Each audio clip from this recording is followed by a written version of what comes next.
我们在坟场发现了他的身影。哦，那家伙终于敢现身了。哼，不怕死吗？库罗德，那就不惜一切代价将他抓过来。遵命。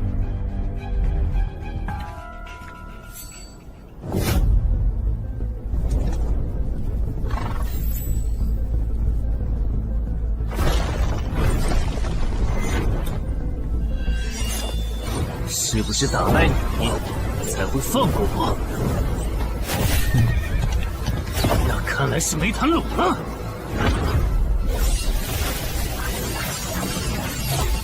这下躲不掉，也来不及格挡。这就是你的实力。还没分胜负呢。敬酒不吃吃罚酒，那就把你变成亡灵，带回去。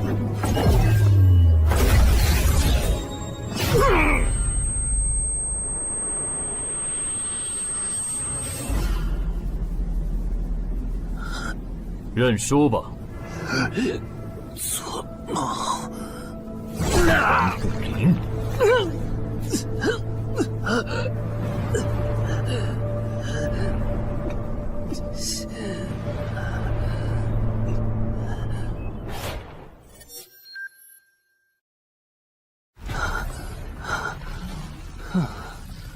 还好只是梦啊！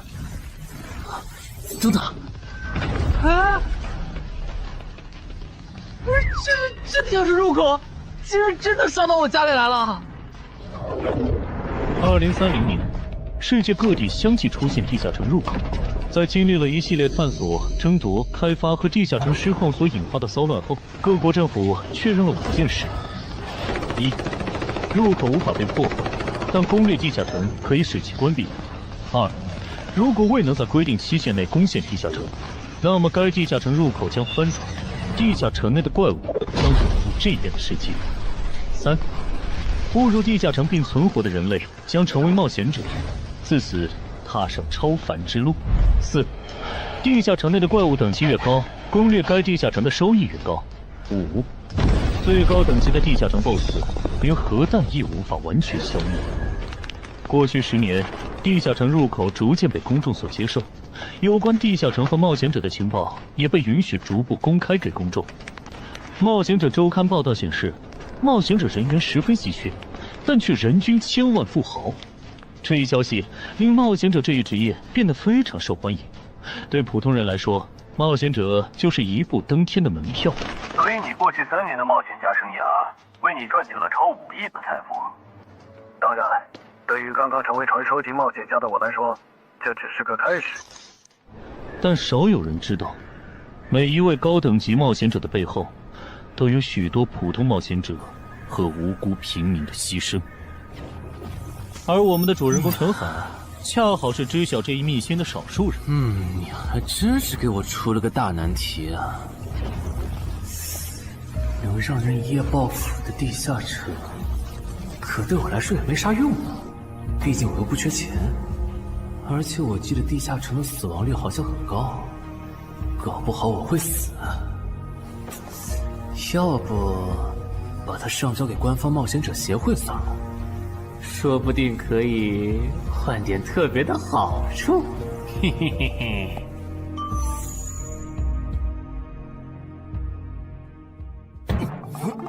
谋杀捣乱。但放这也不是事啊！时间一到，入口翻转，怪物全跑出来，大家都得遭殃。这样，我先瞅瞅这地下城啥类型，要是死亡率高，我就搬到别的城市，走之前报警让警察来管；要是死亡率低，我就自己搞定。真搞不定的话，再搬家，然后报警。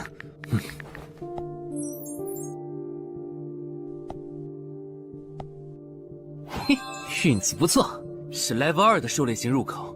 地下城入口的等级可以靠入口的规模判断，陈海家的入口太小，只能是入门级。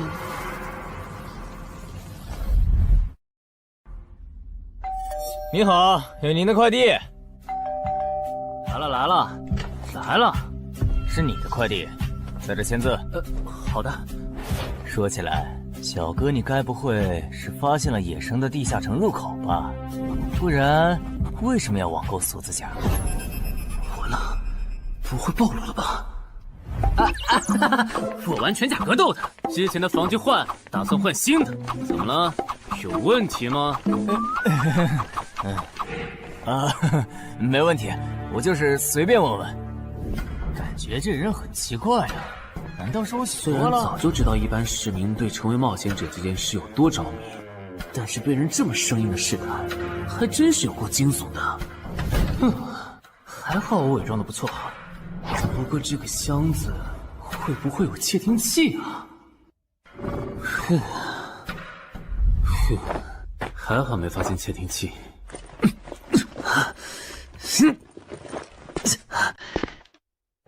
有点重，还有胸口也有一点点闷。怕眼镜在战斗中不方便，从而携带了隐形眼镜。没有防身武器，就在附近消防器材店随便买了把消防斧。啊，锁起来倒是不影响，还行。那么，出发吧。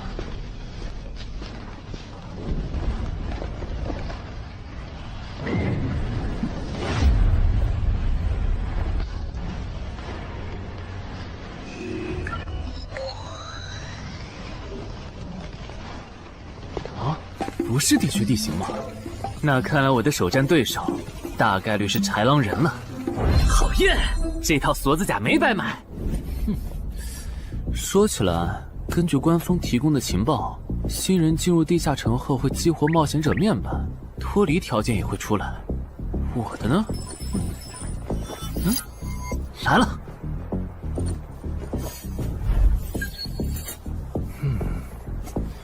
我记得普通人基础属性是10点，8点算弱，14点就很牛了。我不咋锻炼，力量和敏捷才9点，很正常。但智力有16点，真没想到啊！虽然智力和魅力是前期最没用的属性，但16点的智力，就算是协会或者财团内部也不多见吧？膨胀了，冷静，看一下地下城的脱离条件吧。脱离条件：杀死任意一只潮汐鱼人。通关条件是全灭一个潮汐鱼人小队。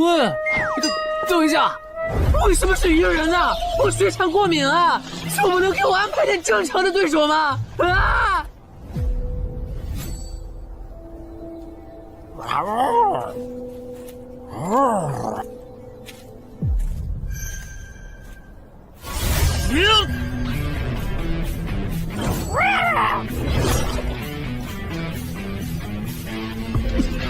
不是吧，这都被躲过去了。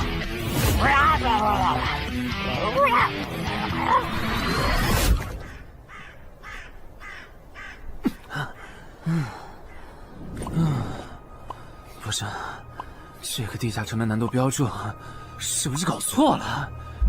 一个落单鱼人就能把我打得差点翻车，如果遇到满编的鱼人小队，我岂不是要就地归西？啊，等级增加了 ，Level 2菜鸟，我的称号我与潮汐鱼人55开，这玩意儿侮辱人是不是？算了，今天就到这里。还是等我请个健身私教，把基础属性练上来了，再来挑战这个地下城吧。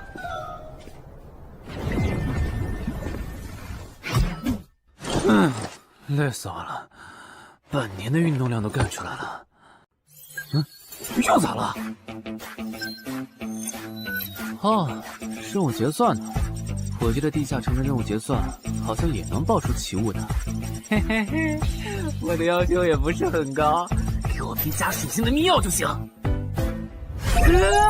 菜怎么了？谁还不是从菜鸟过来的？气死我了！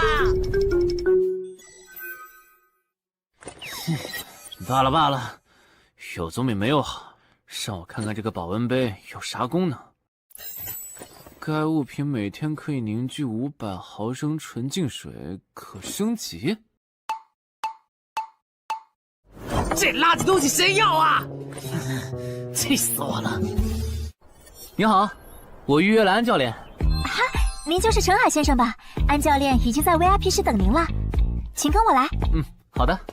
没想到东山这样的小地方，竟然有专门为新人冒险者和冒险者候补提供塑身服务的健身教练。冒险者的6大基础属性中，力量、敏捷和体力是可以通过锻炼得到显著增长的。这一年的健身费也太贵了，都和我一本新书的版税差不多了。不过只要能让我的身体素质在短时间内得到显著提升，陈海先生，这点钱就花得值。陈海先生，您之前有过健身经历吗？没有。那为什么要花这么多钱请安教练？新手打基础的话，请普通一点的教练就够用了。还是说，陈海先生，你已经成为了新人冒险者，比较赶时间？这旁敲侧击的，还真是够直接的。哼，有条件的话，那肯定要请最专业的，以冒险者为目标，普通教练不能算是好的选择。这样啊？我总不能和你说实话吧？那您应该能和安教练聊到一块儿去。东山市最好的健身教练会是啥样的？好紧张。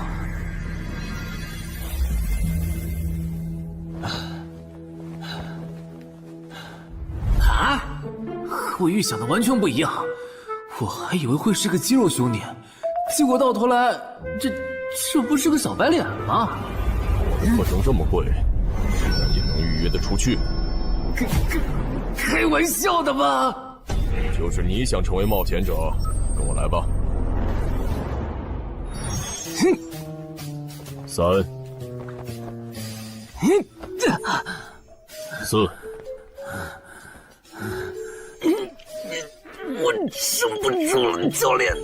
5。真的撑不住了。好，到这里吧。30公斤举了5次，换算一下，你目前的单次最大重量应该在35公斤。作为健身小白，结合你目前的体重，你这个卧推成绩算是偏弱的。什么情况？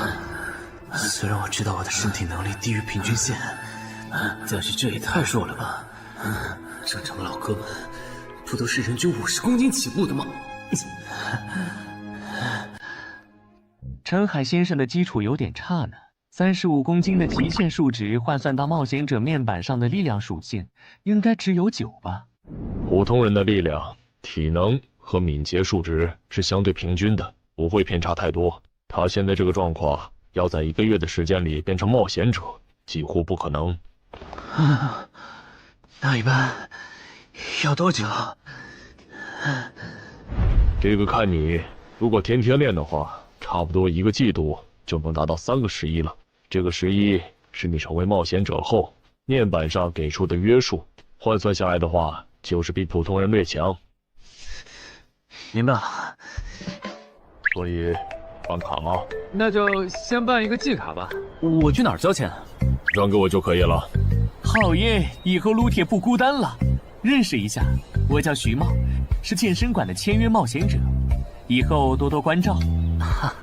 我叫陈海，畅销书作家，您也多关照。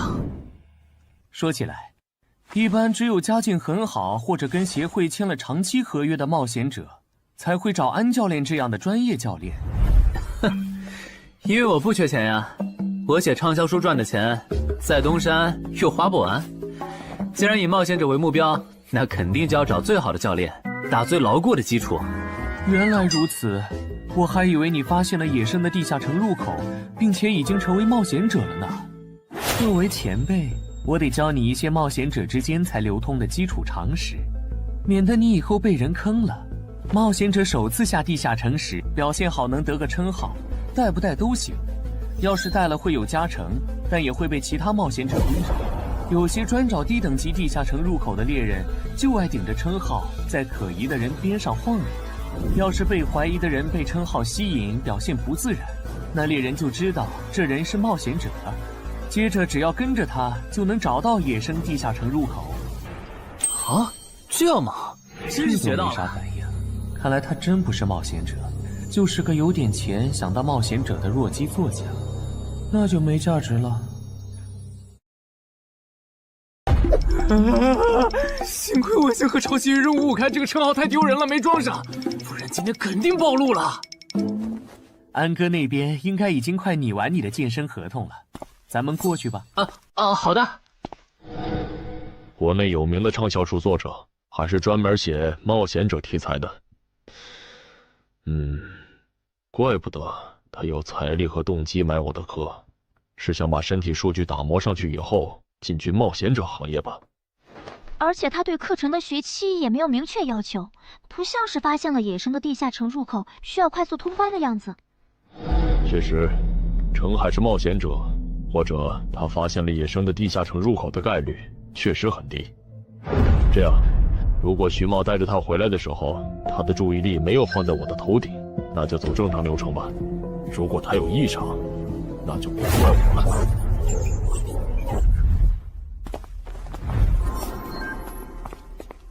合同拟好了，你看完如果觉得没问题就签吧。好的。喂，不是吧？连健身馆的3A 级教练也……这边。那小子刚才看我的时候表情正常，视线也没停留在我头顶的称号上，看上去不像是刚发现地下城入口的小白。徐茂，你没做多余的事吧？怎么会呢？我可是健身馆的签约冒险者。那就没有持续关注的必要了。签好了。这份是您的，请收好。等下安教练会带您做体能测试。好。停吧。和我判断的差不多，你的体能也偏弱，敏捷测试就不做了。接下来的1周，我们主要做力量和体能塑造。你一般什么时候有时间？什么时候都有时间。行，那明天上午10点来健身馆找我，早饭别吃太油的。没想到国内规模最大的健身机构竟然会干这种勾当。依靠对新人冒险者和冒险者候补的身体塑造业务来钓鱼，如果我今天的演技再差一点，就要被他们瞧出问题，吃干抹净了。怪不得东山这种小地方会有3A 级教练常驻，恐怕全国各地……等等，这样看，所有和冒险者沾边的服务应该都有坑，包括我买的锁子甲。还好我当时觉得在同一家店购买防具和兵器的行为有点不打自招，不然网购锁子甲的时候就暴露了。看来我还是低估了冒险者这个职业的潜在风险。得调整一下计划了。原本想着等锻炼的差不多了以后再来挑战这个地下城，但没想到现实世界如此残酷，针对低等级冒险者的坑到处都是。虽然今天运气好避开了一个坑，但我总不会每天都有这么好的运气吧。只能冒险来地下城提升冒险者等级了。这次的脱离条件是鱼人眼珠吗？对了，不知道昨天那只的眼珠可不可以？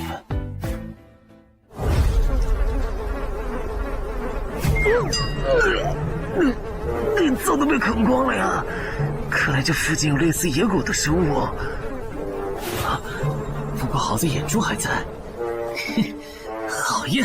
今天可以不用战斗了，等下只要记录一下这地下城的地形。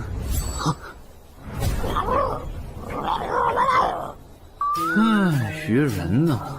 我还以为是什么呢，吓我一跳。只是一只落单鱼人的话，我根本……一只还好，2只我肯定打不过呀！快润！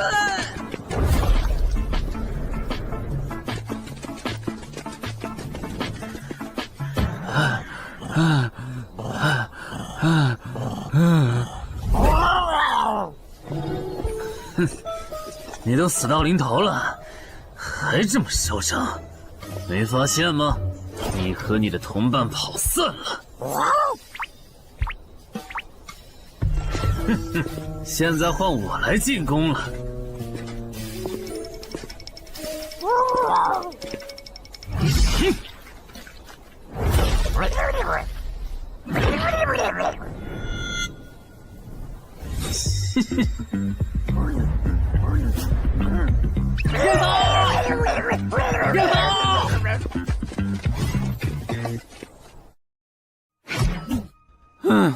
累死我了。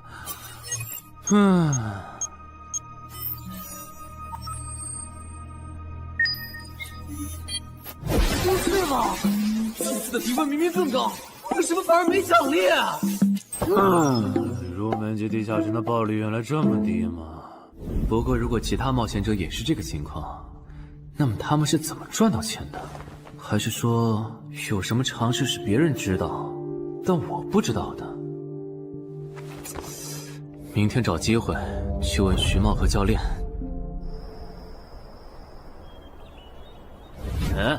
徐茂和安教练还没有来吗？徐茂去隔壁室了，大概要过几天才会回来。安教练今天临时有事，得中午才能来。好吧，那我先去 VIP 室做体能训练。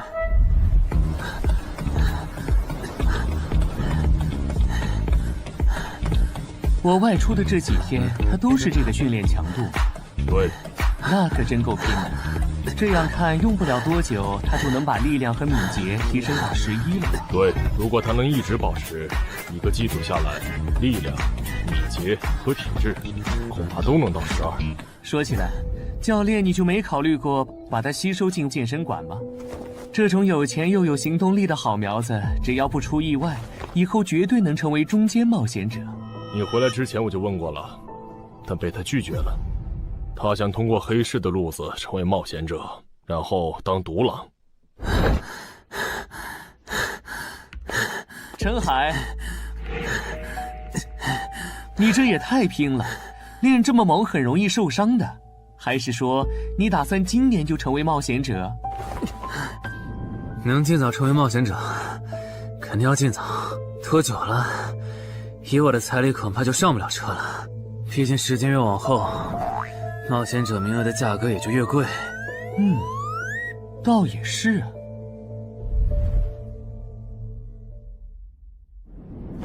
算上前天安教练的招揽，我大概可以肯定，徐茂和安教练已经排除了我拥有入门级地下城入口的可能了。接下来可以找一个合适的时机。发什么呆呢？在想事情？没，可能是太累了，有点走神。你这样肯定不行，频繁的超负荷运动只会累积伤病风险，真受伤了反而会拖慢你的塑身进度。我也意识到了，后面应该会减少训练量。对了，截止到现在，你的前期投入都赚回来了吗？还早着呢，照现在这进度，起码得等我到11级才有可能回本。为什么是11级以后？因为1到5级的冒险者挺好混的，有老手带着，完成任务就能撤退，死亡率极低。没想法的就可以这么混等级，而6到10级后，任务变难了，怪物的情报就值钱了。上阶段的混子在这阶段就去收集情报，死亡率虽然变高了，但还能接着混。只有到了11级，地下城的难度提升到混都没法混的时候，才是我这种冒险者开始盈利的时候。这个阶段的冒险者对实力的提升最为迫切，装备、奇物、技能书，一切能提高生存率的东西都能卖出很高的价格。不是，我不明白，11级后的地下城那么危险，为啥6到10级的冒险者不提前准备？不提升有很多原因，一是官方不管民间冒险者攻略地下城的事，好多冒险者到11级就想退回去过正常日子了。二是地下城的东西只能让一小部分冒险者在精英地下城混下去。11到15级赚得多，但风险也大，而6到10级有人光靠收集情报和做后勤就能回本了，所以他们也就没必要冒着生命风险去11到15级这个阶段打拼了。原来如此，所以冒险者在6级不，在更早前就已经完成分流了。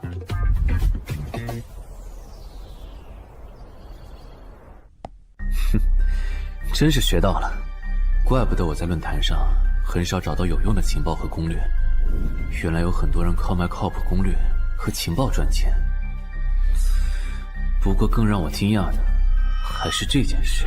同一个地下城，冒险者就算反复刷脱离任务，也只能得到1次结算奖励。这样看，这个地下城入口能为我带来的价值，就只有通关奖励，以及将误入其中的普通人转化为冒险者这2点了。考虑到我本身并不缺钱，我还是尽量单刷这个地下城，然后再考虑要不要继续当冒险者了。先用徐猫教我的方法，前期以收集情报为主，有10足把握了，再考虑通关的事。脱离条件找到湖？啊，这次的脱离任务竟然不需要战斗，还好买了一架无人机做辅助，不然纯靠人力搜索找湖肯定是个大工程。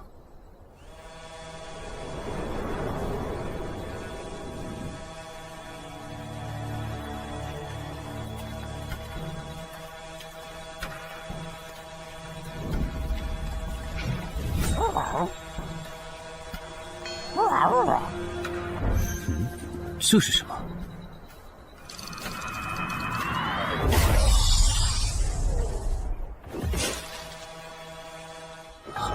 刚才那个应该是鱼人吧？虽然外形和气场和我之前遇到的鱼人有很大差别，但他应该也是鱼人，只不过等级应该更高。算了，先不管他。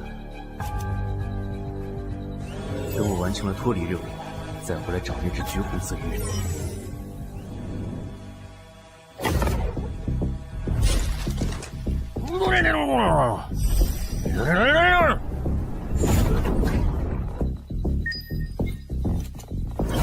找到了。哼，怪不得森林地形的地下城会刷出鱼人这种怪物，原来森林深处藏着一个这么大的湖吗？这样的话，脱离任务就算完成了，不用和鱼人接触可真好啊。接下来，是那只橘红色的特殊鱼人。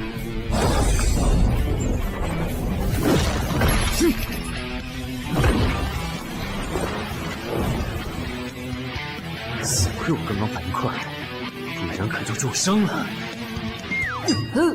不过我新买的无人机的遥控器，我的心在滴血啊！不对，现在不是想这些的时候。这只鱼人的速度太快了，我必须慎重对待。啊！一只、2只、3只、4……哼！好险！这情况，这个人怎么还没死啊？如果不是穿了锁子甲，我这条胳膊估计就废了。这家伙真的是新手级冒险者会遇到的对手吗？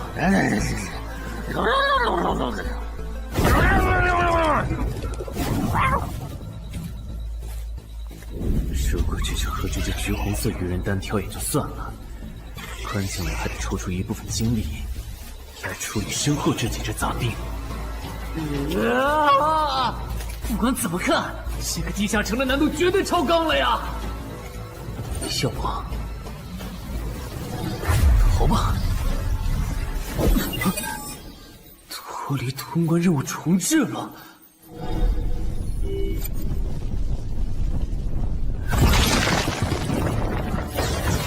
我说玄穗，你这样很像是在虐尸出气，有吗？归根结底，还不是这只哥布林太弱了，扛不下我的拳头。能扛住才怪呢！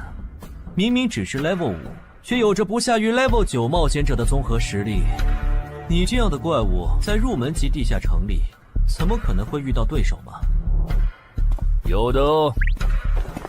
如果我能遇到传说中的 bug， 那就能在低等级地下城里遇到下一阶段才能遇到的强力怪物。只要能从他们手底下活下来，我就能拿到补偿奖励奇物升级券。到时候我成为传说级冒险者，就更有戏了。果然，我和你们这种明明还只是 level 5，但眼光却已经放在传说级冒险者上的怪物，是真的合不来。不过，奇物升级券和它的获取方式，无论怎么看，都只是博人眼球的谣言吧。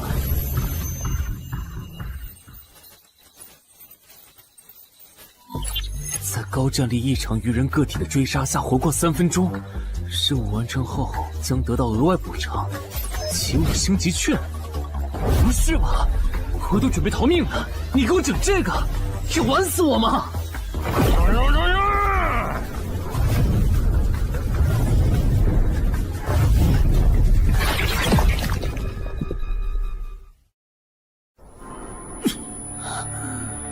我这算是遇上绝路了吧？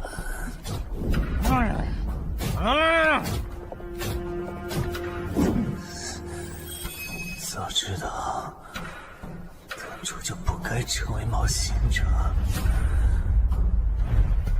好好当个畅销书作家不好吗？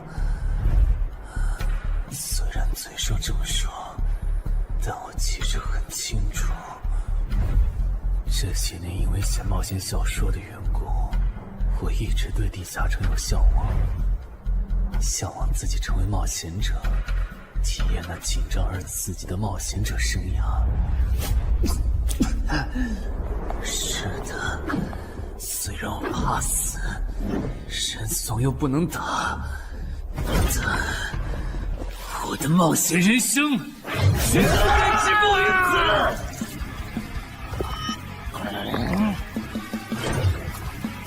想想，我现在还有什么牌？我现在还能打出什么牌？使用称号，我与潮汐鱼人5开。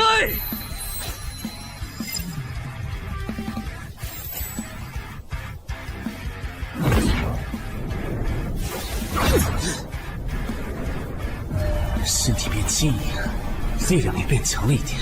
不止如此，这些鱼人的动作也变得迟缓了许多。我的动态视力也加强了吗？能行，现在的我能行。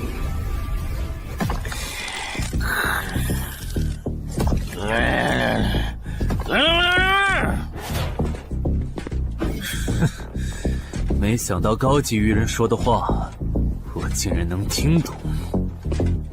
就剩你了，头目。我是干掉了这只下级士兵，别再得意忘形了啦！我知道的，即使身体能力获得了大幅度提升，穿上这一层锁子甲的我，依然不具备能和这只橘红色鱼人拼速度的可能。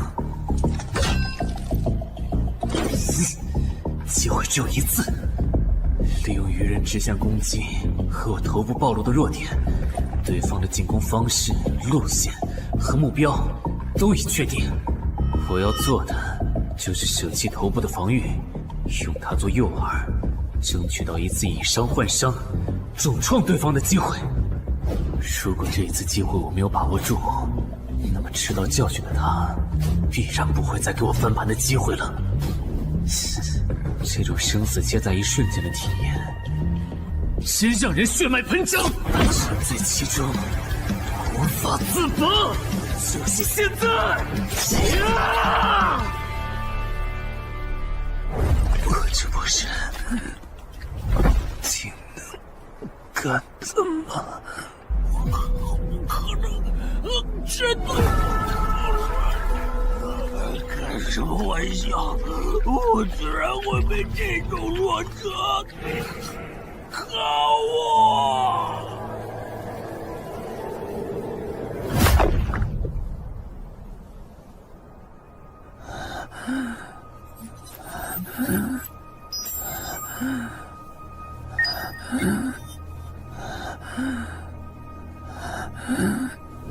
这下总不能还判定我是菜鸟了吧？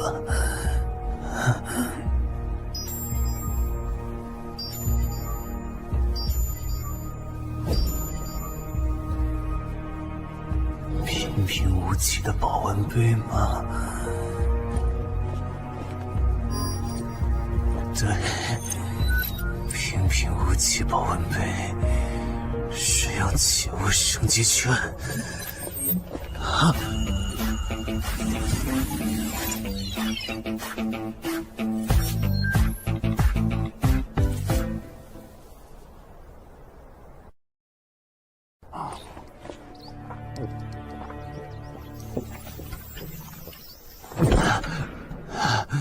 活过来了。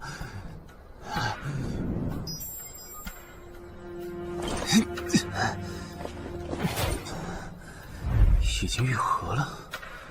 冒险者面板，冒险者等级竟然提升了，不过还是菜鸟。哦，感知也提升了一点，还获得了一个新称号——至死地而后生。哼，倒是个意外之喜。再看一下通关任务重置后变成什么了。挑战等级上升了，脱离任务刚刚也完成了。不过这通关任务捣毁潮汐鱼人的孵化池吗？算了，这个通关任务明显不是现在的我能处理的。溜了溜了。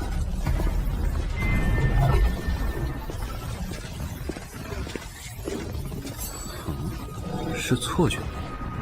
怎么感觉这个地下城入口变大了？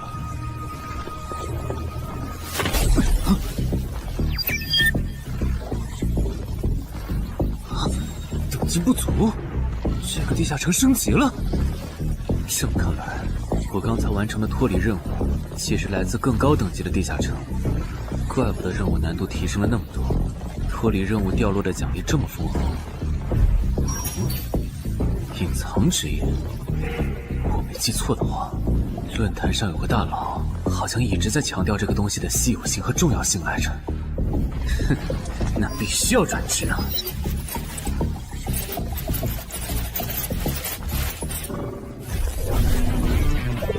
啊，什么情况？感知竟然提升了，死亡行者也算是新职业了。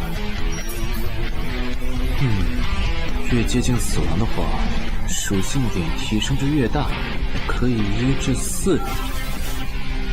啊，刚刚啥玩意儿？我家？这就是感知16以后的世界吗？即使闭上双眼，我的大脑依旧能够准确勾勒出客厅每一角。真不敢想象，20点感知的人类眼中的世界又会是什么样子。说起来，我与潮汐鱼人555开这个称号的效果，刚刚在地下城已经体验过了。这个至死地而后生的称号，效果又会是什么呢？被逼入绝境以后，就能得到力量、敏捷、感知，每个加4点的加成。这个称号的触发条件和死亡行者的触发条件差不多哎。等等，也就是说，死亡行者搭配至死地而后生，极端条件下可以给我带来8力量、8敏捷、9感知的提升。哈哈哈哈！这也太超模了吧！胆子再大一点，以后遇到打不过的敌人，我完全可以靠自残触发效果让属性提升。等干掉敌人以后，再用稀奇古怪的回血药水把状态拉回来。而且回血药水的用处也不止于此，有了它，我再也不用担心健身过度肌肉拉伤了。反正每天都能回一次血，完全可以想怎么练就怎么练。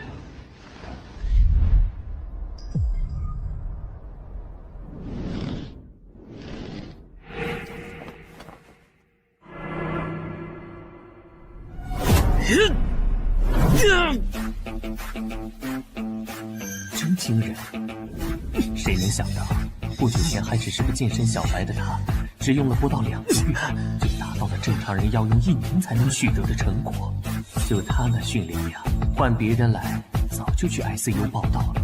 但他一通瞎练下来，还能活蹦乱跳，这这说明他体质很牛啊，至少有实力，甚至都有可能17或者18了。安教练，你这次是看走了眼呐。陈海还在练呢。啊，恭喜啊！你现在的力量、敏捷应该已经到达12点了。以你现在的身体素质，准备充分的话，是完全有能力完成新手级地下城的脱离任务的。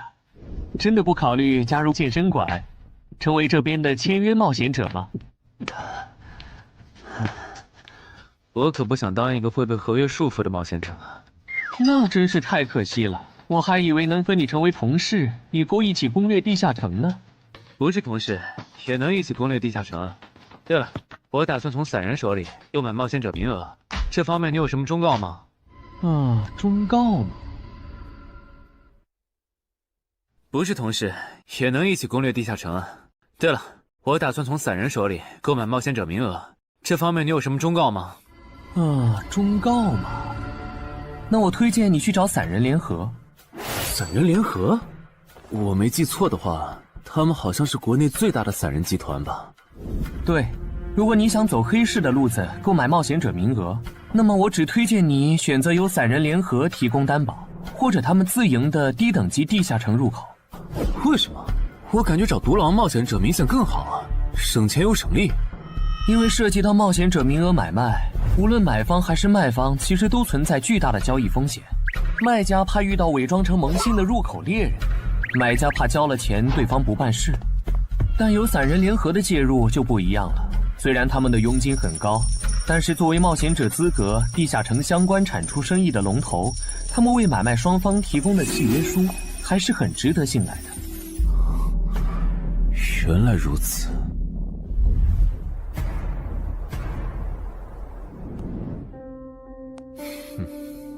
查了一下，整个漳州只有云霄市的这个老廖稍微靠谱点，找了散人联合做担保。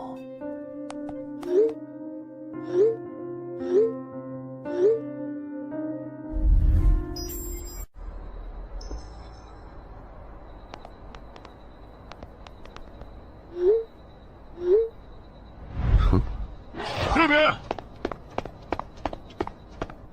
云霄老司机，没错，你就是爱写作的东山市民吧？你好，就差你了，快跟我来！签完契约书以后，我好带你们去地下城。好了，契约的内容分3项：一，交易完成前尾款将由我方承担；二，双方都不能做出违反安全协议的行为；三，不能向任何人暴露此地下城入口的具体位置。诸位对契约内容有疑问吗？没有。没有。没有。那么，契约成立。手臂在发光哎！哟，好神奇啊！好了，我的工作完成了，希望以后还有机会为诸位服务。等下大家再跟我走一段路，我带你们去地下城入口。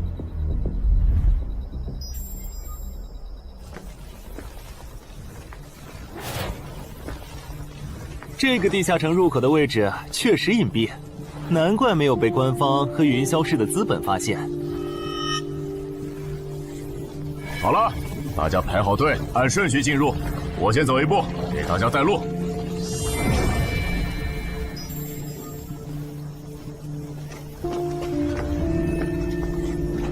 这批新人怎么样？太酷了！是冒险者了，真好。还行，没有看起来像刺头的。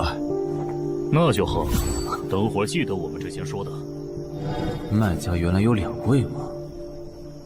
好了，大伙儿看向我这里，学着我的样子对空气喊：“冒险者面板！”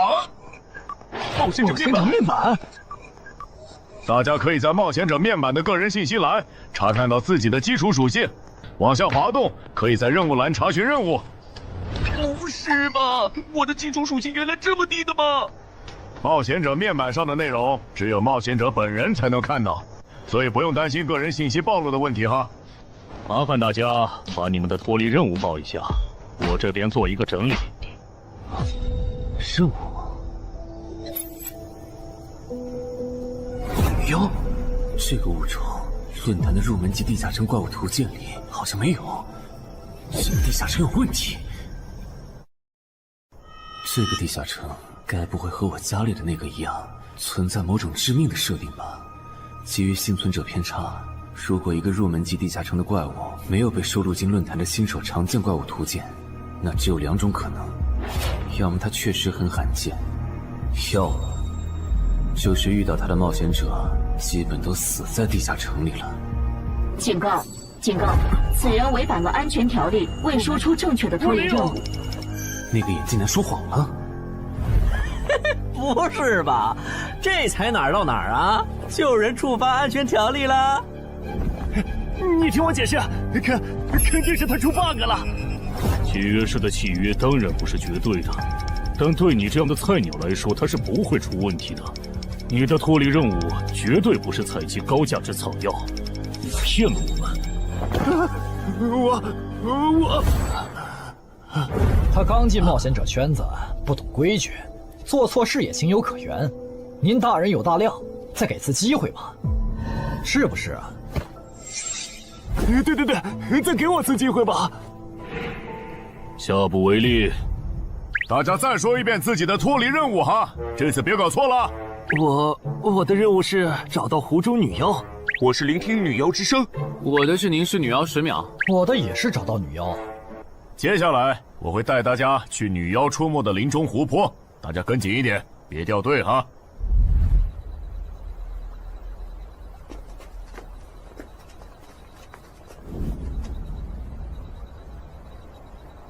冒险者面板。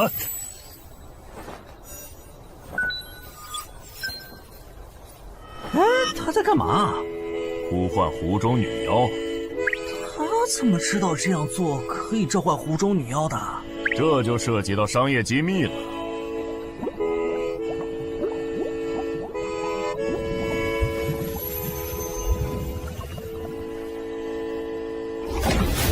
女妖出来了！我的脱离任务完成了，我的也完成了。8、9、10。大家把耳塞戴一下，女妖马上就要唱歌了。不戴的话会怎么样？女妖的歌声会破坏你的大脑。刚成为冒险者的 Level 1萌新，一整首听下来，大概会当场暴毙吧。什么？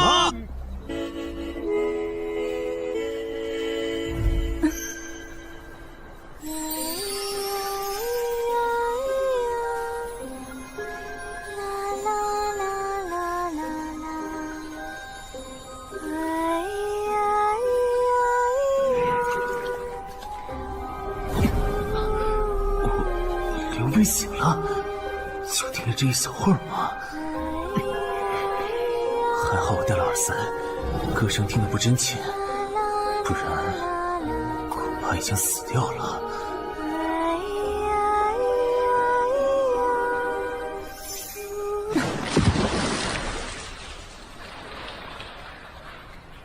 大家的脱离任务都完成了吗？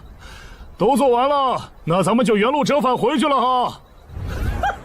搞笑，让我们原路返回？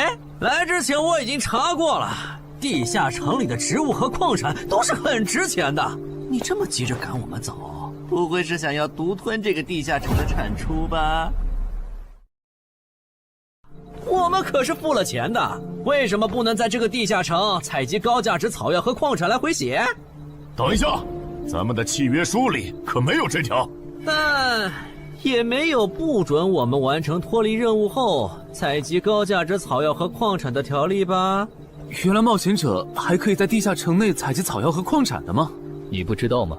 其实大部分冒险者并不具备通关能力的，他们主要的盈利方式就是搬运地下城内的物资和收集怪物情报。你是觉得脱离任务已经完成了，我们又碍于契约不能对你出手，所以可以发难了是吗？不然呢？真是笨蛋！但有一点你没考虑到，那就是我并没有和你们签订契约啊。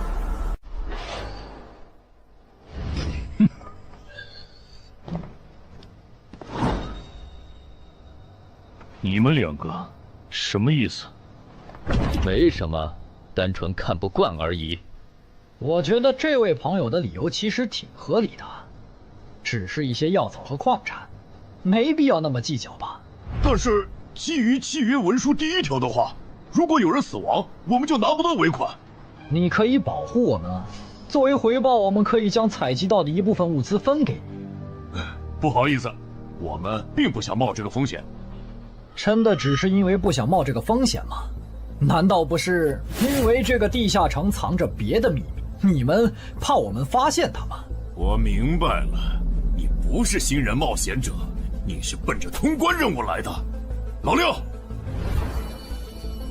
你应该能感受到吧？咱们之间谁更强？可恶！地下城让给他们，我们走。啥？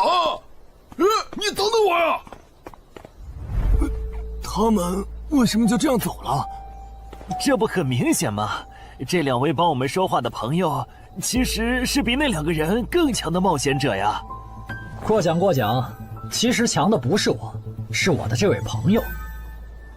等等，不太对，3人联合的契约师不会蠢到让假装萌新的冒险者轻松找到契约书漏洞，这不符合逻辑。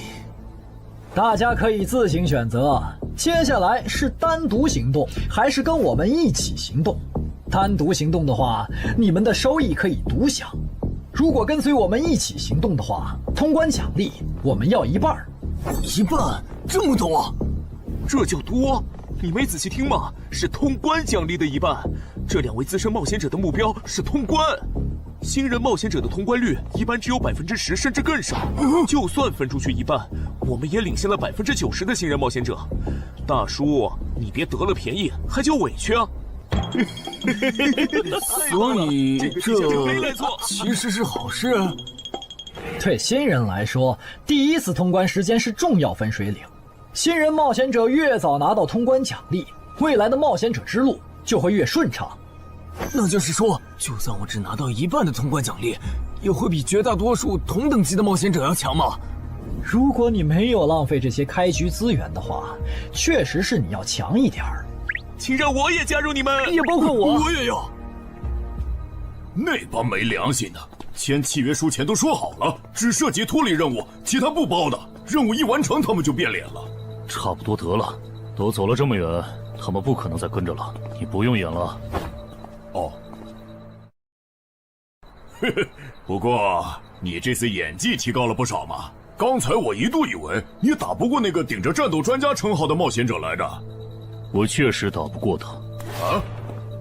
不过他也很忌惮我就是了，要不然不会用劝退的方式赶我走。原来如此。那你觉得他们能通关吗？可能性太低。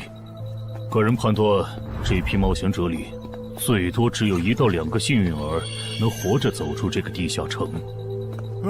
什么嘛，这不就和之前的几次一样了吗？真没意思。哇，酷哎！既然大家已经决定联手通关，那我也不藏着掖着了。我能够为认同我、信赖我的队友带来一点基础属性的随机增幅。他说的是真的，我的力量加了1点，我加的是感知，我的也增加了。体力涨了1点。原来团队领袖这个称号是用来提升自己的队友啊，还怪好用的。我这边还有一个问题，我们现在只知道口琴声能召唤女妖，并不知道其他的召唤方法。女妖要是一直躲在湖里，大家的通关任务就没法完成。这不是问题，我的称号可以让我强制激怒指定目标，被激怒者将减少2点智力，变得冲动易怒。他也是冒险者吗？至于建立强制对话的方法，只要引起对方的注意就可以了。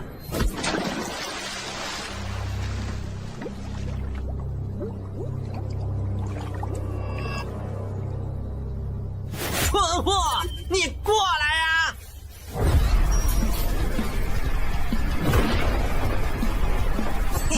成功了，他被我激怒了，剩下的交给我吧。大家散开，让战斗专家来先试女妖，其他的换上比赛，在外围找机会。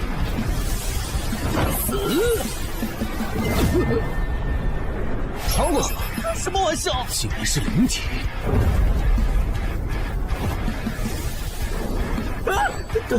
等一下！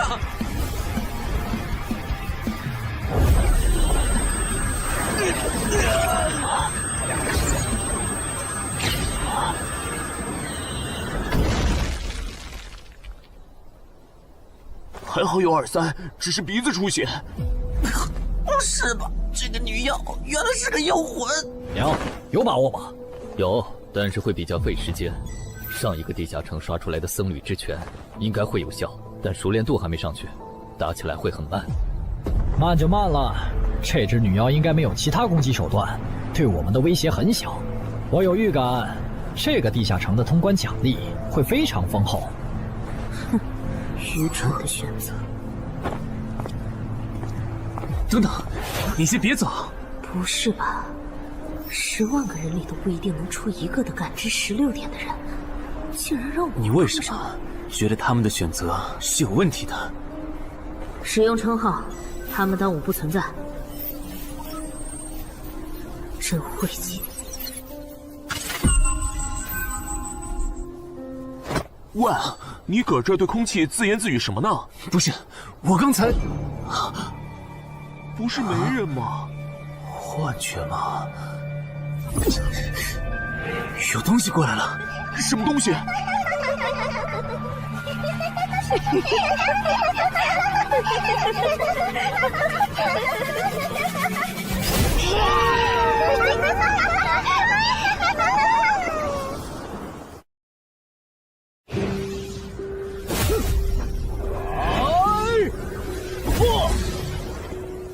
有效果了！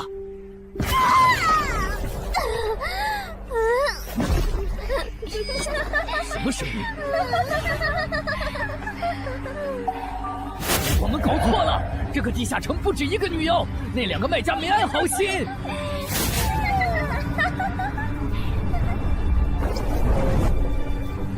不是吧？这也太多了！不行，这个数量2-3已经没用了。还傻站着干什么？跑啊！为什么总是让我遇到这种事？天和子爷那时候是，现在还是。看在你老婆和女儿的份上，我觉得应该放过你。谁叫我最喜欢看别人抱憾终身，活在憎恨和痛苦中的样子呢？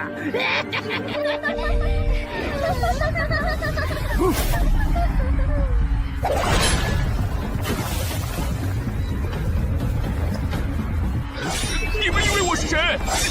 给我滚开！妈妈，我错了。来呀，也不怕你们，来呀！被摆了一刀啊！怪不得那2个入口持有者的契约没限制3级以上冒险者进来，原来是想引4到5级的冒险者来通关。等我们团灭后，就进来捡我们的通关奖励，真是好算计。关于如何杀死这些女妖，你有建议吗？这声音，有建议就赶紧说。女妖不光靠声音攻击，还有别的攻击手段。我费了听觉才勉强躲过第1轮奸笑。你是爱喜做的东山市民？对，真是看走眼了。没想到你一介新人竟然比我们这些老手反应还快。但是你不是听觉被废了吗？怎么还能听到我说话？哦，我感知16，可以读唇。原来如此，这个地下城我认为是无解的。那些女妖能免疫一切物理攻击，老实说，这根本就不是正常4到5级的冒险者小队能处理的。哦，所以你也没有办法。还有一个办法，除了僧侣之拳，阿良还有一名被僧侣祝福过的神油，涂抹长剑后，应该也能伤到那些女妖。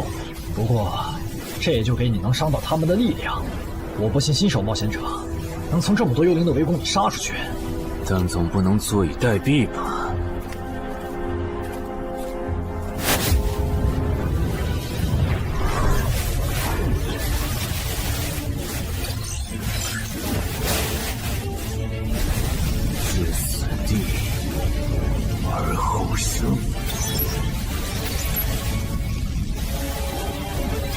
能听到吗？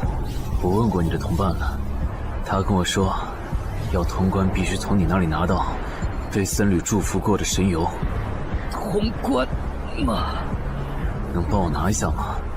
不好意思，我眼睛瞎了，恐怕没办法操纵冒险者面板取出你要的东西。这样吗？不过我还有一个办法可以让你得到它。什么办法？你干什么？就是以死后掉落的形式让你获取。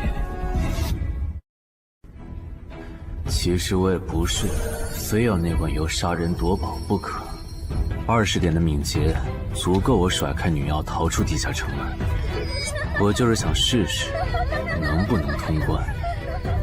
虽然无论怎样，你都不可能活下来。喂，真的很吵啊！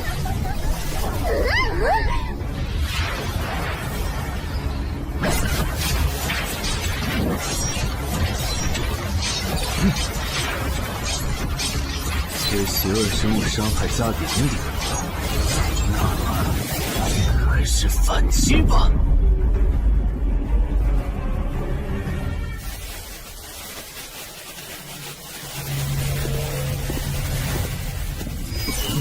好像有人从里面走出来了。哪有人啊？你看错了吧？不是，我真感觉到了。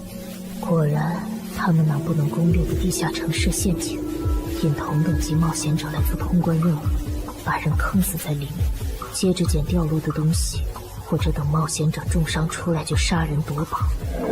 雇主的儿子应该就是这么被害死的。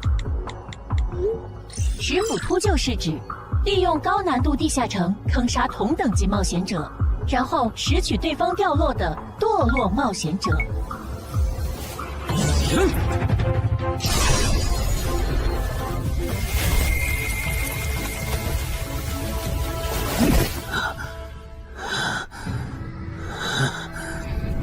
好险！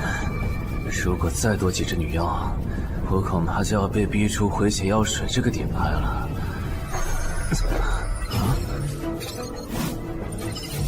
您的绝妙操作取悦了路过的死亡主宰，得到其恩赐，亡灵亦不能杀死我。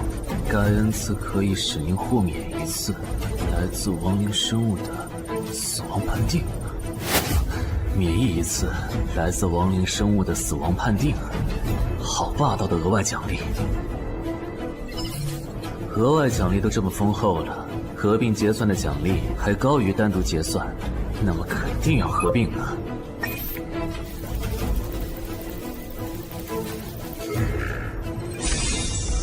哼，果然，除了稀有级奇物和新称号以外，还给我报了2个专属技能。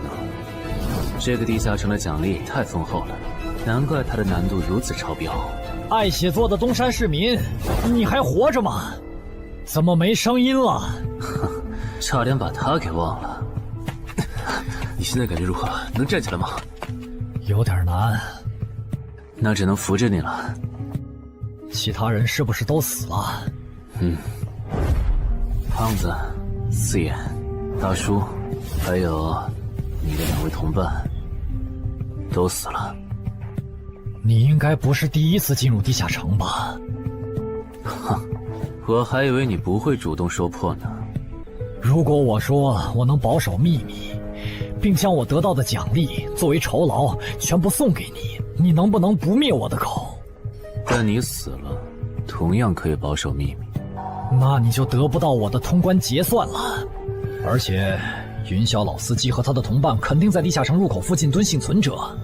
我可以帮你吸引他们的注意力，相信我，让我活着走出地下城，对你来说是最有利的选择。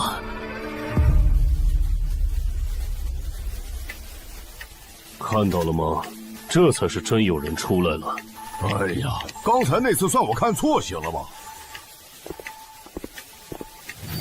等等，地下城在坍缩，他们通关了。不对，小溪右边的冒险者，他绝对不简单，肯定是狼。先干掉一个弱的，接下来到你了。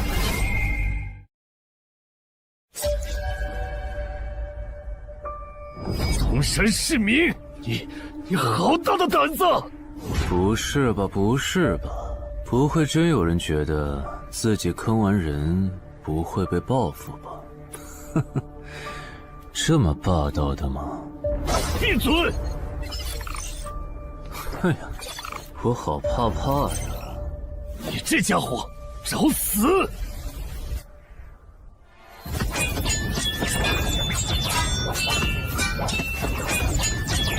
这俩人相互厮杀的程度，有些7级甚至8级的冒险者都没这么夸张的速度。不可能！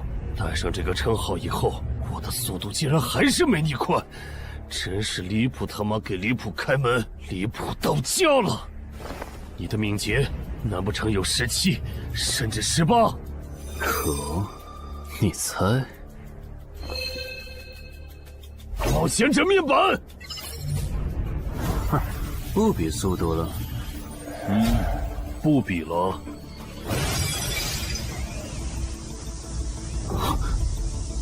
这本来是为那个战斗专家准备的，不过给你也没差了。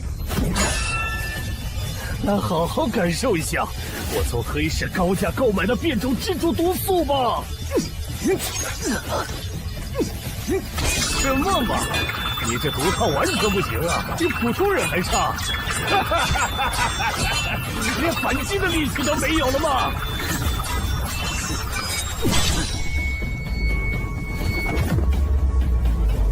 太慢了，太慢了！你这样是伤不到我的。哼，蜘蛛毒，这就是你为我们准备的手段？怎么样？喜欢吗？作为7级地下城蜘蛛地穴的特殊产出，可以极大的削弱低等级冒险者的力量、速度和体力。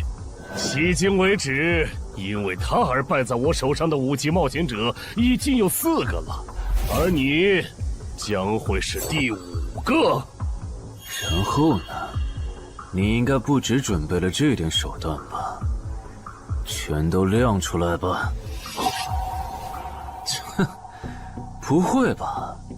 难道这就是你的全部了？当然不止这些。佩戴了毒素携带者称号的我，呼出去的气体、身上的汗液和血管里的血都是带毒的。和我僵持的越久，你中的毒就越深。这战术太吓人了，在6级以下几乎是无解的。我明白了，是我高看你了。我还以为你藏着什么大招呢。关闭技能，与死亡共舞。不可能！怎么还有这么快的速度？你猜？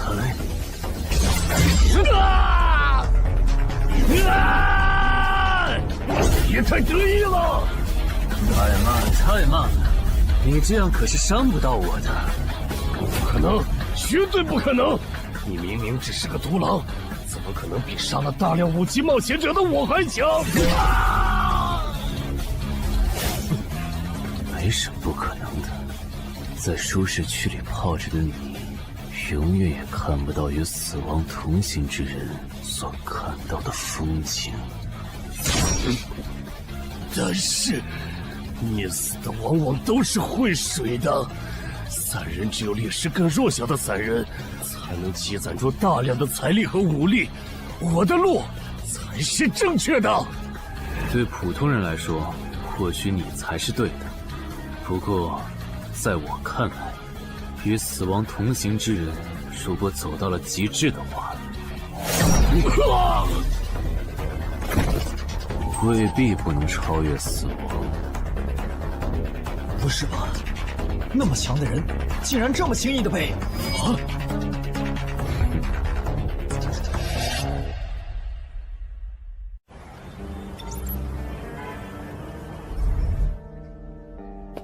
你这运气也太差了吧！啊，徐茂，你怎么来了？来看你啊！第一次进地下城就遇到了能免疫物理攻击的怪物，好不容易通了关，还被师傅秃鹫堵门。不过也多亏了这次经历，让我得到了置死地而后生这个称号。也是，还算幸运。那些传说级冒险者，哪个没在5级以前越级挑战过对手呢？对了，个人建议不要让别人知道你的主要称号，情报泄露是很致命的。冒险者要防的不只是地下城的怪物。原来如此，学到了。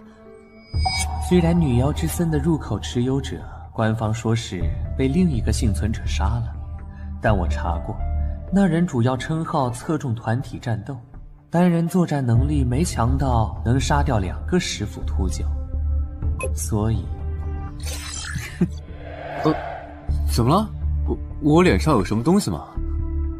没什么，我只是突然想起来，高教练月底就要回东山了。你这边养好伤以后，记得回健身馆报道。关于你的塑身计划，要进入第2阶段了。好的。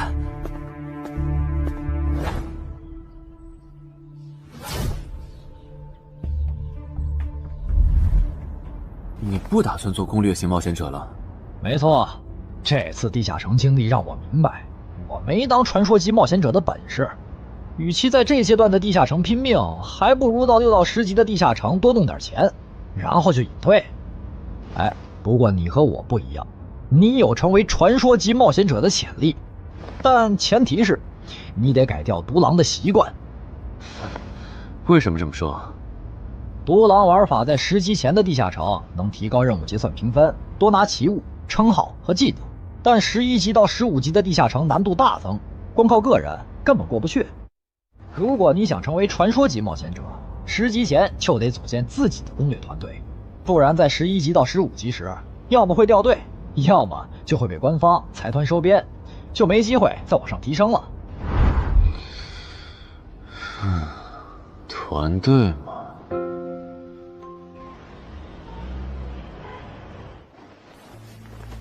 害死我儿子的秃鹫们已经死了，杀死他们的人就在这2名幸存者之间。你认为谁才是帮我儿子报仇的恩人？他。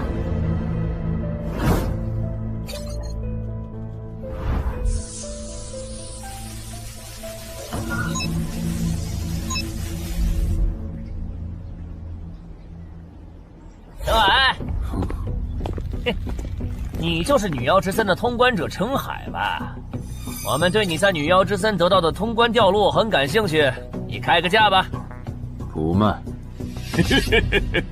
他说不卖，他不会真的以为我们是在跟他商量吧？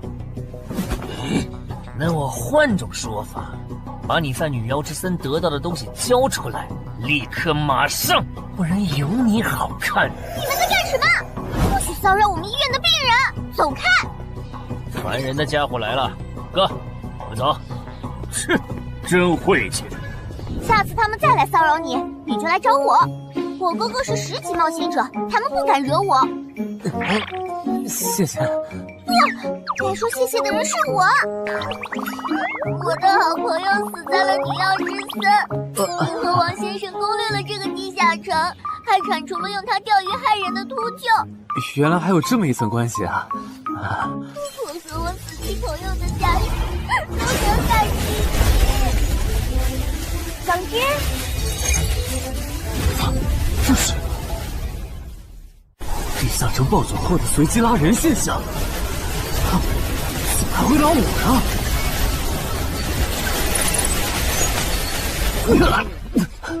突！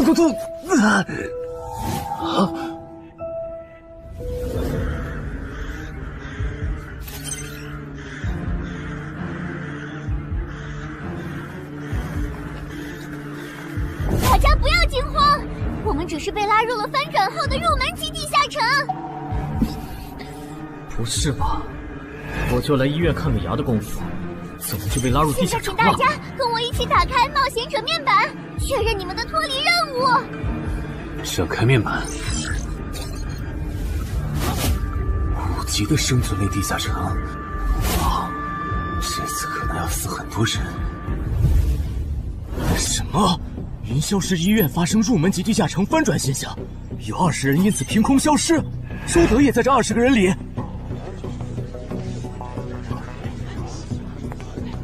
情况如何？失踪人员名单已经整理出来了。被卷入地下城的一般民众有17人，冒险者3人。我们还找到了失控的地下城入口。不过什么？你的脱离任务和通关任务是什么？消灭10具骷髅士兵，存活1小时。你的呢？我的也是。那看来大家都一样。老弟，咱们的脱离任务难度和他们的不一样啊。还有那个叫陈海的小子也被拉进了这个地下城。正常，生存类地下城的脱离任务是根据挑战者实力的强弱划分的。至于那个叫陈海的，等咱们做完了脱离任务再去找他。那个，大家听我说，这个地下城非常危险，请大家捡起地上的兵器，3到5个人为一组，凑齐脱离条件以后，尽快离开吧。完成脱离任务以后赶紧离开，你算老几啊？在这指挥本大爷？说不定是人家想把咱们忽悠走了以后，独吞地下城的宝藏呢。不是，这个地下城真的很危险。是他蠢货脑子有坑吧？对地下城的危险没有认知也就算了，还在这带节奏。这位先生是非常强大的冒险者，他前几天刚通关了一个难度非常高的地下城，还和同伴联手除掉了10府秃鹫。真的假的？就是锦城家园那栋烂尾楼，听说害死了好几10人。哦，想起来了，请大家相信他的判断。这个护士干嘛一直夸我呀？好烦呐！不过好在效果还行，能引起这些新手的重视就好。等一下，如果这个地下城真的那么危险，那你觉得就凭我们这些普通人，真的有能力完成脱离任务吗？先不说消灭骷髅士兵有多难，就按你说的，3到5人一组去猎杀骷髅士兵，最后肯定是青壮年组队，老弱被抛下。请问，你考虑过被剩下的人的死活吗？有道理。分开行动的话，骷髅士兵听起来就撞到大批骷髅士兵，那就死定了。很多人就是因为单走，才被地下城里的怪物杀死的。姐夫说的没错，被拉入地下城后，一定要拉拢人心，来拿到话语权，再利用话语权来强迫冒险者当我的保姆。能通关高难度的入门级地下城又如何？当你开始在意这些渔民死活的时候，你就注定得当我的保姆了。你们能信任我吗？那跟我走吧，我带你们去完成脱离任务。好的。谁允许你们走的？作为在场唯一一个有地下城攻略经验的冒险者，你难道不应该留下来保护我们吗？对呀，能力越大责任越大。我看他就应该帮我们把脱离任务给做了。对，送佛送到西嘛。第一，我不是官方冒险者，我没有义务来保护你们的安全。第二，不要对我道德绑架，不然我真的不介意走之前打断你的腿，把你留在这里自生自灭。这人怎么这样啊？保护老弱不是最基本的道德吗？活该他不是官方冒险者，看来道德品质不过关。你们干嘛去？我觉得那个人说的很对，既然通关任务是存活1小时，那肯定是越往后越危险。对普通人来说，早点完成脱离任务离开这儿才是最优解。不走留着被你们道德绑架，免费当保镖吗？我们又不是傻子。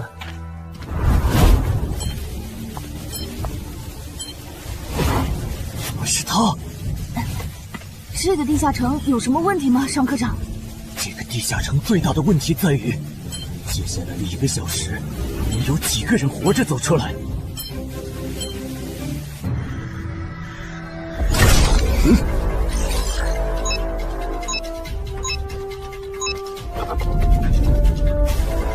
你们就学我刚才做的，用剑去砍那些骷髅士兵的颈椎。那你呢？我来了。我嘛，就用我的老火剑让他们练。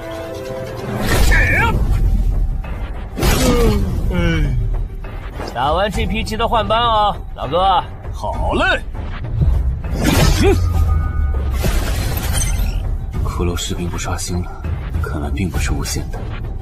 好消息是新人的压力小了，坏消息是我这样的老手完成任务更难了。这周围的骷髅士兵被咱们刷光了，换地方吧。受伤的人往后退，剩下的2人一组，交替清理从地里爬出来的骷髅士兵。再战40分钟，大家就可以回家了。好。亏我之前以为当冒险者有多难，结果就这儿啊！是啊，这些骷髅根本就没有那个老手渲染的那么危险。等这次结束，你也是个有名的冒险者。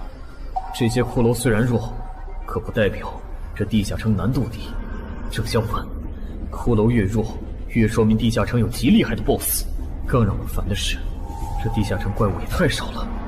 虽然我以老弱不遗参战为由，劝退了近半的冒险者，但是分到我这的怪物才4个。最后10分钟，这地下城难度肯定飙上。要是接下来10分钟都没有新的骷髅士兵刷出来，我就得自己想法子凑够剩下的6个骷髅士兵了。脱离任务做完了。嗯。你呢？还差几个？8个。把机会都让给他了吗？那你先回去吧，我们继续刷骷髅。等做完脱离任务以后，咱们3个在外面集合。10年来没有一个人通关。不止如此，这个地下城的幸存者们也非常奇怪，几乎所有的都是新人。怎么会有这么奇怪的地下城？正常不都是冒险者越强大生存率越高吗？因为这个地下城有一个被称为强者坟墓的机制。同样的脱离任务，新人的难度只有老手的1/10。当新人完成脱离任务离开的时候，实力远超冒险者的地下城 BOSS 会主动追杀冒险者。好多老手都栽在这机制上。朱德，我已经察觉到了，这个地下城的本质是谁最先完成脱离任务，谁才能活下来的竞速比赛。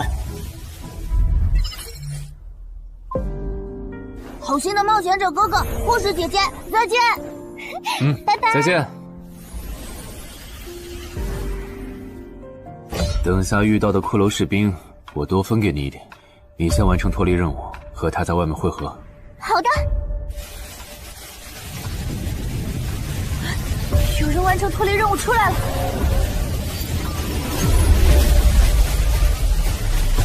怎么是小孩子？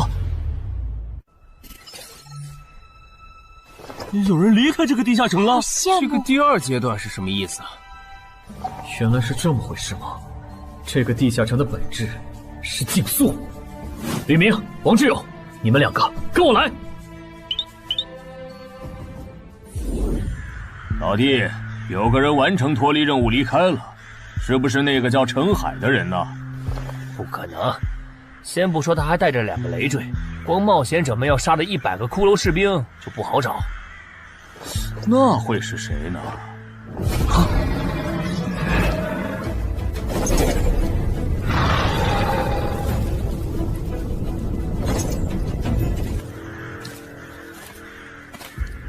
叫我们跟着他出来，都走这么远了，也不解释一下。如果遇到大群的骷髅士兵，咱们3就完了。闭嘴吧，他这么做肯定是有原因的，你没注意到吗？他是看到任务栏变更以后才叫我们出来的，恐怕他比我们更清楚这个地下城发生了什么。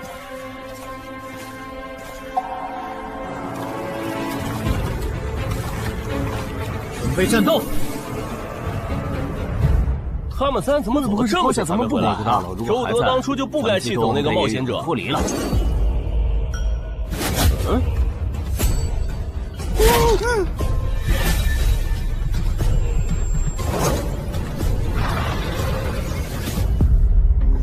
周德、吕明，你们2个王八蛋，竟然拿我当挡箭牌，用完就丢！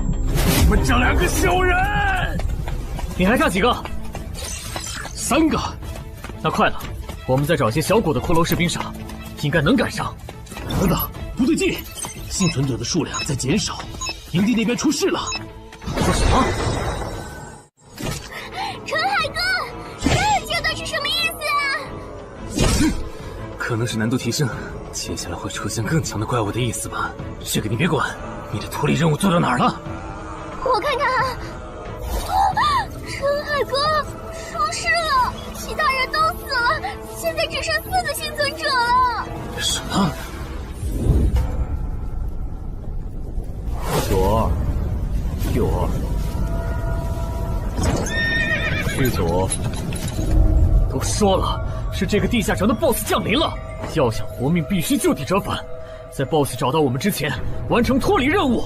别开玩笑了，就咱们2个人，怎么可能在那么多骷髅士兵的围攻下完成脱离任务？王之勇在的时候都做不到。听不懂人话吗？我们已经没有时间去找骷髅士兵了。还差92，剑锋，救我！你好了吗？马上！陈海哥，好了。常先留下，你先走。可是，撤下！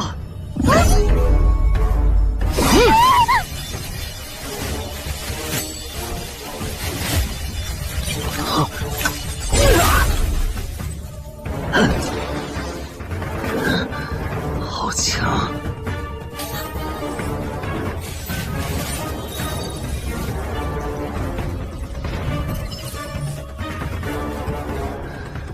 明白了吗？你留下来，只会碍事。我知道了，我去外面等你，你一定要活下来。好了，现在只剩下咱们2个，我猜你是不会放我走的，对吧？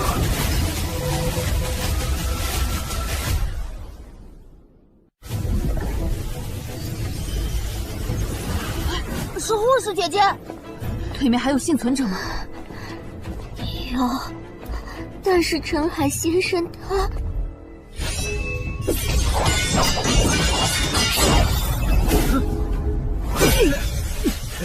好强，这样下去不行，速度和力量我都不是他的对手。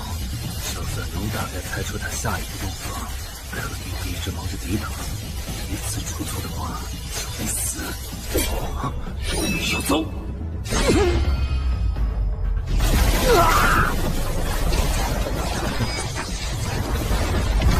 这么巨大的实力差，你还能跟我过几招？在我这儿撑这么久，了不起。好像在跟我说话。不对，现在不是该思考这些的时候。想一想，再想一下，到底该怎么做，我才能活下来？没戏了，把这边的情况汇总给漳州吧。就说云霄市医院地下城暴走事件，17名普通市民卷入，仅2名幸存，3名低等级冒险者卷入，无一生还。你在说什么？不是还没到时间吗？这才过去5分钟。就是。我能理解2位的心情，但是请不要再做不切实际的幻想了。这个地下城里的 BOSS， 就算是9级的我，也没有把握面对他能存活15分钟。你要等的人，哪怕是5级冒险者中的佼佼者，最多也就能坚持5分钟。你从地下城出来到现在都过去5分钟了，他还是没有脱离地下城，这意味着什么？你应该清楚吧？怎么这样？如果不是因为我们拖累了他的进度，护士姐姐，陈海先生肯定能活着离开这个地下城。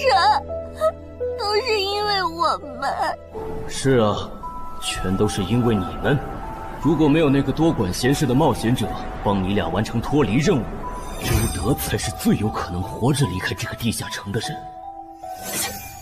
我出去冷静一下，这2个新人的登记工作交给你了。那这个地下城入口怎么办？人都死光后，入口会在半小时内关闭，接着随机出现在世界某个地方。当然，如果你实在不放心，也可以盯到最后。好吧。你合格了。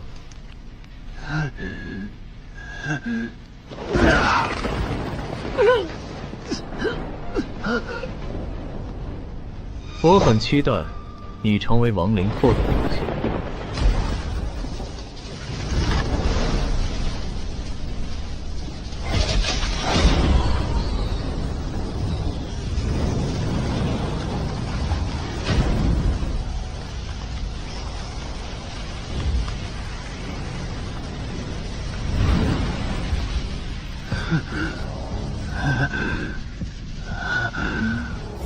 都赢了。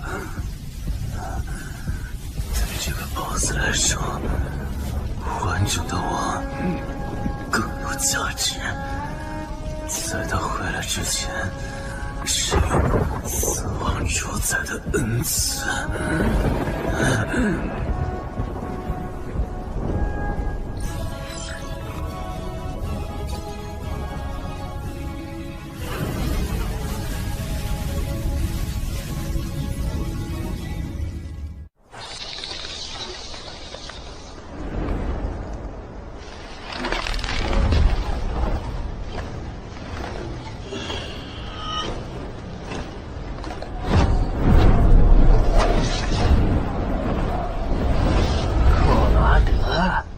不是被大军派去坟场征兵了吗？怎么回来了？白跑一趟，我还以为是谁激活了骸骨大军发出去的万念邀请函呢。我发现了一个有资格成为我同僚的新人，让他从零开始太浪费，我打算让大军把他变为预备役。同僚，坟场的冒险者最高才5级，这阶段的新人连合适的职业和称号都没确定，你就肯定他能跟咱一样成为传奇？他已经找到了合适他的职业和称号。这次真的太险了，如果不是那家伙主动走了，就算再给我一条命，我也完全没机会。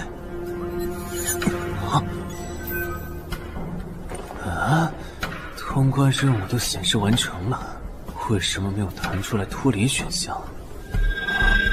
不会是必须完成脱离条件以后，我才能离开吧？在那个怪物意识到我没死之前，那得抓紧了。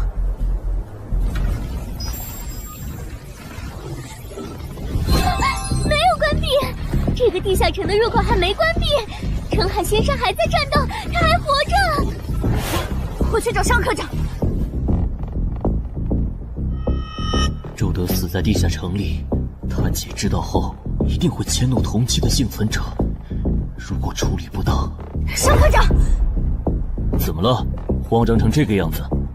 那个地下城入口没有关闭，结束的时间明明已经到了，但是他还在。怎么可能？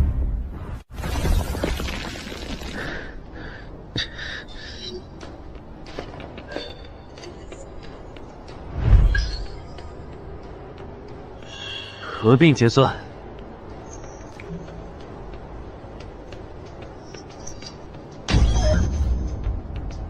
原来那个亡灵骑士叫库罗德呀。不过，传奇级，坟场才5级，怎么会有这么超纲的 BOSS？ 说起来，这个地下城的 BOSS 强度这么高，以前真的有人通关过。尚科长，你看，尚科长，这地下城暴走后，超过关停时间仍然存在，怎么会这样呢？有2个可能：一，被卷入地下城的冒险者完成了通关任务，但却没有完成脱离任务；二，地下城升级。一定是第一种，一定是。不可能的，本场很早以前就已经被世界冒险者协会定义为几乎无法被攻略级的地下城了。相比有人通关，我更相信是地下城内部发生了什么变化，导致地下城升级。有人出来了！是澄海先生，真的是他！哎呀，你们都在啊！担心死我了！如果因为我的原因没能本场竟然真的被他打通关了！一辈子的。没那么严重吧？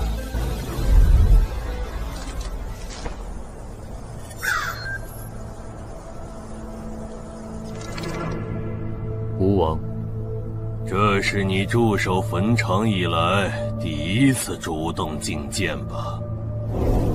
库罗德，你知不知道，就在刚刚，你成为了全球首个通关坟场的冒险者。首通？我？对，你要火了。坟场这个地下城虽然等级很低，但是在冒险者圈子里很有名气。你首通的经历应该会吸引到很多资本和散人工会的招揽，当然也包括官方。啊，所以现在是招揽环节？是的，你在女妖之森和坟场的表现已经充分证明了你的潜力。像你这样的超级新人，整个冥省1年下来也不会超过10个。作为云霄市地下城负责人的我，当然不可能错过。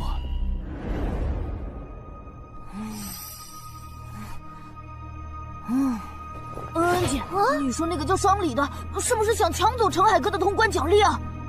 要不然他为啥要拉着陈海哥单独谈话？应该不至于吧？我可不会那么没品。而且5级地下城的通关奖励，我根本看不上，好吗？哼，那可不好说。你不需要，不代表你家亲戚不想要。这死小鬼！啊，别乱说。我们在里面聊的久，是因为在谈加入冒险者协会以后的待遇问题。不是吧，陈海哥，你要当公务员？哈哈，感觉你好像对冒险者协会意见蛮大的。那倒没有，我就是觉得像陈海哥你这样强的人，完全可以像王自健那样自立门户，没必要受协会的规章制度束缚。王自健是谁？是不死冒险者里的男主。不会吧？你明明是个冒险者，竟然没看过这个吗？我是冒险者，和我看这书有什么必要联系吗？这个死小鬼！要不要告诉他们，这本书其实是我写的？你是陈汉？你真的是不死冒险者的作者陈汉？不会吧，不会吧，不会吧！如假包换，不信的话，我可以给你看我写到一半的《不死的冒险者2》的小说原稿。真的吗？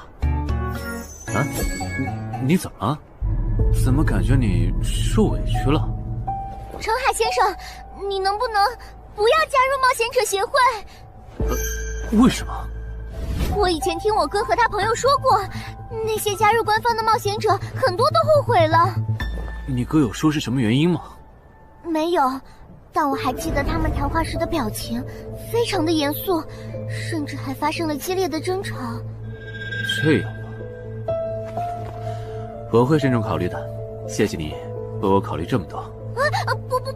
不，我才应该道谢。那个杀千刀的对我弟弟见死不救，你还把他放进来？少李，你是不是成了云霄市的负责人以后飘了，忘了自己是怎么上位的了？我没忘，我请他进协会不是为了护着他，他通关的地下城很特殊，过不了几天他就会被财团或大工会拉拢，好多事就不好办了。要是有潜力的成了官方冒险者，等他们跨过15级大关以后，到时候他们面临未知的危险，你是知道的。不行，那样太久了。他虽然有潜力，但不一定能突破15级变成传说。我要他下周就死。好吧，我知道了，那只能借刀杀人了。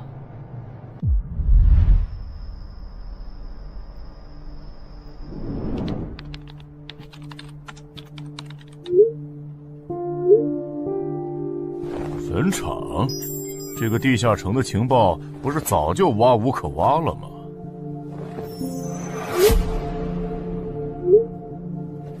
这样就可以了。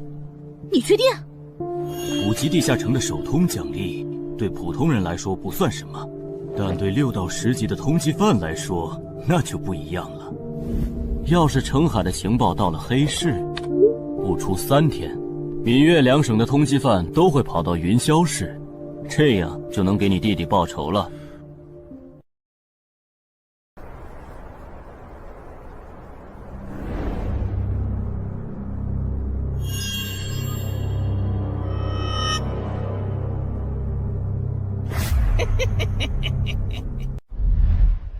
我的个人信息要3天后才能录入官方的冒险者系统吗？是的，我记得程先生你是东山人吧？要不我这边先给你安排一下暂住的酒店，这样你这几天就不用两边跑再折腾了。不用，刚好我要回东山办点事，那我3天后再来云霄。好的好的，那咱们3天后再联系。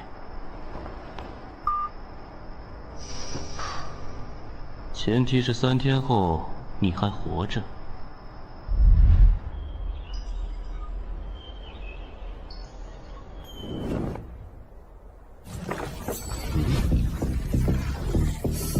几天没见，怎么感觉这个地下城入口变得更大了？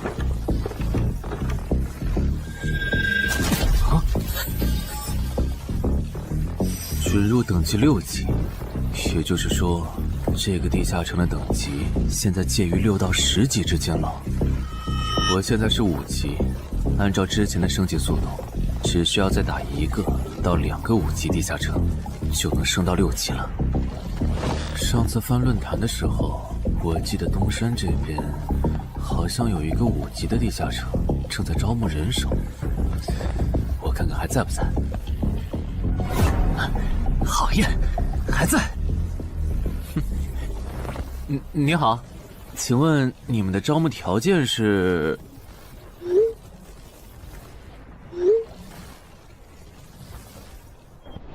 黑市金币？你问这个干嘛？我闲着没事翻论坛，发现论坛上的冒险者彼此之间做交易时，使用的货币不是现金。冒险者之间做交易，除了用地下城入口和掉落物，就是用黑市金币当货币。黑市金币有什么特殊之处吗？为什么不能用现金交易？黑市金币是挑战10级以上地下城的主要收获。我以前问过安教练，他说这东西10级后有大用处，可具体咋用没跟我细说。原来如此。对了，等级没到10级的冒险者，一般是从哪儿弄到黑市金币的？我也想搞一些。新手的话，你可以试试把不用的掉落物拿到鬼市去卖。你要卖吗？要的话，我晚上可以带你去东山的鬼市。要，谢谢徐哥。东山这边的鬼市只有每周一的凌晨2点到4点有。你别看这边人很多，实际上只有1/10是冒险者，甚至更少。这些摊贩也是卖的东西真真假假，很容易上当受骗。听起来有点像古玩市场。差不多吧。总而言之，东西先别急着卖，多转转，弄清楚物价后再卖东西。我这边还有点事，就不陪你继续逛了。好的。看不出他这人还怪好的。好了，到我来扫荡了。小哥，来看看这件，可都是宝贝啊！瞧一瞧，看一看喽！精品装备，仅此一天，价高者得。小哥，来看看我的矿石啊！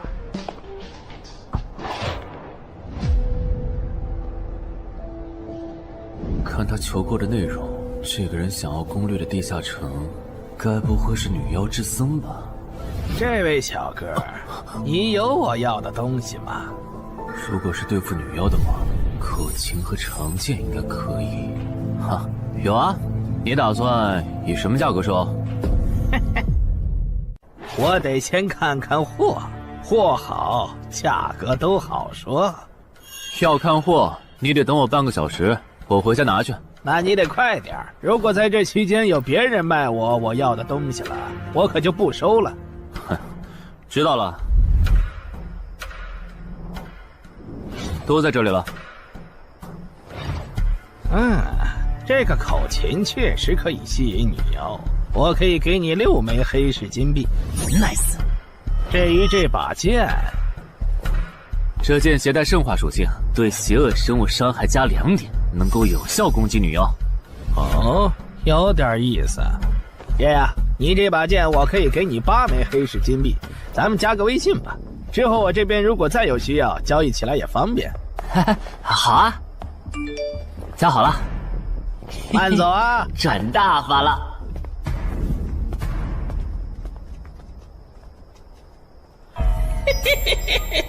疏于防范了哟，坟场通关新人。唉，都过去1个多小时了，那个叫四海为家的怎么还没来？算了，不等了。各位新老朋友，大家好，我是5级哥布林地穴地下城的入口拥有者搬砖小 C。我左手边这位是协会冒险者林女士。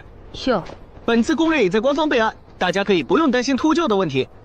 这边的3位大叔和我组队过3次，是实力和人品都很过硬的老手。这小子怎么每次都这么磨叽？然后是本次行动的金主，目前还是普通人的王老板。大家好，鄙人姓王，是东山地产的经营者。最后是新朋友，爱写作的东山市民和今天也很咸鱼呢，他们都是3级以上，可以胜任后援工作。大家好。怎么这些人都喜欢在公园集合呀？上次的师傅秃鹫事件后，我都快对公园有心理阴影。大家都互相认识了，接下来请随我前往哥布林地穴的入口所在地吧。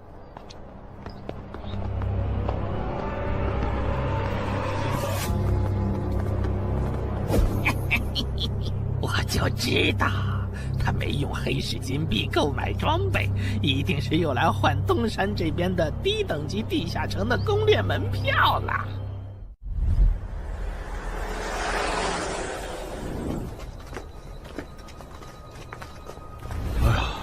那个还要走多久啊？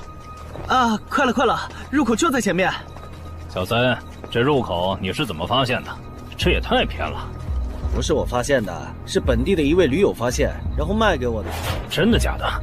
这年头还有发现地下城入口以后自己不攻略，反而拿去换钱的傻子？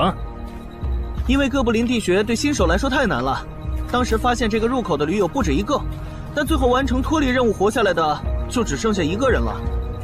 人家已经是冒险者了，这地下城在开放期又攻不下来，还不如卖了，换点能用的东西，剩下的钱分给死去同伴的家属。这选择挺合理的呀，不是吗？合理是合理，但我觉得事情应该没那么简单。喂，你这人真是的，咱们都合作好几次了，你还怀疑我？到了，形状、颜色、大小完全一致。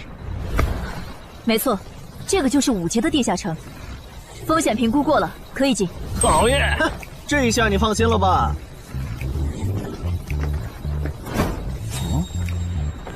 喂，我再跟你们说一遍啊，进了地下城，里面的哥布林归我们管，你们就负责保护王先生，都没意见吧？我这200斤肉就交给2位了。脱离任务呢？通关任务大家都一样，但如果我的脱离任务是狩猎哥布林，那我们会优先满足你的脱离任务，然后再考虑通关。这么容易就能拿到通关奖励，那我更没意见了。我也是。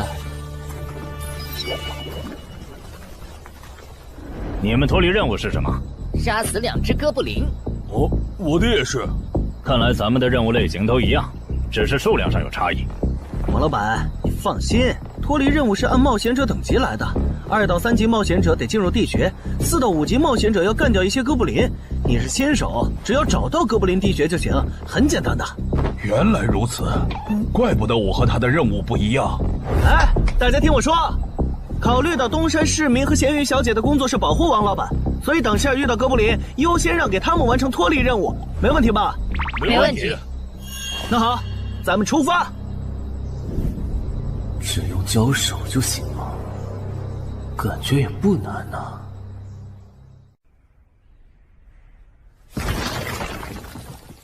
这个你不要吗？不要，你杀了吧。这就是5级地下城里的怪物吗？感觉也没多强啊。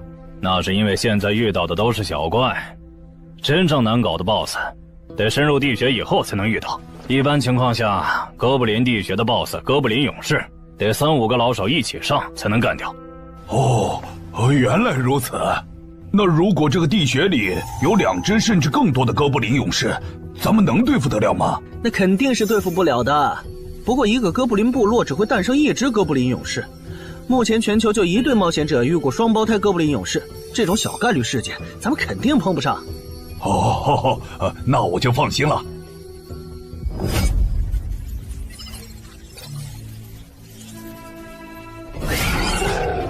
速战速决，别让他们逃回去报信。麻烦了。啊？你指哪方面？从我们踏入地穴到现在，已经遭遇了4波哥布林，很明显，这地下城的小怪数量多得不正常。我们可能中大奖了。搞不明白你们这些富人究竟在想什么？你都这么有钱了，为什么还要成为冒险者？说来惭愧，鄙人成为冒险者主要是为了减肥。减肥？等等，减肥和成为冒险者有什么必然联系吗？这联系可大了。我特意托人问过，目前已知的职业里，有一种不需要锻炼，只要打坐消耗多余的体质，就可以不断变强的。你不觉得这种职业很适合我这种有钱但是又下不了苦功去锻炼的人吗？花这么多钱竟然只是为了减肥，你们有钱人的世界真难懂。我们在聊什么？嘿嘿，能让我也加入吗？哦呦，连锁子甲都准备了吗？程先生真专业。你之前进地下城的时候也穿的这一套？对啊，如果没有这套防具，我早就死在地下城里了。相反，我倒是很不理解，你们为什么不穿防具？搞定，换班了，下一波哥布林你们处理。行，接下来我们负责打头阵。评分机制，你不知道吗？在地下城内借助的外力越小，完成任务后得到的结算评级就越高。原来还有这种设定吗？我说你的脱离任务咋比我简单？原来是靠全副武装过了地下城。我看你到现在也没有几个有用称号，说白了，你就基础属性等级高些，跟新人比也强不到哪儿去。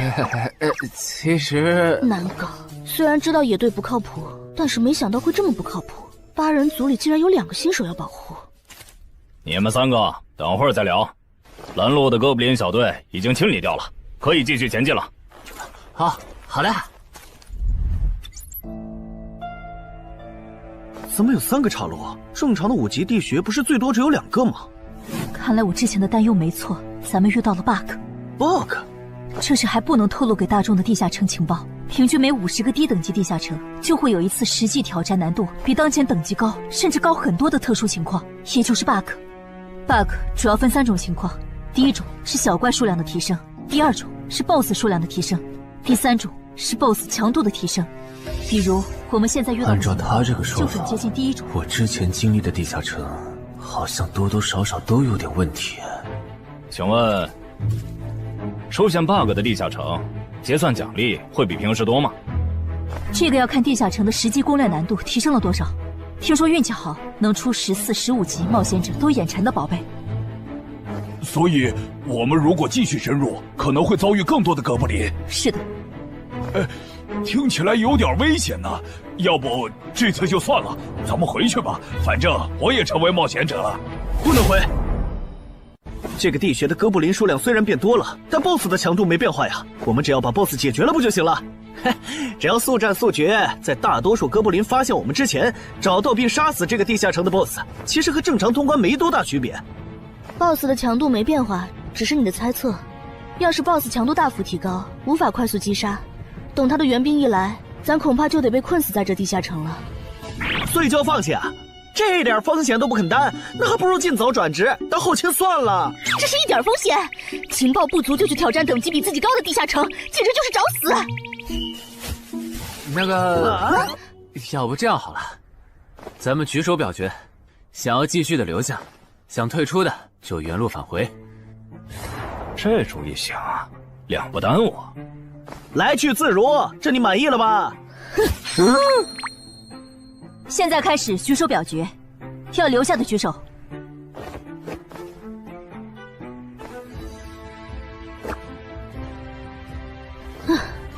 所以说野队就是野队，完全没有风控意识。不是，你有毛病吗？他们等级高，想拼一下我能理解，你实力还不如我呢，你凑什么热闹？但我还是想试试。既然大家已经做出选择了，那就在这里分道扬镳吧。王老板，你的通关费用我晚一点退给你啊。哎呀，不用，就当交个朋友了。走了。哎呀，你等等我！一定要走左边吗？我觉得右边更好啊。那就猜拳，谁赢了听谁的。要是平局怎么算？靠谱吗？这两人平局就走中间呗。我怎么感觉上贼船了？石头，剪刀，不，超爷，我赢了！哎呀，早知道出剪刀了呀！可恶！等下 BOSS 出来了，你不用上，你就负责清小怪，别让哥布林打扰我施法。没问题。那个，你为什么那么不看好他们呀？这个地下城真的有那么危险吗？你怎么知道我不看好他们的？啊，我毕竟是做生意的嘛，基本的察言观色还是会的，所以，我选择退出主要是因为这个称号，它的效果是为佩戴者指出前方的危险。之前的地穴，我就靠它发现地穴深处有俩能要我命的家伙。我听了官方冒险者给的消息，我认为这个入门级地下城是少见的双 BOSS 地下城。一般单 BOSS 地下城要3到5个同等级冒险者才能打通，那双 BOSS 的话，咱们这点人肯定不行。你信不信？我要是跟他们把话说开了，明天情报商人那儿就会有我和我这称号的情报。为啥要我牺牲自己的利益去拦着他们作死？大家又不熟。再说了，作为临时队友，我在保证自己安全的情况下，都尽力劝他们了。不听那是他们的事。那你为什么肯和我说这些？你不用担心，我不会害你。你又不在冒险者这行混，没必要为点情报费招惹我这种有潜力的人。说出来也没啥。哦，这样啊。怎么了？不能再继续前进了，外面有更致命的危险。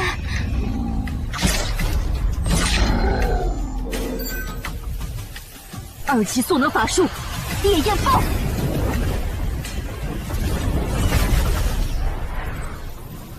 原来灵台战前套给我的元素护甲是干这个用的呀！不愧是官方冒险者，虽然同为5级，但他的称号、职业、技能和装备都已经毕业了，而且还是最难凑齐的一套法系职业。干得漂亮！换班，下一波哥布林你们来处理。好的。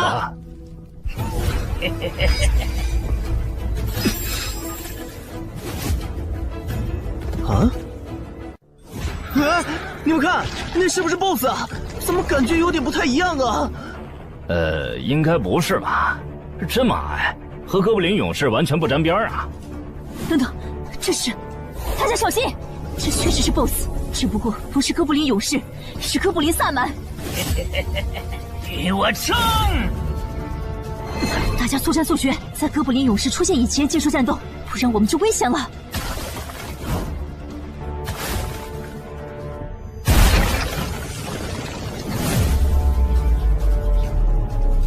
开什么玩笑？哥布林怎么也开始讲战术了？这地下城到底发生了什么？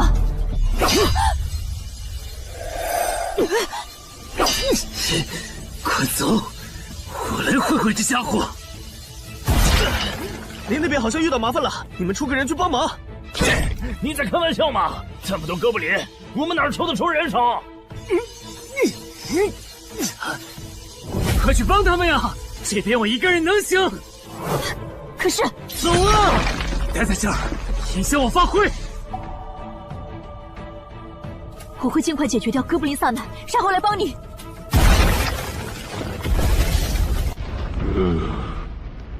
可不，现在没人能打扰我们了。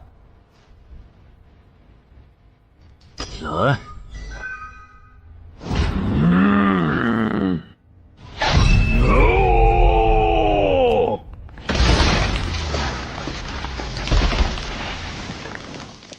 这个 BOSS 力量惊人，但太笨拙了。就算不用一步一杀，我应该也能躲过他的大部分攻击。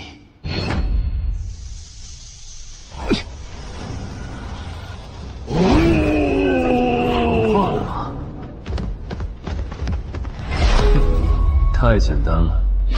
虽然你同化后的速度和力量涨了，可出招没个计划，反而更容易躲了。所以，这就是5级地下城 BOSS 的强度吗？说实话，有点扫兴。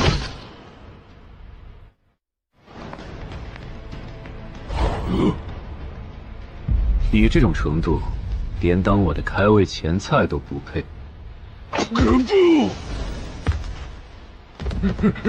可不！连死战到底的勇气都没有了。这样看，我以后不用对5级地下城抱有期待了。这个地区到底还有多少哥布林啊？再这样下去，我可顶不住了！再用一次那个火焰魔法！你以为我不想吗？这个哥布林萨满一直在用低级法术看让我施法。等一下，通关任务怎么完成了？我的也是。石洞山市民解决掉了哥布林勇士，大家再撑一下，他等下应该会来支援我们。我看不见得，他既然已经完成了通关任务，就没有理由再回来冒险。那咱们也撤吧，反正通关任务已经完成了。不行，如果我们不能一鼓作气杀死哥布林萨满，那撤退的路上我们会被他们耗到死的。您说的对，现在还不能撤，大家顶住！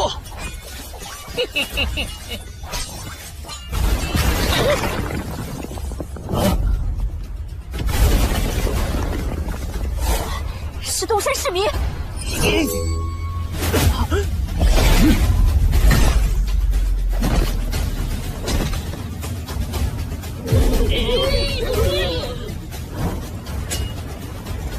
你从哪儿找来的大佬啊？双 BOSS 地下城就被他一个人打穿了？不是我找的。关于我的事情，麻烦大家帮忙保守秘密啊！明白。你这种有潜力的新人，容易被人盯上，等级没升上去前，确实不能太张扬。理解万岁。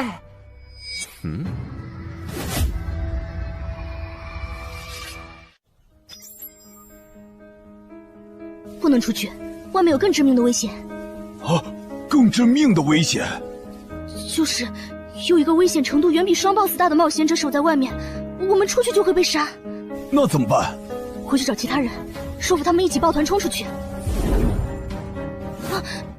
你们竟然把2个 BOSS 都杀了！这俩可都是他一个人干掉的，我们都没出多少力。怎么是他？我之前明明用称号确认过，他威胁不到我。等等，你怎么知道这个地下城有2个 BOSS 的？难道你刚刚一直躲在我们身后偷看？那倒没有，在你们遇到 BOSS 以前，我们就已经走到出口了。之所以知道这个地下城里有2个 BOSS， 是因为我的这个称号，他能帮我找出前面对我有威胁的存在。我就是靠他才知道这地下城有2 BOSS 的。不是吧？你有这么好用的称号，你之前不提醒我们？我是没有直接提醒，但我有劝过你们不要继续深入地穴吧。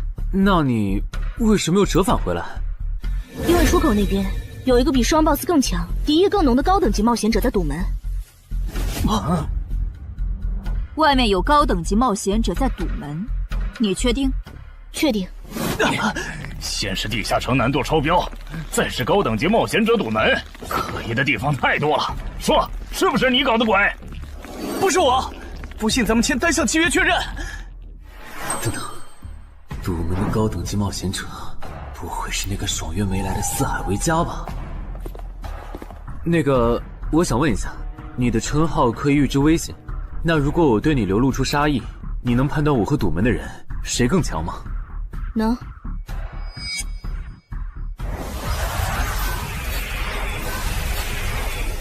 现在，我和外面的那个高等级冒险者，谁强？外面的要强一些。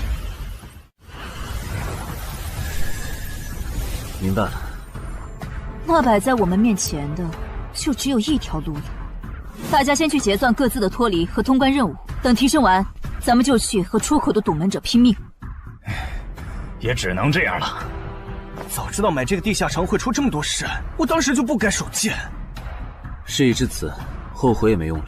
再说，咱们这么多人，未必打不过。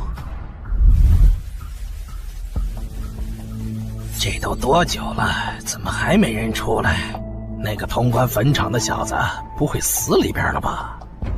你有没有兴趣？不好意思啊，我想再考虑一下。没想到第一次进入地下城就让你遇到这种事，实在不好意思啊。这下出来了，这次没有掉入史诗级奇物，看来双 BOSS 的地下城难度也远不如坟场了。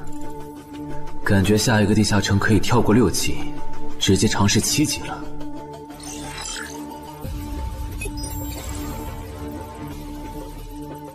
不算置死地而后生的话，能在一会的战斗中派上用场的，应该就只有扮猪吃老虎、奇迹生还者与传奇过招、自适应、暗行艺术和守护者。与传奇过招这技能比置死地而后生差点，能让我状态拉满，但要扣4力量、4敏捷、2感知。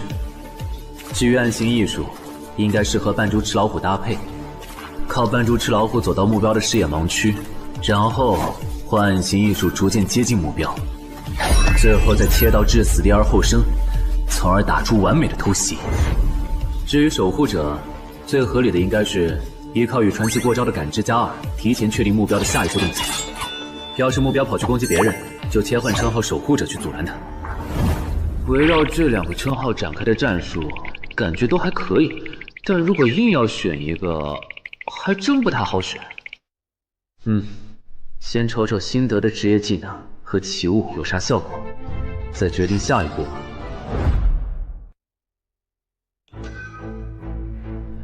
这个向死而生不错呀，就凭它能够提升步伐和身体柔韧性这一点，搭配一步一杀的技能效果，我以后就可以在闪躲的同时攻击敌方要害了。好技能啊！还有这个假死技能，考虑到在现实世界，冒险者死后是不会产生掉落的，我完全可以利用这个技能装死，然后找机会偷袭反杀，兵不厌诈。只要那个堵门的不是脑子有毛病，非得跟尸体较劲，我就能狠狠地阴他一把。当然，这是万不得已的选择。要是可以的话，我肯定想光明正大的阴你。哇，这次掉落的东西都很棒啊！骨笛、萨满旗帜和传承之书，以后去地下城就能有个哥布林跟班了。而且这个哥布林的秘药搭配上骨笛，运气好的话，能拉来一只哥布林勇士当打手。保险起见，我就不继续囤升级券了，先把战斗力拉到最高再说。我目前持有的奇物中，等级最高的就是这家伙了。把奇物升级券用在他身上，肯定是最优解。就这样，对传奇亡灵库罗德的头盔使用奇物升级券，只能升到史诗级。那算了，先用装备熔炼炉把这几个用不上的给熔炼了，看能出什么好东西，再决定奇物升级券用在哪儿。不是装备型的奇物不能熔炼吗？那我手里没用的装备，估计也熔不出啥好东西。没办法了，用奇物升级券提升被污染的名剑吧。使用奇物升级券。好酷的剑！头盔和武器确定了，那装备祈愿券就用在防具上吧，正好替换掉我买的锁子甲。厉害！这套铠甲穿起来比我之前用的锁子甲还轻便。东山市民，你那边完事了吗？差不多吧。你们整理完了吗？完事了，再给你们上一轮 buff，就可以出发了。你的装备好酷啊！这些都是你在这个地下那再等我一下，我招个怪物随从。啊！喂，别无视我呀！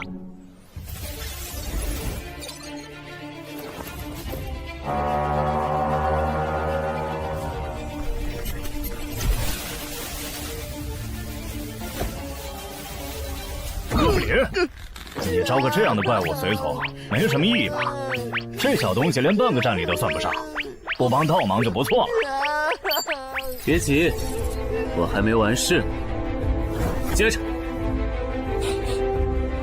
喝了它。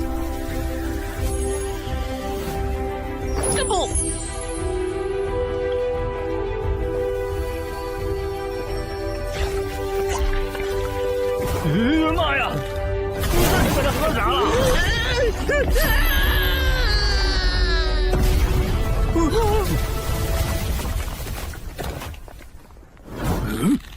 天哪，他变成 BOSS 了！那边有适合你的衣服和兵器，自己拿吧。你的随从不会失控吧？毕竟是 BOSS 级别的哥布林。不知道，不过你可以让他用称号看看这只哥布林对我们有没有敌意。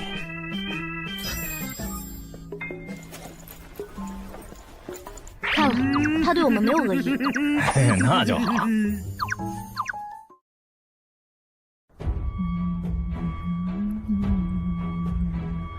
法师护甲以及属性强化，雄之坚韧。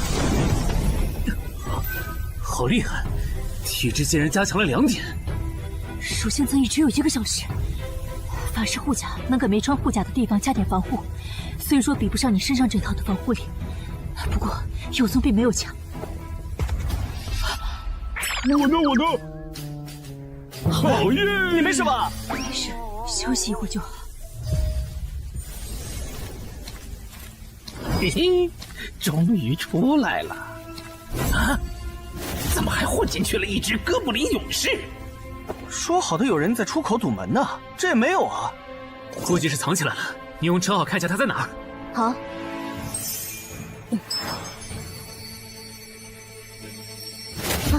找到了，他躲在1点钟方向最粗的那棵树后面。大家小心，他在入口前面放了很多捕兽夹，注意别踩到了。捕兽夹？哪里有捕兽夹？哼，有探查类的称号吧？真是够讨厌的。原来是他，这么一来就全明白了。女妖之森刚通关，他不去那儿的黑市买通关物资，却来东山碰运气，肯定有猫腻。知道我在东山的没几个人，团队领袖跟我签了保密协议，肯定不是他。那个戴眼镜的护士也不太可能，所以是商礼还是徐茂？这个人好像有点眼熟啊！等等，你是高成勇？对方很有名吗？何止有名，他可是明广一带最臭名昭著的通缉犯。别看他只有7级，死在他手上的冒险者，光是已确认的就有上百号人了。他不光是想抢别人的通关调度，还想刷出针对人类的称号，说不定现在已经刷出过量杀戮人类这个称号了。看来你很了解我吧？是协会的官方冒险者吗？果然，他已经刷出了那个称号。这样吧，我们做个交易，那小子留下，你带其他人走。这条件可以啊，要不咱们……别信他，协会的档案里，高成勇有放过目标然后再猎杀的记录。要是你们真的信了他的瞎话，等他干掉陈海，再用追踪手段把你们一个个找出来，你们连还手的机会都没有。没错，虽然他嘴上说放过我们，但对我们的恶意一直没有降低。他在说谎。连恶意也能侦测吗？这样好了，既然他的目标是我，那就由我和哥布林勇士主攻。你们看时机牵制，大家都是一根绳上的蚂蚱，这种时候就别心存侥幸了。当然，如果你们中有人实在怕死，那就赶紧滚，别拖我后腿。我们会做好辅助工作的。看不出来你人还挺好的，要是我绝对逼着他们一起上。打你，我们俩足够了。哼，我就知道你们这些走大运拿了 S 级评价的新人，就会自命清高，觉得别人都是你们成长的垫脚石。但现实可不是这样的哟。新人在1到5级时很难搞到成体系的称号、职业、技能和装备。你的武器和铠甲这么豪华，我猜大多是装备吧。不巧哦，我的技能偏克你这类新人。高升出！迟缓术。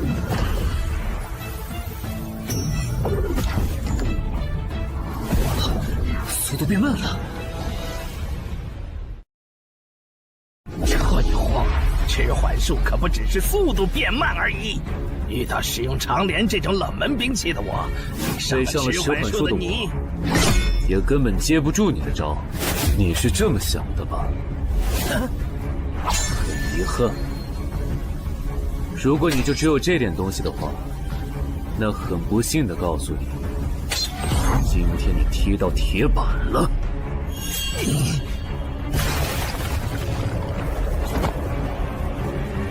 开什么玩笑！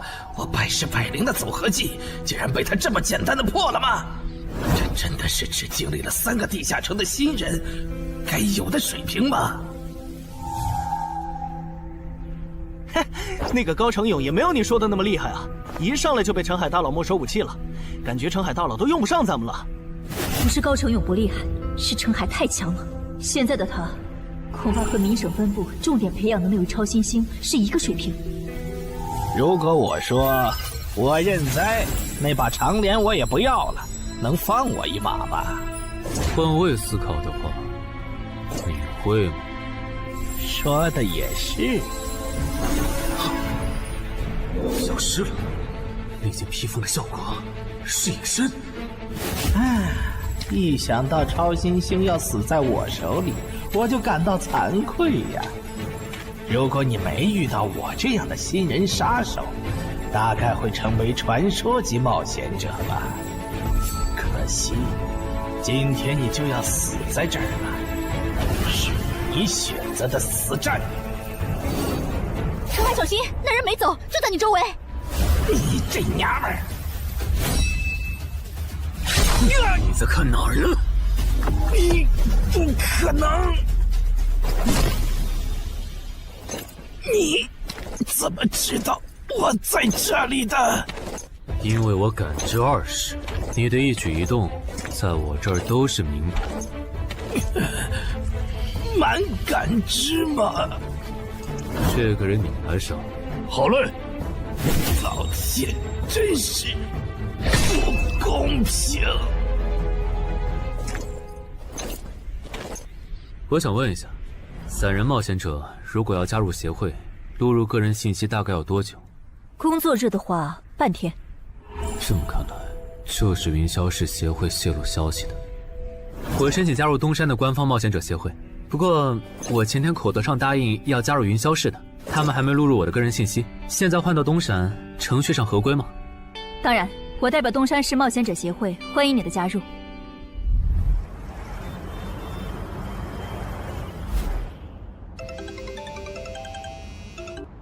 喂，我考虑了一下，还是决定不成为云霄市的官方冒险者了。为什么？你的个人信息明天就能录入进系统了，怎么又变卦了？哈，因为我刚刚除掉了一个 A 级通缉犯，叫高成勇。东山的冒险者协会知道后，邀请我成为本地的官方冒险者。这样嘛，也挺好，成为家乡的官方冒险者，做事会更方便一些。对，我也是这样想的。那我挂了。以后常联系。废物，都是废物！你那边说完了？说完了。哎，你怎么还没走？因为林姐也邀请我加入东山的冒险者协会了，等下要和你一起录入个人信息。这样啊？说实在的，你也被协会邀请加入，我都有点怀疑官方冒险者头衔的含金量了。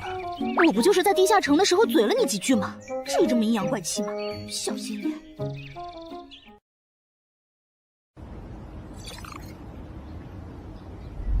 请关闭称号和职业技能，用你自己的力量对着他出拳。好。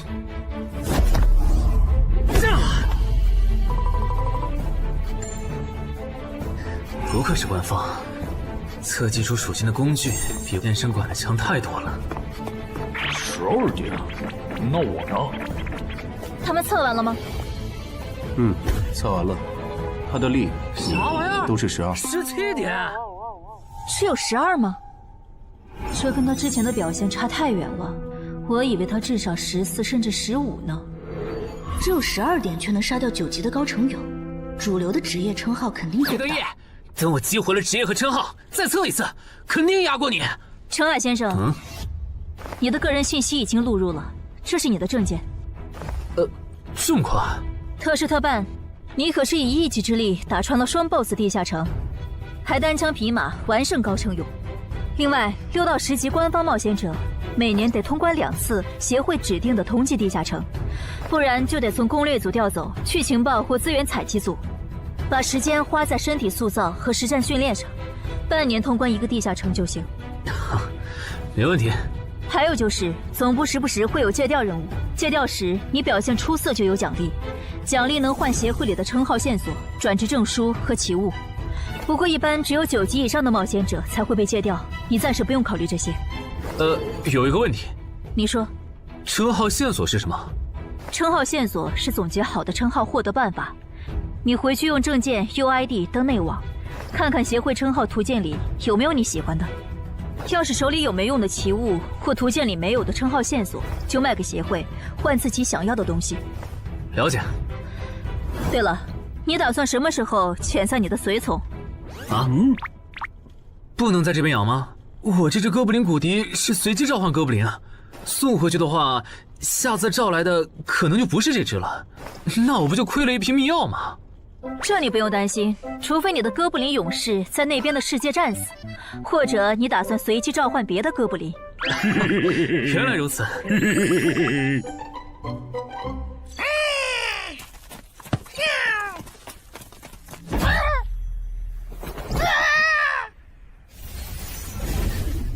跟我来吧，我带你们去认识一下同事们。好。大佬好，我叫梁家坤，是东山这边的冒险者候补，目前的利米分别是。喂，你别每次见到厉害点的冒险者都跟报菜名似的，把自己的利米数值甩出来啊，这样很得罪人的。哎，有什么关系嘛？我的数值总不可能比澄海大佬的还高吧？不，你的就是比他高。你是东山这边的入口管理者？在东山专家级地下城没打通前，干不了入口管理者的活。好，所以入口管理者另有其人是吧？那他没来是因为在攻略东山这边的专家级地下城？那倒没有，他没来是因为在处理昨天突然涌入东山的通缉犯。据说好像是因为东山市出现了坟场的通关者，那些人都是奔着他来的。这样吗？坟场那个老手坟墓啊，哟，那可是出了名的 bug 级地下城，能产出奇物升级券。啊！你们这样看我干什么？我说错话了吗？你还没意识到吗？意识到什么？那个，我就是坟场的通关者。什么？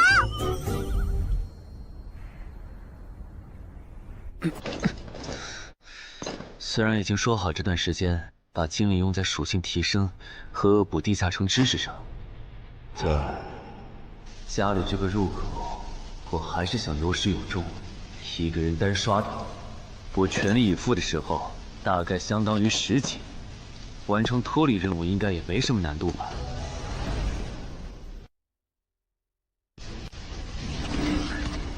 感觉也没怎么变。咦？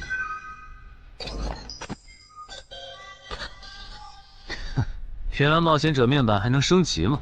那是不是等11到16级的时候，我的面板还会有变化？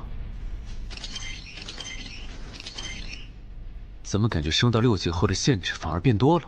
等升到11级，不会还来一些新的限制吧？就先这样，搞定。账弄完了，让我看看这次的脱离任务是什么。脱离任务从单选变成2选1了，这对不打算通关的冒险者来说倒是个好消息。不过，豺狼人，原来这片森林除了鱼人以外，还有别的怪物吗？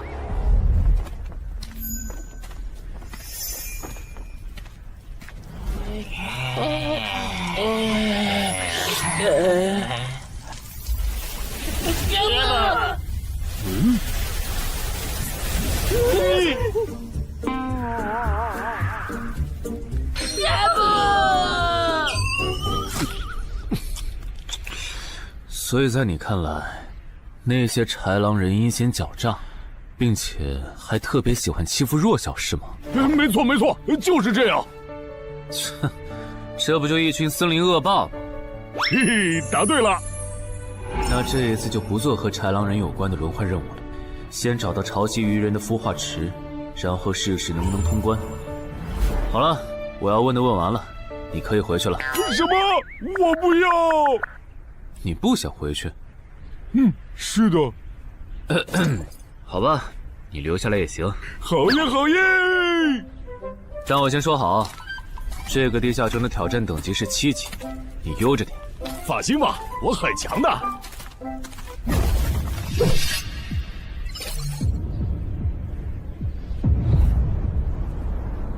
结果你还真组了个野队，让人家带你通关。嘿，还是5级的地下城，你这胆子够大的。嘿嘿，其实还好啦，虽然中间出了一些意外，但也因祸得福，认识了2位很有潜力的冒险者。你这就是幸存者偏差。那些散人如果靠谱，我儿己就不会死在地下城里。我知道，所以我是确认有官方冒险者兜底以后，才决定下去的。说起来，前几天的新闻我看了，你儿子的死好像不是意外。怎么可能是意外？我儿子下去之前，我给他准备了2件保命的奇物，可他还是死了。那2个弱鸡入口拥有者却活着，开什么玩笑？可惜那2个杀千刀的没撑到我出手，就栽在别人手上了。不然，我一定要让他们后悔来到这世上。那这人也算间接为你儿子报仇了，咱得报答他呀。他叫什么名字？叫陈海。我这次来东山，就是要当面感谢他。陈海，你认识？我组的临时野队里也有一个姓陈的，可能就是他。什么？拖住！都打起精神来！那些豺狼人斥候说不定就藏在附近的灌木丛里，你们这样懒散很危险的。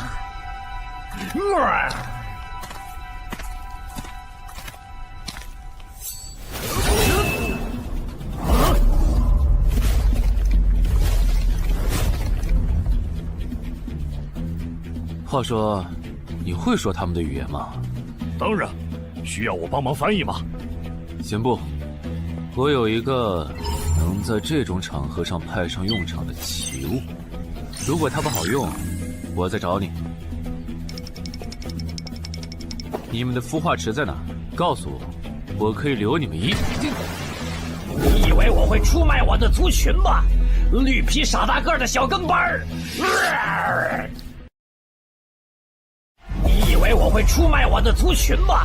绿皮傻大个的小跟班儿！有种你们就杀了我！队长死了，别得意，领军大人会为我们报仇的，咕噜。在湖底有一个水下洞穴，穿过洞穴会抵达一个天然的地下洞窟，我们的孵化池就在那里。你叛徒，咕噜！这只留他一命，挂树上，之后咱们去找湖。你跑那么远干什么？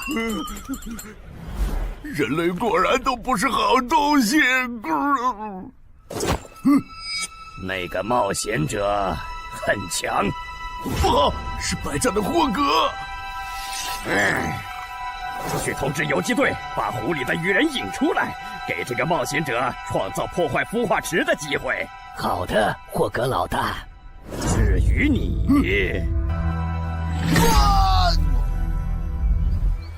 哇，这湖比之前用无人机航拍的时候感觉还大。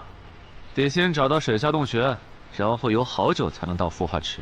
就这要求，能把99%的冒险者都给淘汰掉。不过好在我有海之炎能水下呼吸，虽然不会游泳，但头盔里有库罗德水下战斗的经验。老大，我不会游泳，我可不可以先回去啊？你不会游泳？行吧，那我先送你回去。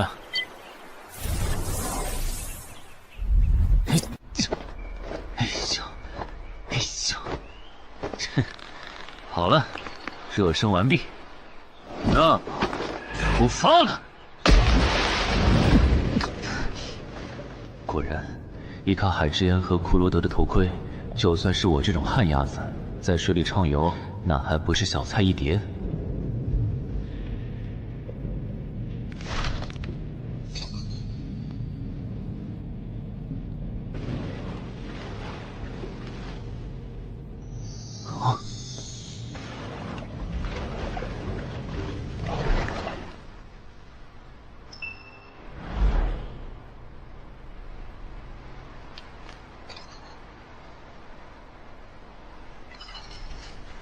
常驻脱离任务完成了，看来这里就是鱼人的孵化池了。但是，怎么没看到守卫？算了，不管出于什么原因，现在是通关的最好机会，这一点不会错。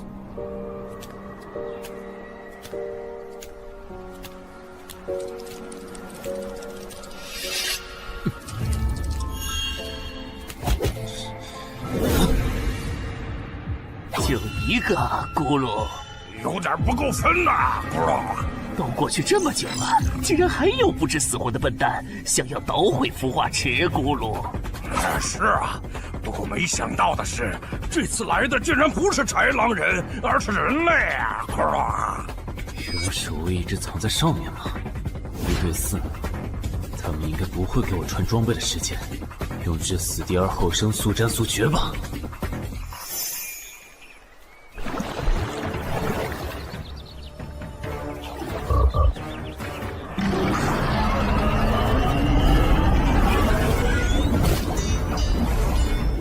有人类闯入孵化池！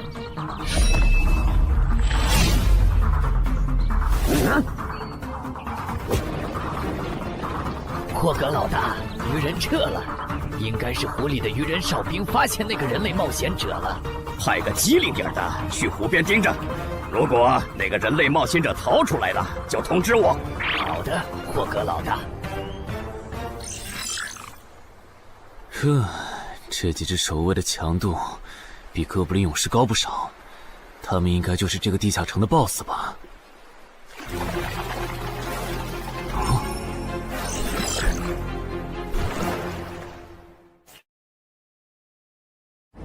6到10级这个阶段的地下城 BOSS， 通常可以划分为团队增益型和个体高战型2类。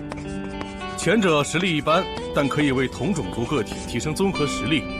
独狼面对这种类型的 BOSS， 几乎很难靠一己之力通关。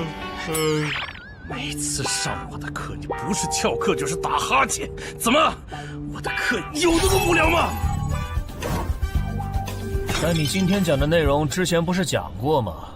你要是说点11级以后的常识，我说不定会认真听。你以为我喜欢讲这些？还不是因为你们这些莽夫 ！CJ 的超新星不自大，不单人去调高等级地下城，就不会被 BOSS 弄死，公司也不会把我临时叫过来给你们突击补课了。什么？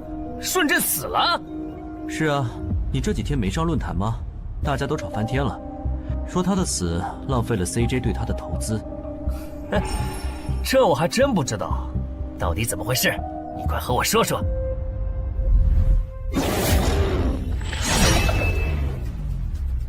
小心，这个人类是极其罕见的高感知个体，偷袭对他没用，大家一起上，咱们耗死他！那个鱼人 BOSS 什么情况？都被我杀了这么多精英鱼人了，他怎么还在旁边观望？难道这些实力比哥布林勇士还强的鱼人，在他眼里都是小喽啰吗？这个人类的实力和霍格好像差不多，好在他是一个人来的，可以用数量耗死他。这样的杀戮速度，等精英怪把他体力耗得差不多了，剩下的精英种恐怕也没多少了。到那时，霍格如果察觉到我方兵力空虚的话，恐怕……算了，还是冒一点险吧。终于感到心疼，要亲自出马了吗？奇迹生还者，这个很久了。邻居大人小心，这个人类冒险者和霍格一样强。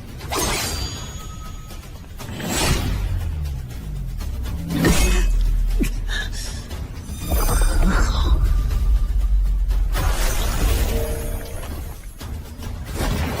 大人，别管我，他伤得更重，还不擅长水下作战。就算没我帮忙，你们也能轻松杀掉他。把脑袋给我带回来。是，领军大人。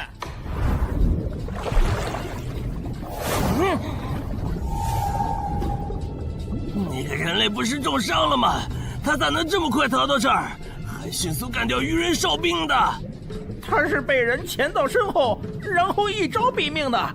那个人类很擅长水下作战，所以领军大人的判断可能是错的。什么？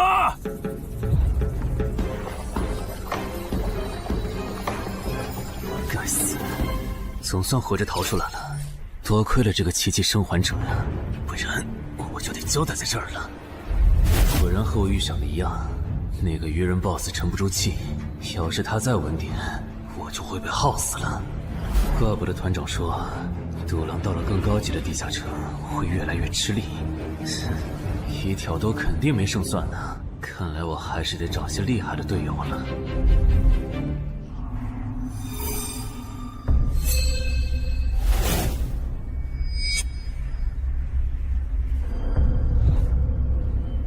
那个人类冒险者活着回来了，他现在是什么状态？我不敢靠得太近，怕被发现，但可以确定他伤得很重。嘿嘿，重伤的冒险者嘛。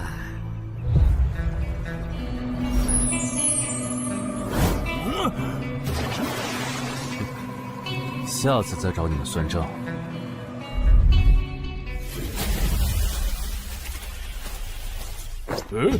已经结束了。失败了，孵化池里的鱼人太多了，我一个人杀不完。我刚才翻了下你们的传承之书，如果你的战斗累积到一定场次，会升阶为更高等级的百战哥布林。以后你就用这把剑斩杀和你实力差不多的地下城怪物。等你成为了百战哥布林，这剑对你没啥用的时候再还给我。那您用什么？哼，我用这个。啊，对了，你以后得练一下游泳了，后面我还要再打一次这个地下城，到时你得出力。好吧。这一定是豺狼人干的。激活技能，与死亡共舞。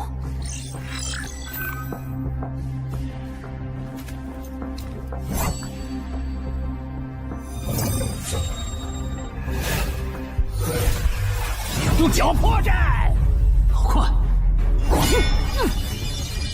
切！豺狼人！还好为了以防万一，把感知拉到20，不然刚才这只豺狼人就得手了。切！这个人类不是受重伤了吗？看他刚才的动作，根本就不是重伤之人能做出来的。他不会是在钓鱼吧？他跑了。不一定是逃跑，也可能是在示弱，引诱我们过去。那咱们还追吗？如果追过去的话，感觉很可能会进入他们的包围圈。算了，不追了。等找到足够强的队友，做了充分的准备以后，咱们再回来和他算账。好的。哎，没想到6到10级的地下城的难度会比5级的高那么多。下次得提前掌握好情报再去通关，不然风险确实太大了。是任务结算呢。哼，说起来，这一次我虽然没有通关，但宰了那么多鱼人，怎么说也该有个 A 吧。水产过敏怎么了？不对，你怎么知道我水产过敏的？还有啊，我是人，你给我一袋动物口粮是什么意思啊？就算他吃不完，这会难吃。什么？他加入东山的冒险者协会了？你给我站住！你当初是怎么信誓旦旦的跟我说他死定了的？连高成勇都栽在他手上了，我能怎么办？听你这意思，我弟弟的仇你是不打算管了呗？哼，也是，你已经靠我爷爷成了云霄市入口管理人，上了岸的你哪能冒着被革职的风险对隔壁市的超新星下黑手呀？我真是看错你了，早知道爷爷当初留下来的资源就该用在周德身上。干什么？专收我爷爷留下来的遗物啊！我弟弟死了你不帮忙，那我就把你想要的遗物给能给我报仇的外人了。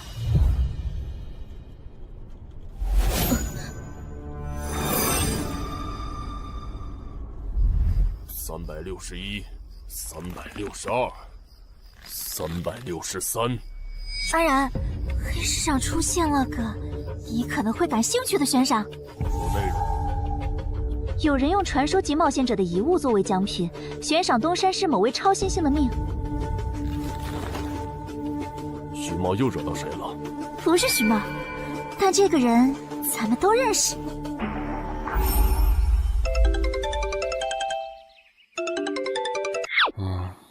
啊！陈海哥，你被人盯上了。我知道呀，这问题不是已经解决了吗？这次不一样，有人在网络黑市高价买你的命。哎呀，你别不当回事！发出这则悬赏的人出价很离谱。我哥说，如果不是你救过我，他说不定也要分一杯羹。具体怎么回事？你再详细说一下。就是我哥他们在网络黑市上看到，还真有你的悬赏。能查出来是谁发的吗？不用查，就从这则悬赏的报酬反推，发出者大概率是已故的传说级冒险者周建明的直系亲属。你怎么和他们结上仇的？他们为了你把遗物都掏出来了。不知道，我都没听过这个人。行吧，那我现在联系老大，让他说服对面撤掉这则悬赏。如果是误会的话，看能不能让老大组个局帮你澄清一下。好的，那拜托了。对了，这几天你就待在协会吧。传说级冒险者的遗物一定会吸引很多人铤而走险。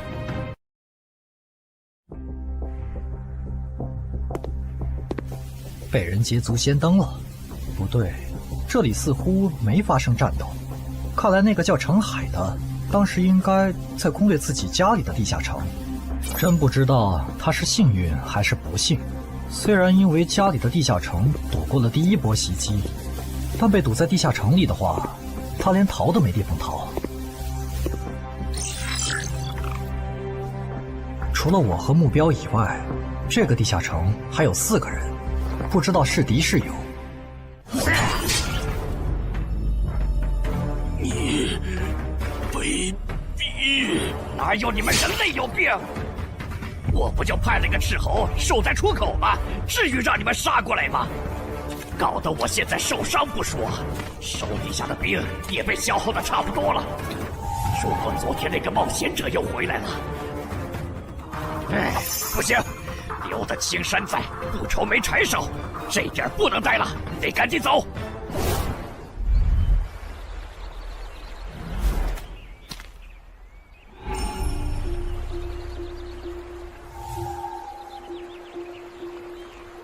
3个猎人，也就是说，目标那边顶多只有1个同伴吗？这么看的话，这个游戏变得更有意思了。安教练，你找我？对，程海被悬赏的事，你知道吧？知道。那正好，你给程海打个电话，如果他不知道自己被悬赏了，随便挑个6到10级地下城，邀请他和你一起打。剩下的不用我说，知道该怎么做吧。徐茂打过来的，肯定因为悬赏的事。不知道他是来提醒我的，还是来试探我的。哎呀，算了，还是不接了。反正家里地下城入口这次肯定是暴露了。要是之后问起来，我就说在攻略家里的地下城。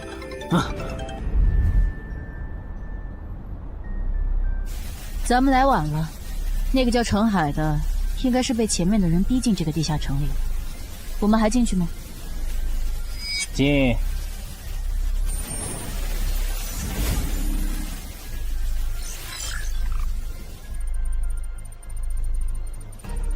又进来2个人。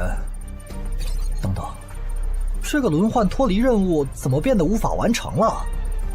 难道说这个地下城的精英豺狼人已经被杀到不足5匹了？你好，那边的人让我问你，要不要一起开个会？那边的狂战士好像有事要跟咱们商量。也就是说，你和你的同伴是最先进入这个地下城的，程海不在这里。对。那我不明白了，你们没堵到人，为什么不离开，反而在这儿扎堆守着湖呢？因为我同伴的主职业是海兽祭司，他因为职业特性的原因，发现这个地下城刚刚诞生了一只英雄级鱼人，他想趁着对方还未成长起来，和他签订主仆契约。那你们呢？你们为什么不去做轮换脱离任务？因为我们进入地下城用无人机找程海的时候，只发现了守在湖边的他。等我们赶过来以后，他既不承认程海在湖里，又不肯交代他守在湖边不走的理由，那我们能怎么办？只能陪他在湖边耗喽。这不能怪我呀，我总不能说我的同伴下水了，但我不会游泳，只能在岸上等他吧。你这家伙！啊，我怎么了？先等一下，你们的事情我大概了解了，但这应该没有商量的必要吧？有必要。刚刚我的同伴死了。啊？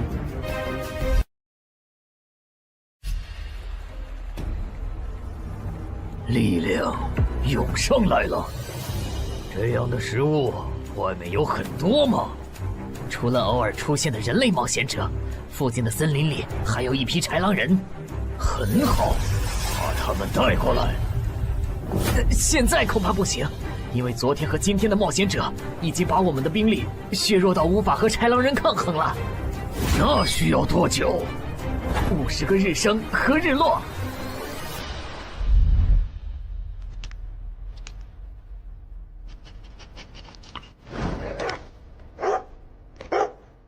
没想到独狼闪悟竟然死在了这个地下城。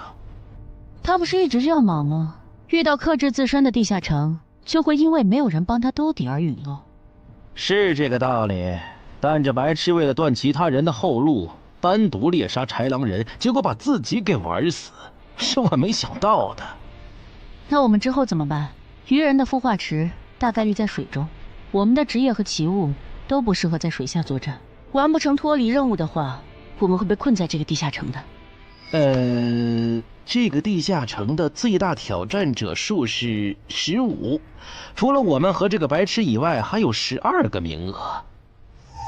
只有其中有擅长水下作战或者能帮助我们完成脱离任务的，我们就能脱离。所以，回出口。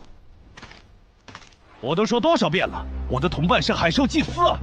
这个职业的水下作战能力很强，以他的实力，不可能连逃回来都做不到。这个地下城绝对不正常。关键是现在要离开这个地下城，只能靠常驻脱离任务，这下麻烦了呀。回出口吧，排除掉那个搞崩了轮换任务的王八蛋，这个地下城还能再进7个人，说不定其他人里面就有能帮助我们完成脱离任务的。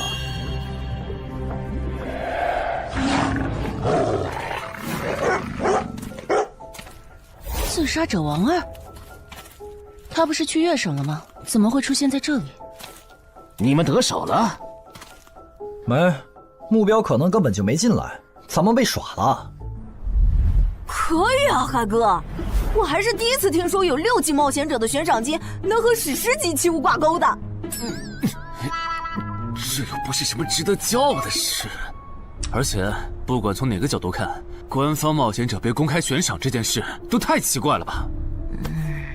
你这么一说，倒确实是。虽然冒险者适用的法律和普通人不太一样，但官方冒险者被公开悬赏这种事，我也是第一次见。因为悬赏的发起人很特殊，他是已故传说级冒险者周建明的孙女，而周建明就死在天门入口翻船事件中。好痛啊！上吧！所以，战死在天门的周建明的后人才会继承遗物，拥有诸多特权。对，又因为周建明的孙子死在了坟场，而你又救出了2个本不可能活着的一般士兵，堵死了他弟弟的生路，所以周建明的孙女才会迁怒于你，想要你死的。照你这说法，我们的矛盾岂不是化解不开了？那倒不至于，老大已经约了米省负责人，也就是周建明的旧友，还有发布者，一起谈这件事情了。快的话，下午就能谈出个结果了。我们没来晚吧？没，刚刚好。那就好。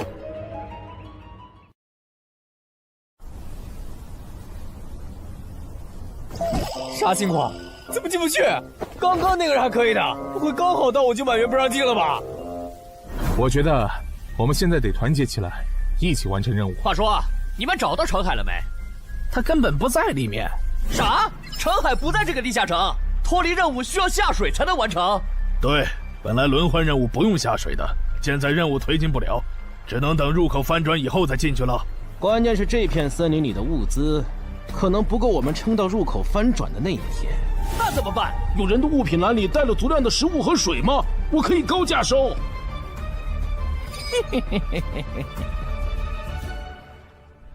本来也没抱多少希望，不过没想到连刺杀者王二那样的高手都被困在这个地下城里。这样看，少了这些竞争对手，等我完成脱离任务出去以后，说不定真的可以燃制周建明的史诗级遗物了。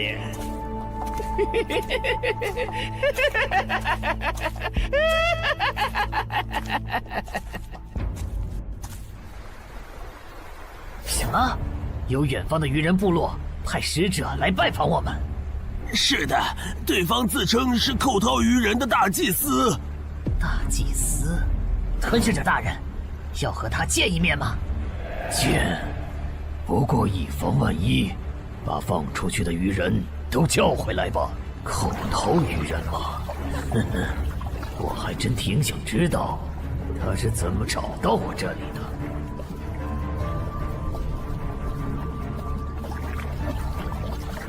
领军大人答应见你了，跟我来吧。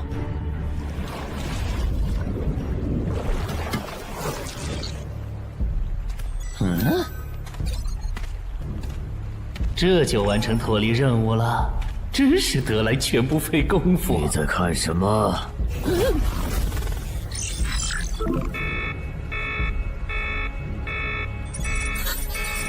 英雄级单位，7级地下城怎么会有英雄级单位？你在发什么呆？吞噬者大人问你话呢。别慌，他们看不到我的任务面板，只要找个理由搪塞过去。理由，有了。本祭司拜访过很多鱼人部落，但像你们这样能把孵化池放在地表生物完全无法到达的部落，我还是第一次见，一时有些惊讶。这样啊，那不怪你，毕竟不是哪一只鱼人都能找到这样的风水宝地。嘿嘿，不对，他有问题。天赋不会说谎，打他出现在我视野里的那一刻开始，我的天赋就一直在提醒我，吃掉他，我还能再升一级。我的天赋是不会对同种族的鱼人同胞生效的，他根本就不是鱼人。如果不是那个叫程海的圣母心泛滥，我弟弟才是最有可能完成脱离的人。官方冒险者应急预案操作手册第4条，被卷入生存类地下城翻转拉人事件，需优先帮助弱势群体完成脱离任务。程海的操作完全合规，不是他的问题。但他那个时候还不是官方冒险者。周畅，你先别说话，我就问一个问题。您说，如果一切顺利，你觉得程海能成长到哪个程度？优秀的中间，独当一面的地区负责人，还是传说？以散人冒险者开局，1个月到6级，还单杀了新兴猎手高成勇。不管从哪个角度看，程海都比同期的我要强。再结合他在坟场的表现，我觉得他至少都能胜任地区负责人，甚至有望冲击传说。好，那这事儿就这么算了。我这边稍后会督促华东委托集市的负责人下掉那则悬赏。黄伯伯，差不多得了。我之前看在建明哥的面子上，一直纵容你和你弟弟，但再怎么照顾也是有限度的。我们这一边的传说种子，可不能因为你的一己私怨而夭折。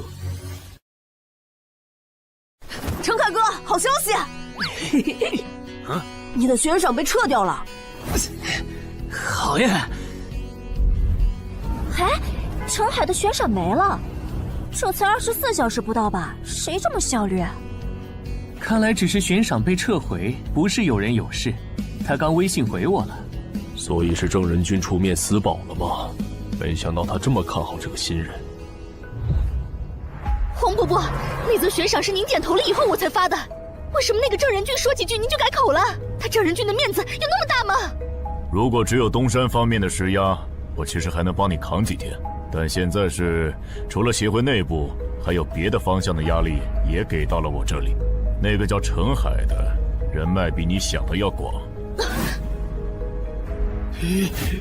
别打了，我知道的我都说了，给我个痛快吧。大人，已经审完了。哦，森林里有12名冒险者，实力和豺狼首领差不多，他们不擅长水下作战，不用担心会打过来。现在被困在森林里，无法撤离，森林里食物少，撑不到50天，有点意思。这位就是东山市的入口管理者邓仁君，你的事就是他出面说和的。谢谢郑哥。客气。虽然华东委托集市已经撤掉了针对你的悬赏，但保险起见，未来2个月你还是别出这栋楼了。外面指不定会有高等级通缉犯冒险来杀你，然后找悬赏发布者领赏。有道理，那我不出去了。等一下，那悬赏澄海哥的人呢？这种坏规矩的事儿，他难道就没有处罚吗？发布者毕竟是周建明的孙女，官方不太好处罚的。不过对她丈夫伤礼的处罚，过段时间会下来。她应该当不了云霄市的入口管理者了。周建明遗物的保管权现在归民省负责人黄雪了。虽说所有者还是周畅，但以后交易赠与都得在黄选监督下进行，这样他就没法再给你使坏了。对了，我家有一个7级的地下城入口，距离反转还有50天。既然未来2个月我都要住在这里，那我用不上了，我选择上交。什么？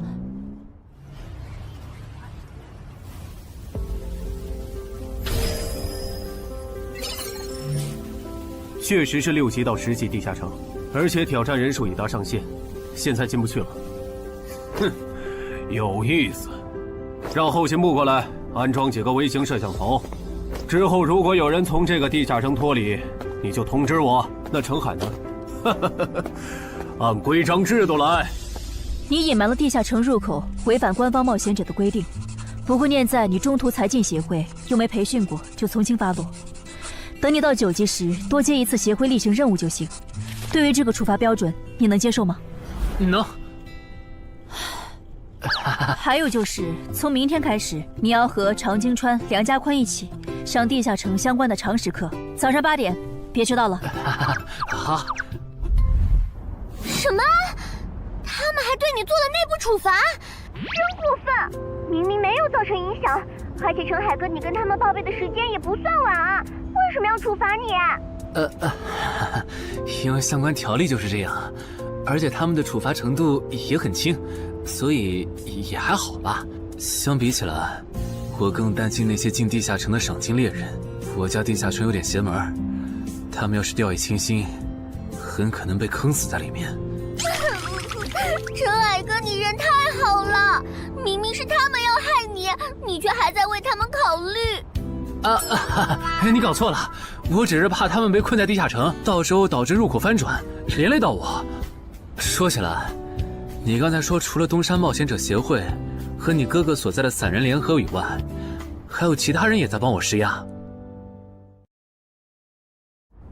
我哥哥说明省的富豪曹火旺对悬赏你的事特不满，他认为传说起冒险者后代比老弱妇孺更受保护的话，以后冒险者肯定会变成特权阶层。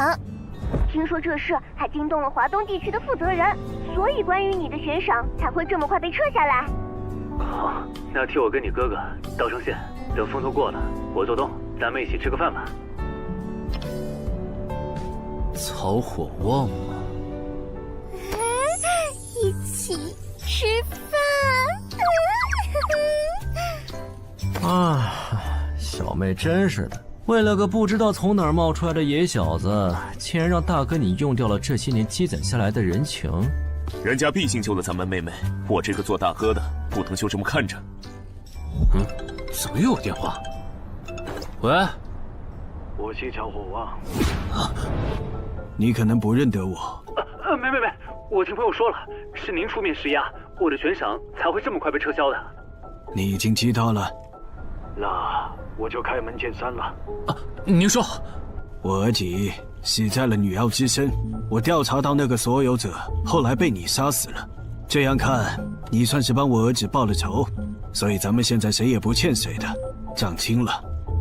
我今天给你电话是有别的事，我想以一介商人的身份和你谈一笔生意。简单点说，我和朋友都觉得你有前途，打算重点投资你。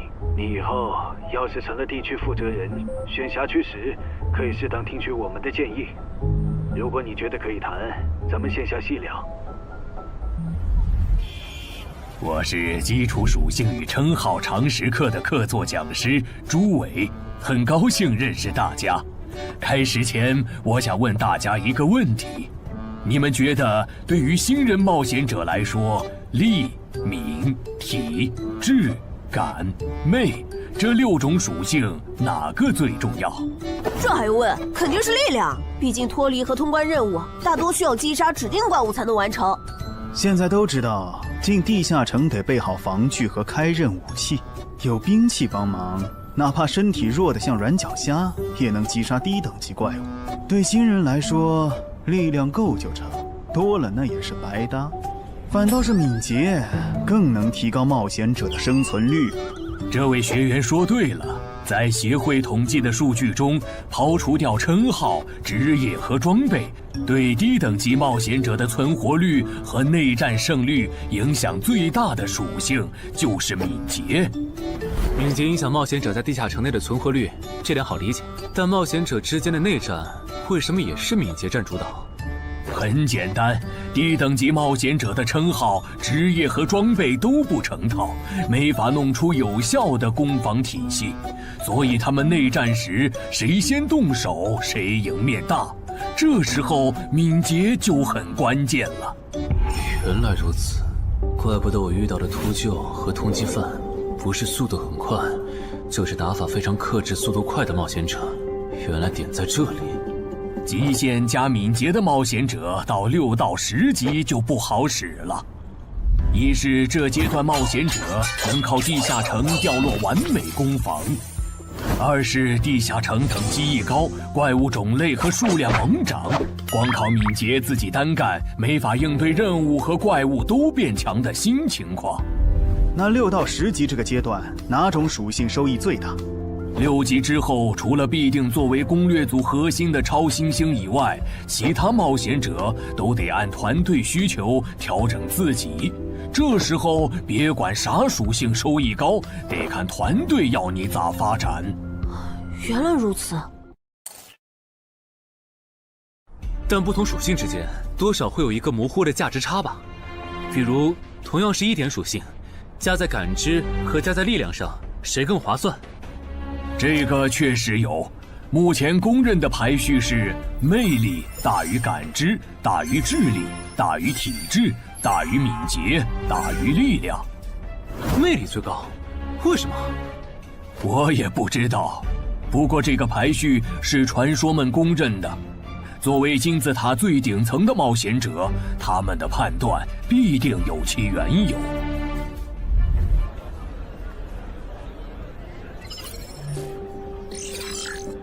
这英勇骑士转职成功，加1点魅力，还是隐藏职业。可我主职业就是近战，副职业再选同类，会不会最后效果1+1小于2啊？想什么呢？没什么。不想说就算了。对了，林姐让我问你，下午的冰击课你来吗？啊？这次好像有越省来的武术大师指导我们。停！第7局，长经川胜。枪的优势这么大吗？算上大人不赖的效果，我等于是被14比0了，关键他的速度没我快，体力也没我好啊。你已经连输7把了，还打吗？打，我还没累呢。你呢？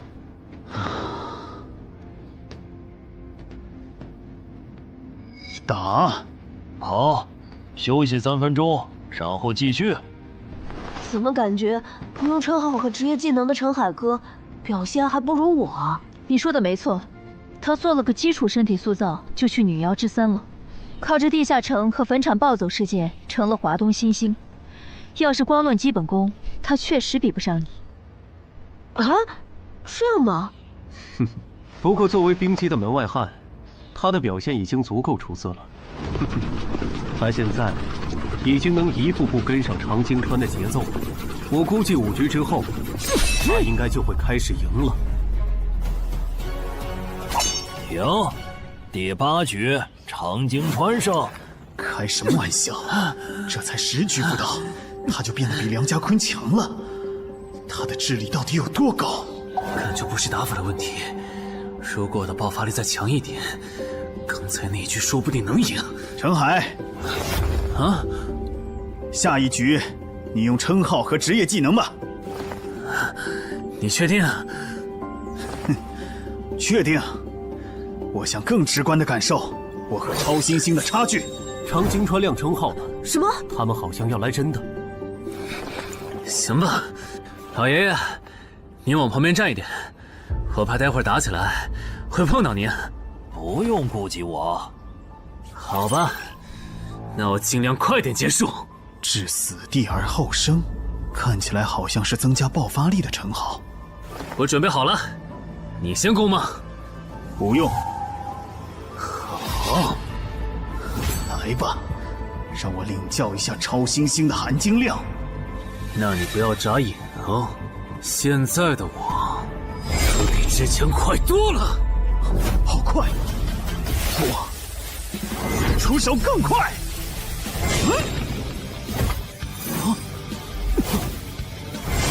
不可能！好快！你输了，今天就到这里吧。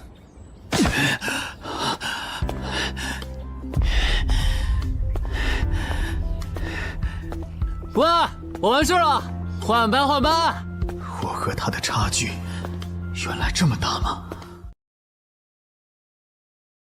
其实你枪练得不错，出手的那一下，就算是我年轻那会儿，也不见得能躲掉。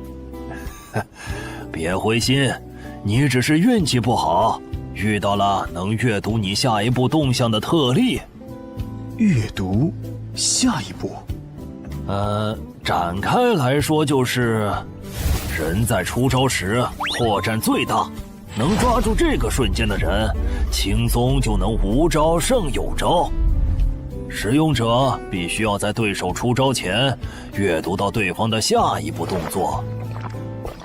有这份眼力的武术家呀，还在世的不超过5个人，所以你输得不远。陈海哥，你刚才那招叫啥？好酷啊！没想到一个没练过武的门外汉，竟然也能掌握这一招。他真的只是个普通的冒险者吗？陈海哥，你也太牛了吧！你是没看到败给你以后，常青川的臭屁男的脸色有多……臭屁男？常青川，我可以坐在这里吗？当然可以。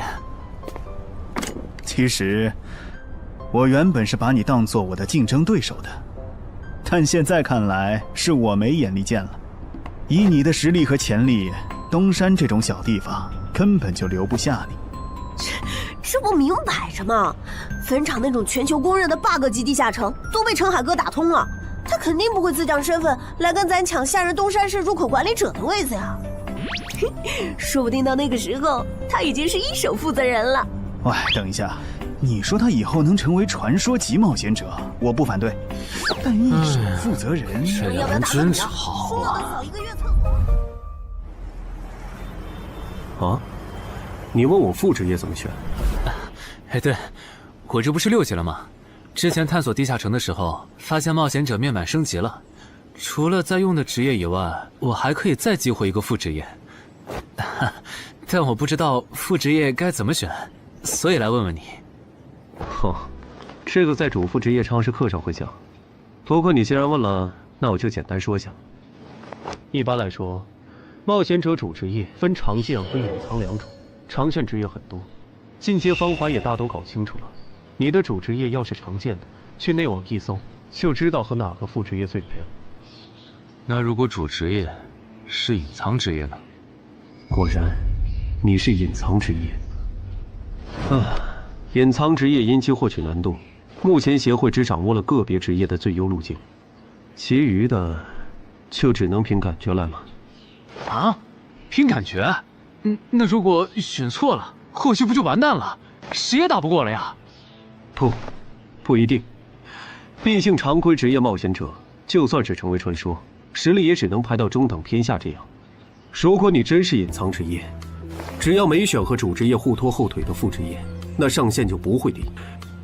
说起来，有一些隐藏职业，甚至不需要副职业就能直指传说，甚至还是上位传说。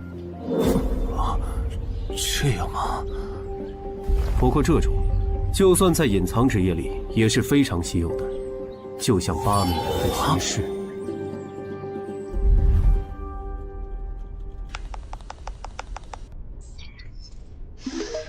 内网竟然没有死亡行者的相关资料，那看看英勇之骑士吧。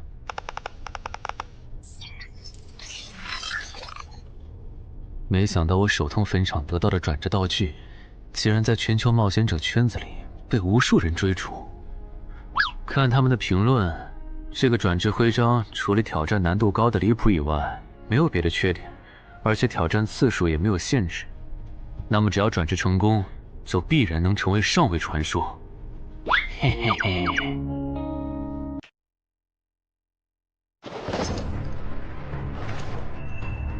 使用英勇之骑士试炼徽章。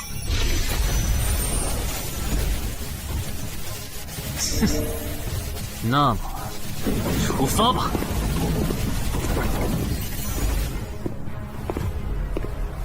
啊？不是吧？让我挑战他？啊？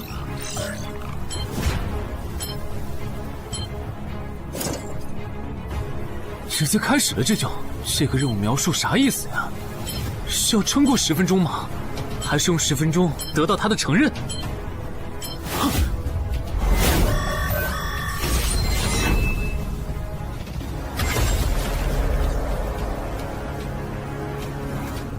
这家伙该不会比库罗德还强吧？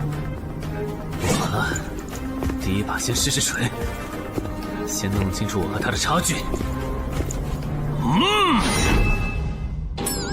这谁能撑过10分钟呢？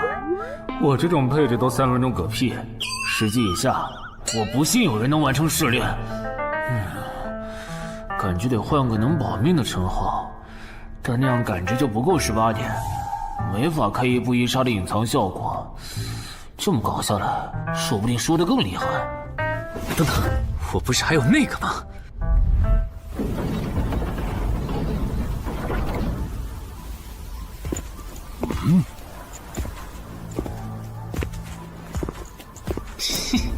讨厌，这个傻大哥的弱点是感知，他看不到穿了隐身衣的我。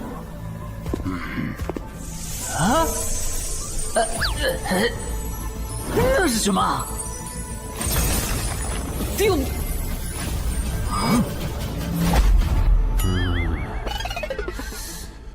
他怎么能有看破隐形到位的技能啊？不行，我就不信邪了。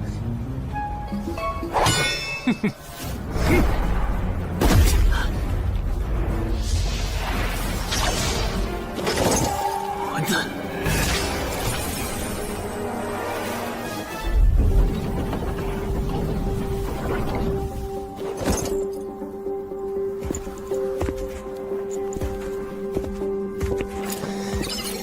再来！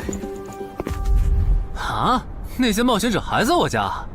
对，虽说不知道发生了啥，可要是时限到了，这些冒险者还不出来，那咱就得掌握更多这地下城的情报，这样以后入口翻转的时候才能处理好。换个地方聊吧。还是没找到乔敏吗？没有啊，周围都找遍了，没有他的痕迹。那看来他不是下湖了，就是去更远的地方找豺狼人了。希望是后者，不然我们的麻烦就大了。我希望他是去找豺狼人了。老七那边应该也发现了，这地下城难度会越拖越高。等孵化池孵出大量的鱼人后，我们恐怕都会死在这儿。你说什么？你家地下城的通关任务是捣毁潮汐鱼人的孵化池？对啊，怎么了？我先冷静一下，林，你来给他解释。好，目前官方已公布的地下城翻转规则，你都知道哪些？基本上都知道。入口翻转后，攻方守方位置互换，我们这儿会变成鱼人需要攻略的地下城。没错。那你知道来咱们这边的地下城土著也需要满足指定条件才能回到他们的世界吗？什么？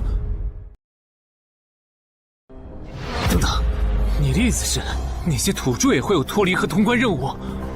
是的，而且绝大多数情况下，两边的脱离和通关任务会很接近。比如捣毁潮汐鱼人的孵化池，换算到咱们这边，恐怕是破坏人类的重要设施。快，你再听嘛！这下摊上大事了。他已经吓傻了。你说东山市下个月会有一个7级地下城翻转？对，地下城的土著是鱼人和豺狼人，类型是探索，通关任务是捣毁鱼人的孵化池。所以他们想要征调咱们的徐茂。是的，报酬是官方掌握的同等级地下城的随队通关名额。等等，郑哥不是14级的冒险者吗？处理一个7级的地下城不是很简单吗？因为你家的入口翻转后，我就没法随意出手了。啊？你不知道正常，这涉及到未公开的地下城翻转规则。当入口翻转后，我们的世界就会变成鱼人眼中的地下城。因为入口翻转前后规模不变的铁律，所以在有鱼人完成脱离任务之前，等级高的正人军不能动手。原来如此，怪不得坟场明明只是5级地下城，但却存在传奇个体。怪不得小鬼头脱离后，坟场就立刻进入到第2阶段，这样就解释得通了。这个规则不是强制性的，我不能出手，主要还是因为有人曾经尝试过这样做，结果导致入口等级提升，对面的高等级个体也能来到我们的世界。简单说，用同等级处理同等级翻转问题，是各国冒险者协会试过好多回后得出的最优方案。那军队呢？郑哥这样的不方便出手我理解，但军队和热武器明显更靠谱吧？用军队和热武器对付入口翻转，攻略地下城确实最效率，但过去10年来，所有这么做的国家，最后都后悔了。后悔了？为什么？因为那意味着 bug 要出现了。军队和热武器要是插不进来，地下城的实际挑战难度就会远超它本来的等级。如果军方很快镇压了翻转的地下城，那后面入口的挑战难度会接着涨，一直涨到跟这片区域守方的战斗力正好对上为止。再说了，从11级地下城开始，枪就不咋管用了。再往上，16到20级的地下城，里面有些怪物甚至得用核弹才能干掉。总结一下，军队插手，问题只是被推迟了，并没有真的解决。等到问题彻底爆发的那一刻，我们得直面那些能跟最厉害热武器硬刚的怪物。现在你明白了吧？不是我们不能用军队来解决地下城翻转问题，而是那代价对于人口众多的我国来说，有些过于沉重了。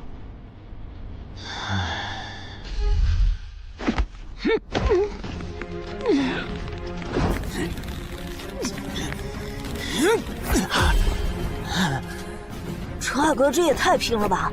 天天这么练，他身体遭得住吗？林姐没和你说吗？说什么？陈海家的地下城，下个月要翻转了。什么？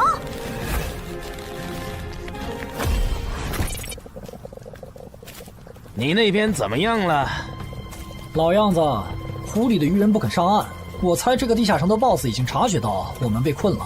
正常发展的话，那些鱼人应该会在最后几天发起进攻吧。其他人呢？他们怎么看？都蛮乐观的。小敏的失踪并没有引起他们的警觉。唉，那这下不好办了。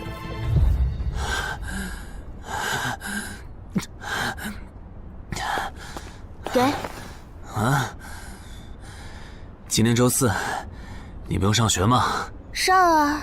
谁让有些人闯祸，把地下城入口给搞翻转了呢？想上都上不了。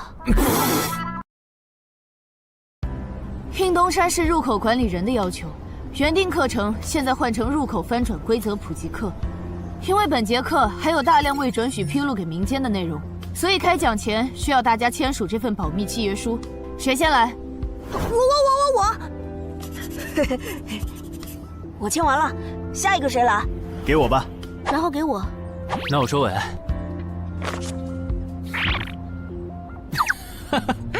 原来你叫苏玉啊！哎，你爸是不是三国迷，喜欢荀彧啊？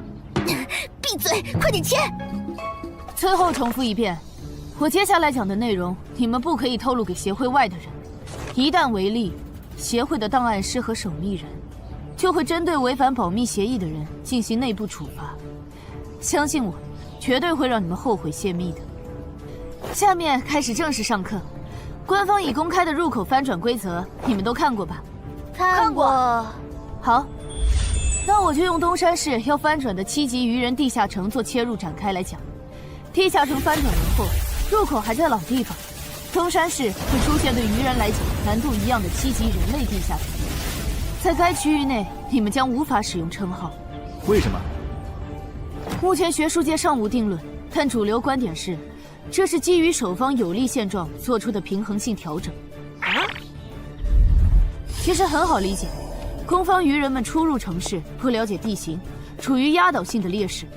要是这时候守方战斗力还不限制，攻方可就太吃亏了。有一个问题，还是用这个鱼人地下城做例子。如果鱼人来到我们的世界，那他们的实力会变强吗？在他们完成脱离或通关任务前，实力并不会有明显的提升。也就是说，鱼人完成脱离任务后，因为有好处拿，就更想把通关任务也给完成了。这机制，不就是让人等死吗？我有一个问题，这次的入口翻转事件就不能用枪来解决吗？用枪的话，地下城难度会高得多。要是不想以后碰上更多入口翻转的事儿，就别想用枪解决问题。那找2个9到10级的大佬堵门怎么样？来一个杀一个，这总行了吧？地下城入口翻转后，以入口为中心那一片，攻的一方占大便宜，守的一方在这地儿，称号没法用，职业带来的基础属性也没了。多找几个人呢？如果来5个9级堵门，应该就稳了吧？5打1的话，咱们经验更多，绝对是咱们这边优势更大。是，之前确实有人这么做过，而且效果也不错。但对攻方不利的地下城，也会因此变更为生存型。按照镜像法则，要是咱们守着的地下城变成生存型，这世上某个地方就会出现同样等级区间的生存型地下城入口，来和它平衡。比较典型的就是坟场和恐惧之墓。所以，至少在我们国家，现在是尽量避免这样做的。哎呀，好恶心啊！这里不允许，那里又有限制的。难道入口翻转，我们就只能安排附近居民撤离，然后一波接一波的处理跑来咱们这边的鱼人吗？倒也不是，其实我们已经快找到可以快速解决地下城翻转事件的办法。哦，是什么？只要入侵我方世界的同批次地城土著里，有人被我们捕获，且在该地下城入口时间归零前，我们一直保住他的命，那就不会再有下一批次的入侵者。这次喊大家过来，是想和大家一起讨论我们最后几天的安全问题。能有啥安全问题？不就是个靠机制恶心人的7级地下城吗？要不是我的职业不适合水下作战，他早被我攻陷了。不懂就闭嘴，好好听。这个地下城没你想的那么简单。啊，搞得你好像很懂的样子。你懂你说呗，我洗耳恭听。没看这个地下城的名字和任务内容吗？摧毁潮汐鱼人孵化池，这么明显的暗示你都没反应过来，我真是服了。要现在这样下去，最后几天湖里的鱼人能多到数不过来。如果他们的 BOSS 是团队增益型的，那某些不抱团的蠢货绝对死定了。你骂谁呢？所以召集我们过来，是要商讨最后几天鱼人上岸时，咱们怎么自保吗？对。上个月我去月省处理当地10级地下城翻转的事，知道了一些不能透露给民间的情报。官方察觉到翻转后的地下城有个对攻方有利的规则，以入口为圆心的特定范围里，守方的战力会被严重限制。所以我认为现在这个地下城作为守方的鱼人们，应该也存在类似的规则。具体点呢？会限制到什么程度？以我们为例，鱼人作为守方，我猜就算他们的 BOSS 是团队增益型，进入我们攻方有利的区域，这个增益效果也会被压制。称号不能有也就算了，连职业带来的基础属性加成也会被抵消吗？这限制未免也太大了吧！我原本还想着，如果称号不能用，就选一个感知加2的副职业，凑出一步一杀第2个效果，未来式的最低要求。但现在肯定没戏了，算了，到入口翻转前，我先用英勇之骑士来适应没有未来式的战斗吧，看看实力会折损多少。早啊，骑士。啊？不是吧？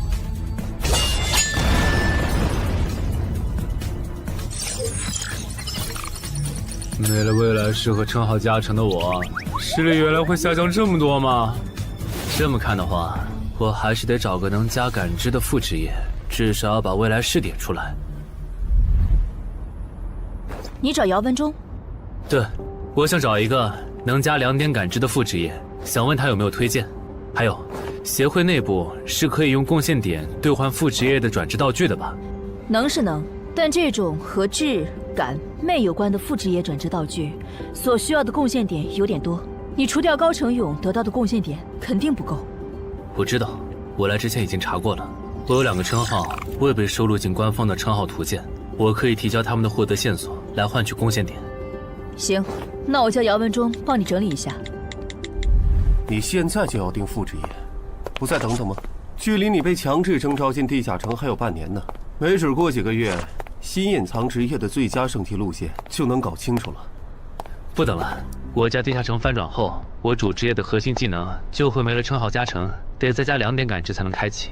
这2点属性对接下来的我是刚需。行啊。这是协会掌握的能加2点及以上感知的副职业，你看一下吧。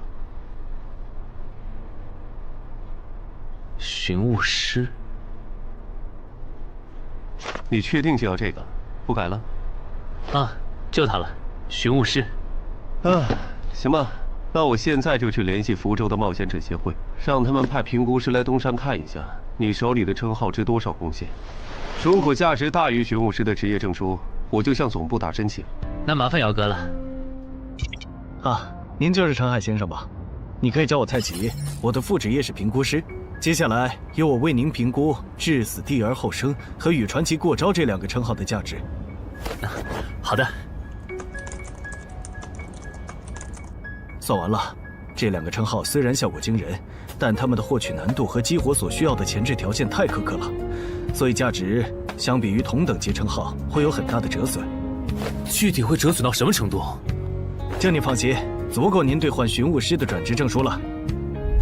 和上次一样，别用称号和职业技能，对这个设备来一拳。好。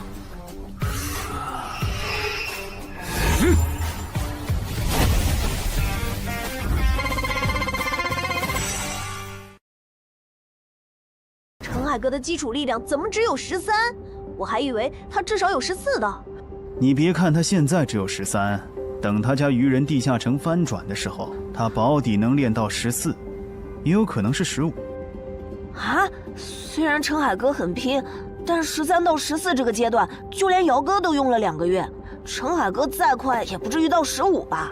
不信算了。说实话，我挺眼馋你这个达人绷带的。等你以后用不上它了，能不能考虑一下平价卖给协会？可以啊，不过那得等我的力敏双16以后。原来你们在做力量测试啊！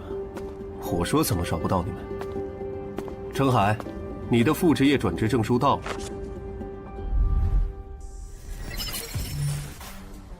这还用问？当然是选是啊。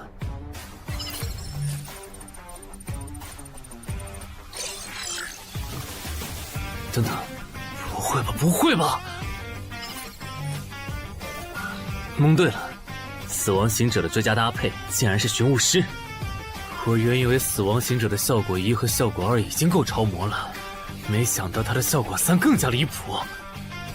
考虑到大多数人靠锻炼得到的力敏的极限数值是16至17，如果到达极限以后再去挑战这8项试炼的话，发了，这下发了！明天不，我现在就去健身房撸铁，以后只要练不死就往死里练。至于英勇骑士那边就暂时不去了，反正我现在也完不成那个转职任务。有没有搞错？他东山市的地下城翻转事件，为什么要拉我这个云霄市入口管理者去帮忙？因为你老婆在我这边的人情已经用光了，还有，你下个月就不是云霄市的入口管理者了。身为官方冒险者，被附近的协会征召，不是很平常的事吗？而且，别告诉我你不知道，东山市的愚人地下城是因为谁才闹到要翻转这一步的？11121，11122，11123。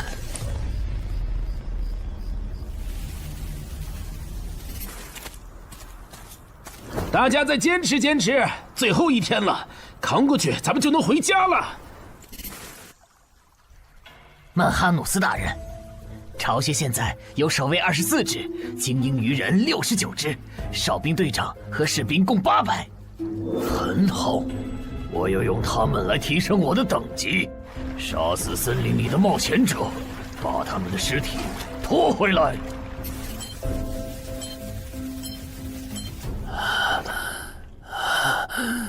冒险者面板。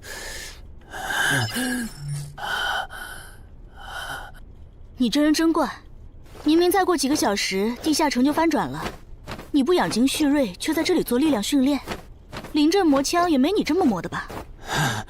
其实这2个月，我一直都是这么练的。啊？倒是你，大晚上的不睡觉找我干什么？如果我说我的称号在催促我尽快离开这个城市，你信吗？什么？我有一个想法，如果那些鱼人真的会在最后几个小时上岸，我们要不要试着做掉他们的 BOSS？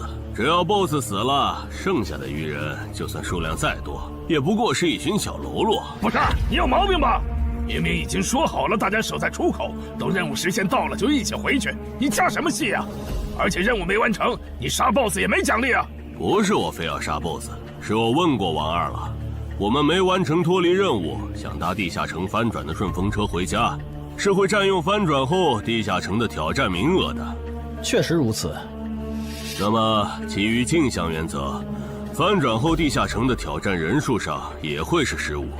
如果最后几个小时鱼人 BOSS 带着手下和咱们争夺这15个翻转名额的话，只要有4个鱼人比我们先冲出去，那我们之中就有人要永远留在这儿。等等，话不能这么说吧？万一那些鱼人最后没来呢？万一咱们守住了也成功撤离了呢？不，他们一定会来。我的副职业是塔罗牌占卜师，我刚刚给自己算了下，接下来的几个小时，我的运势是凶多吉少。真的？你啥时候知道的？2个小时前。我记得你这称号只能找出有危险或敌意的人吧，不然高成勇那次你察觉到危险早就退了，这次你咋发现待在东山是有危险的？就因为那次我发现称号有预警盲区，所以才加入协会，想用称号线索换贡献点，在内网找点能补称号短板的奇物，要不然这次又要被你连累。等一下，什么叫又被我连累啊？果然，你和林姐一样，根本就没意识到你家地下城翻转后到底有多危险。啊！你再想一想，处于战场外的我，竟然触发了危险预警，这到底意味着什么？说明风险区的防线拦不住羽人，他们的活动范围会扩张到整个东山市。对，然后我就倒霉了，因为协会肯定会强制拉我和常金川去阻拦那些羽人，这就是为啥我的称号一直催我赶紧离开东山市。这些推测，你和姚哥、林姐他们说过吗？说过，但他们认为那15个冒险者回不来，最后能从你家走出来的鱼人也不会超过15只。鱼人单体作战能力不强，就算突破防线，有10级的陈华宫和吴龙也能快速抓捕他们。你信他们还是信我？信他们的话，我就拉着我爸妈去隔壁云霄市躲几天了。我是想信你，但光凭咱们俩又能做什么？毕竟在你预见的未来，连10级的冒险者都失手了。不，我们能做很多。有我预警，再加上你的隐身衣，咱们先去收拾那些弱小又落单的鱼人，把鱼人对咱们世界的破坏降到最低。结果咱们3抽到的不是塔，就是死神，都不是什么好兆头啊！别告诉我你们真信了。如果张志兴的复制液真那么好用，他又怎么会沦落到和咱们一样的处境？这个他刚才不是解释了吗？他出发前占卜到的运势是愚者，但他错误地解读了它，不然其实可以避开这个地下城的。而且你看，咱们之中最强的王二和郎奇夫妇，他们的占卜结果都对应着象征顺利和成功的女皇世界。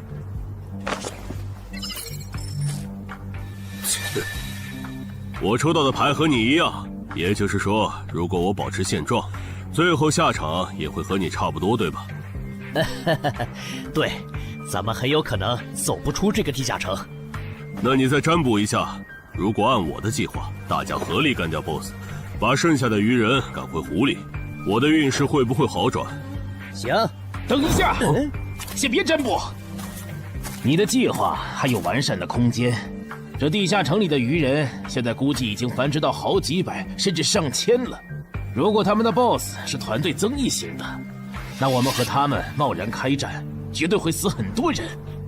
所以你的意思是，咱们干脆什么也不做，就在这儿等他们打过来喽？哼，也对，反正你们俩抽到的都是安全牌。不，你理解错了。我的意思是，普通 BOSS 按你说的来，团队增益型 BOSS 就得先引走大部分鱼人，再集中精锐力量斩掉 BOSS。前期侦查、辨别 BOSS 和发射信号弹也得有人做。侦查部分最好由我来负责，我有潜行技能。没问题，这样就可以提前确认 BOSS 的类型，然后按照事先准备的预案来执行了。感觉朗奇的方案要更可靠些，我按他说的占卜吧。可以。这么做确实能低风险地解决掉一部分落单鱼人，但如果可以的话，我还是不想让失控之事发生。我打算再劝一下姚哥，但这需要你配合。你能和我一起去我家，用称号确认一下入口对面危险鱼人的数量和质量吗？没问题。没事的，我们大家都在呢，最后肯定都能出去。那个女生好像又抽到死神牌了，连续2次了，看来她大概率会死在这个地下城。愚者牌怎么解读？眼下这个情况，抽到它，意味着你将利用你和你身边的力量来达成你的目的。哼，目的嘛。大家听我说，占卜的结果出来了，除了个别人抽到死神、塔牌，大家整体的运势其实是变好了的。这说明主动出击会带来好的转变。既然这是让大多数人都受益的决策，那我的建议是执行。至于抽到死神和塔牌的，就麻烦身边的人分精力照顾一下了。王二，了解，我现在就出发。要是这 BOSS 是团队增益型，咱就得派一半人去当诱饵，让其他人找机会干掉 BOSS。有人自愿去诱饵组不？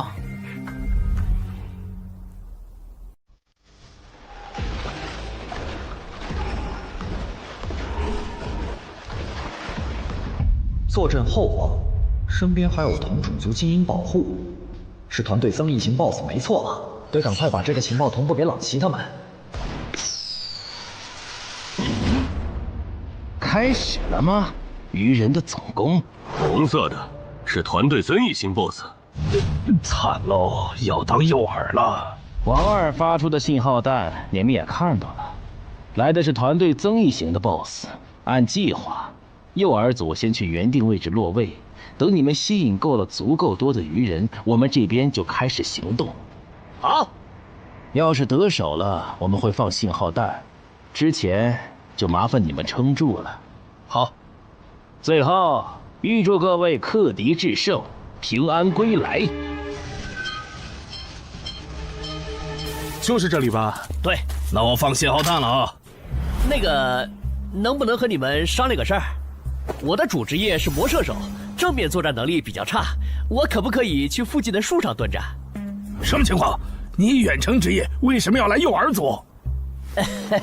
我也不想啊，我和另一个家伙职业重了。朗奇说他那儿只要一个好的，所以抽到坏牌的我就过来了。行吧，那你过去吧。谢谢啊。这玩意儿怎么用的来着？笨死了，给我。其实张志新说谎了，他不是真正的塔罗牌占卜师，而是能模仿其他副职业的模仿师。当他不模仿占卜师，去模仿别的副职业时，当下所做的占卜就没有效果了。张志新靠老千能力，让占卜的人抽到塔、死神这类危险牌，哄着冒险者听东莞仔和朗奇的话去办事。之所以出老千，是因为张志新自己抽到了死神牌。为了改念，在东莞仔提出干掉 BOSS、把愚人赶回湖的计划时，他就赶紧站出来帮忙拱火。而这显然很成功。现在有11个冒险者帮他牵制愚人，张志新可以从容地回到入口，等待地下城翻转。说起来，东莞仔有那实力，愚人杀过来他也能保住自己，为啥要提那么激进的计划？朗奇和王二也在暗地配合他们，这对他俩又没好处。哎，算了，不管他们干啥，都跟我没关系了。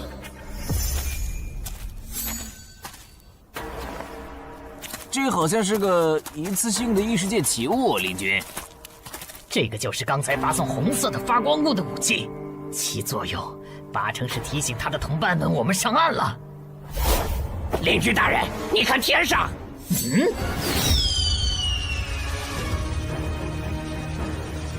原来如此，这就是你们下的战书吗？人类，我接下了。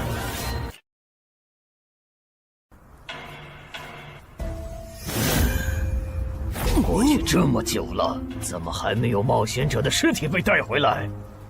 可能是因为那些冒险者藏得很深，领军大人光是找到他们就要费一番功夫。您再等一下嘛。那就再等一下，如果还是没有，我就亲自上岸狩猎。愚人怎么还没来？你说他们会不会没看到我们发出的信号弹呢？应该不至于吧，毕竟这玩意儿这么显眼。护住我身后，愚人来了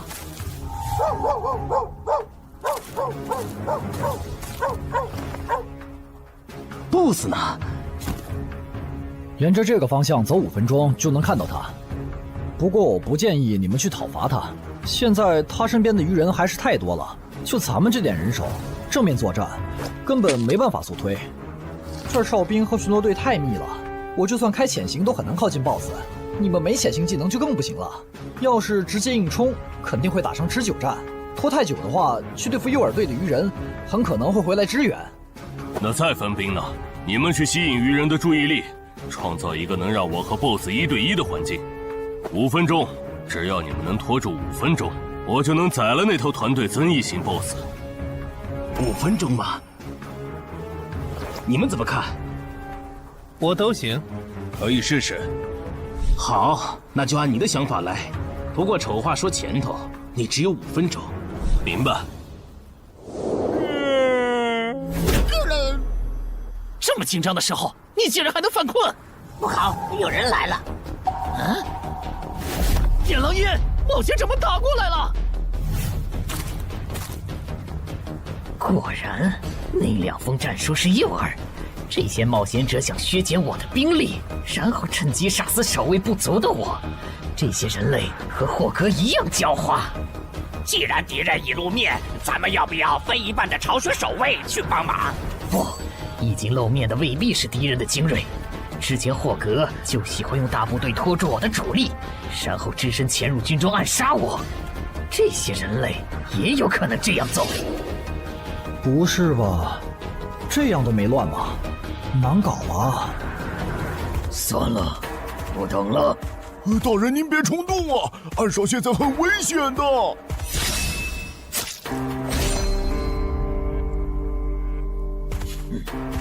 危险？难道你认为我不如那些冒险者吗？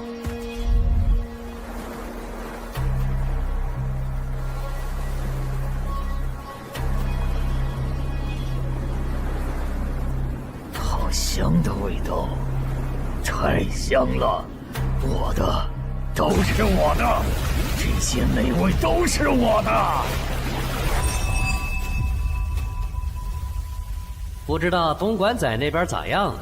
不过和我同组的那2个傻帽肯定是死定了。等朗奇、王二他们回来，我就说我们遇到的鱼人实在太多了，队友死后独木难支，只能回撤。嘿，这样应该可以应付过去。嘿嘿嘿，死神牌又如何？还不是被我找到机会改命了。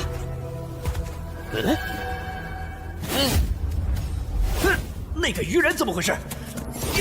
绝不能放他活着离开，至少在地下城翻转前，不能让鱼人知道入口位置。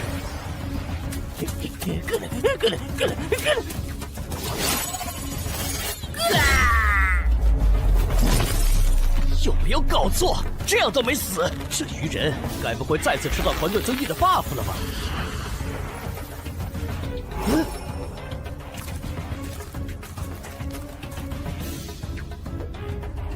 靠北呀！你干什么 ？BOSS 身边的护卫可还没有被引走呢。无所谓，大不了一起杀了。联军，不用提醒，我看得出来，他很强。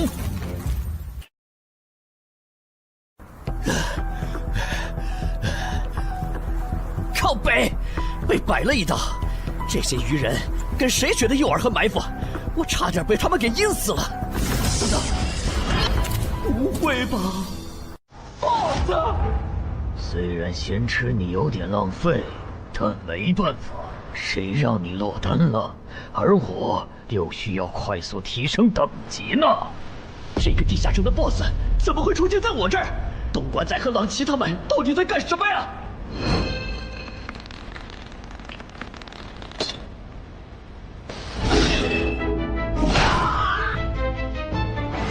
开什么玩笑！他的霸气魔射手竟然会栽在一只低等的鱼人的手上！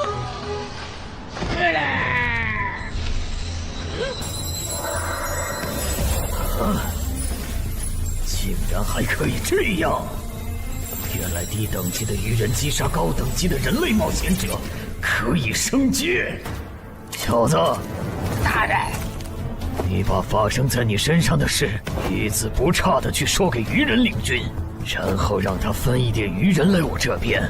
我需要新的炮灰，还有我的战利品也催一催。好的，曼哈努斯大人。有没有搞错？这是个7级地下城，为什么会冒出这么多怪物？别藏了，王二，来帮我！这只 BOSS 身边的护卫太多，我攻不进去。邻居，看那个人类冒险者的反应，他好像不是一个人来的。我们要不要别上了他的当？之前霍格刺杀我没成功，就假装还有帮手藏在周围，我只能留些护卫警戒，结果让他跑了。我可不想再碰上这种事。被骗了吧？正如已故的冒险者张志新隐约察觉到的，东湾仔、王二、朗奇确实各有算盘，区别在于东湾仔主职业是狩猎大师，他想要杀掉2个不低于自身2级的不同 BOSS 完成进阶；王二的野心更大，他想要得到传说中的奇物升级券。不是吧？他怎么又变大了？有什么问题吗？你怎么看起来表情怪怪的？啊，没，总感觉心里毛毛的，好像有什么事情要发生了。王二经常和闽粤两省合作，处理过不少地下城翻转事件，所以知道很多不能向民间公开的情报。这里面有2条情报，一是 bug 级地下城能产出奇物升级券，2是精英级地下城只要出了英雄级 BOSS 就会变成 bug 级地下城。可惜后面进来的人都不擅长水下作战，王二也不擅长，只能眼巴巴看着奇物升级券没了。暗杀者王二，我记得你好像也接 BOSS 相关的委托是吧？你有需求？我打算独立狩猎这个地下城的 BOSS， 想请你压个阵。独立狩猎 BOSS， 这个人该不会也知道奇物升级券的产出机制吧？你有水下作战的能力，你刚才没跟我们说实话。不，我是旱鸭子。不过我认为在任务时限结束以前，湖里的鱼人不可能不上岸，我们迟早会和他们开战的。就算击杀了 BOSS 也不能通关啊！难道说杀 BOSS 这件事对你来说有额外的好处？好处嘛，是有一点。我的主职业需要我独立狩猎海陆空3种类型的 BOSS 各一只才能升阶，鱼人种 BOSS 一般不会很强，我不想错过。我考虑一下。可以，没问题。从他刚才的描述看，他的主职业应该是狩猎大师。如果他没说谎，那他应该可以帮我牵制住这个地下城的 BOSS 和精锐护卫。只要在这个基础上把鱼人都调出来，我应该就可以潜入鱼人的巢穴，杀死那只还未发育完全的英雄级鱼人。你的委托我可以接，但我不喜欢和人签契约，口头约定可以吗？事成之后再根据我出力的多少来结算报酬。没问题。被耍了，张志新，王二，我做鬼也不会放过你们！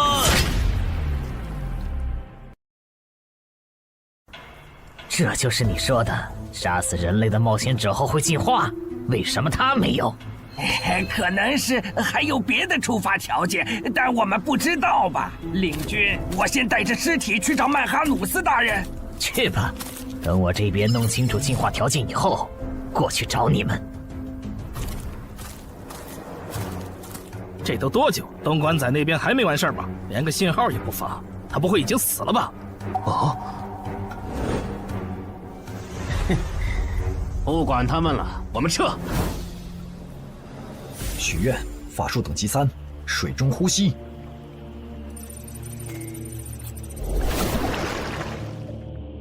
啊！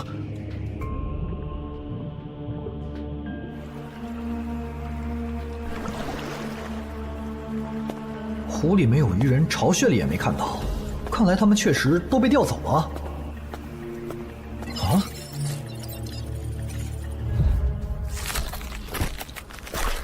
曼哈努斯大人，这是您要的尸体。可以，但我要的炮灰呢？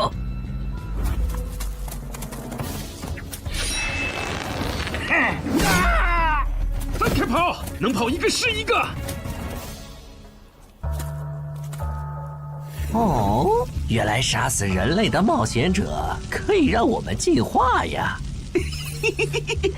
可惜了，让刚才那个戴帽子的跑了。喂，姚哥，我家小区这边的居民撤离安置工作做完了吗？做完了，我现在就在你们小区复查。怎么了？我和苏玉发现，我家的地下城在过去2个小时里，先后冒出来3只威胁程度不下于高成勇的鱼人 BOSS。除此之外，还有一个很特别的危险源，也在快速变强。完蛋，我放不出魔法了！张志兴，你这个王八蛋！你说你的职业适合躲在暗处放冷箭，我们就没让你站在明处。结果一人来了，一人没了。太好了，你们还活着！你怎么来了？不是说出结果的时候你们会发信号同步结果吗？那也得安全了才能发呀！面对被鱼人精锐追杀，傻子才会发信号弹吸引追兵。啥？姚哥怎么说？他说他和漳州的10级官方冒险者陈华公已经到楼下了，让咱们现在下去。行吧。我先说好，等下你如果没能说服他们，那这次地下城翻转事件你就要听我的。可以。这就是你出的馊主意！现在 BOSS 没推掉，人死的就剩咱们仨了。你守在出口，大家都有可能回家的。你不能全怪我吧？是东莞仔提出的打 BOSS， 我只是在这个基础上优化了细节。而且我能给的方案，你们当时不都认同吗？他们吵起来了耶！为什么你的关注点总是这么奇怪？那个异位面入口，难道不比这2个人的内讧更值得注意？领军大人，有进化过的鱼人带着冒险者的尸体回来了。领军大人，这是曼哈努斯大人要的尸体。你们进化前是哪种鱼人？进化后有什么能力？我进化前是精英鱼人，现在可以释放火焰魔法。我进化前是鱼人队长，现在可以分泌具有不同毒性的毒素。同样是击杀了人类冒险者，为什么最强的巢穴守卫没有进化？等等，最强？你去找一支鱼人哨兵过来。哈什么哈？让你去你就快去。领军大人，他行吗？可以，去，把那个人类冒险者杀了。原来领军大人想要现场观摩进化的过程啊！他在测试进化的门槛，笨蛋。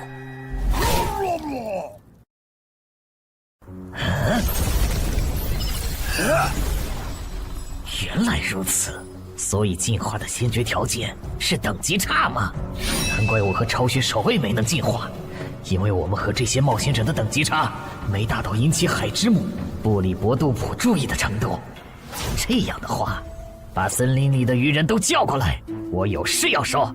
遵命。那边的，带着这些人类冒险者的尸体去找曼哈努斯大人。好的，领军大人。可惜那只英雄级鱼人不在这里，不然 bug 级地下城的任务的合并结算，说不定除了能拿到奇物升级券，还能掉落史诗级装备呢。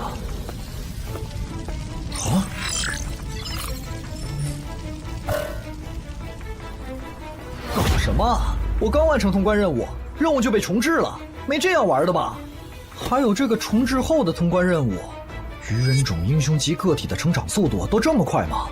这才多久就发育起来了？什么英雄级鱼人？我记得英雄级个体的实力比同等级 BOSS 强2到3个等级，怪不得东莞仔和王二回阴沟里翻船了。他怎么走了？不用管他，正好咱们接下来做的事不方便被别的冒险者看到。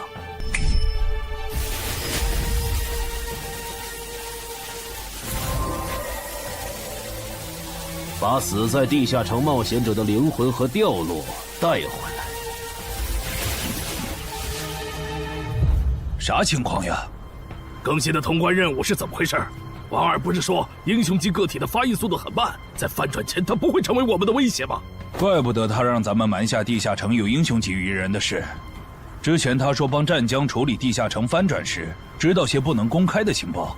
你们说王二会不会知道干掉英雄级怪物能额外得到掉落物的消息？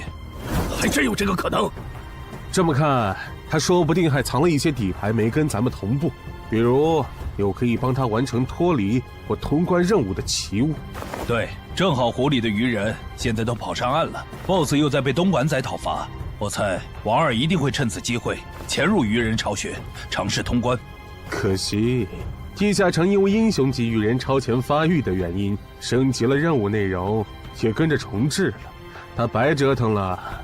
就这个叫曼哈努斯的英雄级鱼人，能当9级生存类地下城的 BOSS， 王二根本就没法单干。他算计来算计去，结果把自己坑了，真是活该。这么看，我觉得张志兴、东莞仔和郎奇的心里多半也藏着事儿。既然任务都重置了，要不咱别回去了，省得跟他们耍心眼。也行。李军，都到齐了。好。就在刚刚，海之母布里伯杜普再次眷顾了我们。我们的族群出现了新的首领级鱼人，而他不久前还只是你们中的一员。不同以往的是，这次升级不用那么麻烦了，你们只要在这片森林里找到人类冒险者，杀死他们，就能成为和我们一样的首领级鱼人。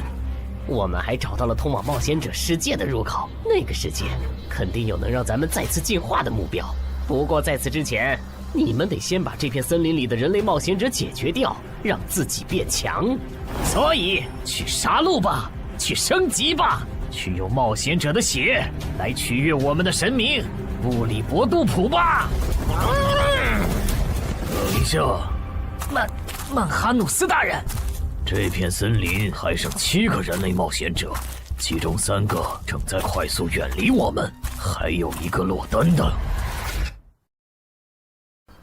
如果你们想要狩猎人类冒险者，从而进化，建议先从这个方向的落单冒险者开始。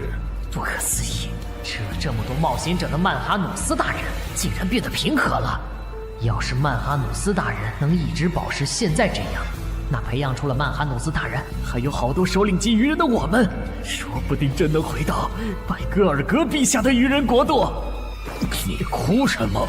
没哭，只是风大迷了眼睛。刚才说的那些，都是苏玉用称号检测过后的结果，所以我们怀疑我家的地下城翻转前，会有更多的鱼人成长为 BOSS。被那些鱼人吃到了规则红利吗？这算是比较冷门的规则了。正人君应该没跟你提起过，在探索地下城的时候，弱者击杀等级远高于自己的强者，会获得特殊奖励。对鱼人来说，这个奖励是进化；对咱们来说，就是属性点、超稀有称号和罕见掉落。那几个变成 BOSS 的鱼人，应该就是杀死冒险者的幸运儿。不过他们的挑战等级不会很高，顶多和地下城等级持平就是了，不用在意。但被困在地下城里的冒险者不是有15人吗？如果让鱼人大量进化，我们岂不是要同时面对15只鱼人 BOSS 的入侵？不至于，他们敢来找澄海的麻烦，说明他们比同级的冒险者要强很多。这些人聚在一起，不是一个小小的7级地下城能将其团灭的。当然，如果你实在不放心，可以用称号测一下我，看那几个新出现的 BOSS 鱼人和我比，谁更具威胁。激活技能，精力提升。好夸张的体魄！基础属性加职业带来的加成，不是最高只有20点吗？为什么我激活称号和职业技能的时候，没有这么大的体魄变化？现在的我和你感知到的3个鱼人 BOSS， 谁更强？你更强，而且要强很多。那没问题了。这次来的冒险者里，还有比我更强的。就算最坏的情况是跑出来15只鱼人 BOSS， 我们也能全部击破。好吧。这次东山之行，没想到会这么一波三折。是啊，本来目标不在，咱们又完不成脱离任务，我都以为要白来一趟了。谁曾想，竟被咱们拿到了5个精英冒险者的掉落和灵魂，再加上咱们在上个地下城的斩获，这次应该可以和眼魔做一笔大交易了。怎么了，哈尼？还差一个，只要再吞噬掉1个等级不在我之下的人类冒险者，我就能脱胎换骨。什么？你说这片森林里最强大的鱼人正带着几个实力仅比你差一点的手下向我们靠拢？80%是冲咱们来的。我问了足球之眼，他们说这片森林里有一只靠吃人就能升级的怪物，应该就是通关任务里提到的吞噬者曼哈努斯。那怎么办？这个 BOSS 咱们肯定打不过，更别说他还带着一大批手下。只能先保命了。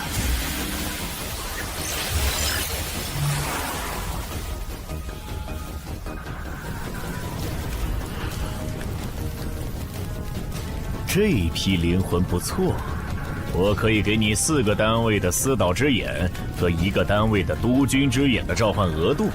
等一下，我这次不打算扩充召唤类目。那你要什么？我想请您帮我杀掉您身后这只英雄级鱼人。可以。要不咱们还是向漳州协会报备一下吧。不用，现在主职业进入第2阶段的我，真实战力少说也有12级，区区7级翻转地下城，在有我和散人联合吴龙兜底的前提下，你觉得不保险是有多看不起我们？好吧。我不明白，姚哥和那个叫陈华宫的官方冒险者，为什么就不肯多叫些人来帮忙，多一份保险不好吗？这也是没办法的事，毕竟别的地方也有地下城翻转，来这边帮忙的多了，去别处的就少了。那也不能。等一下，电话。喂，是我，徐茂。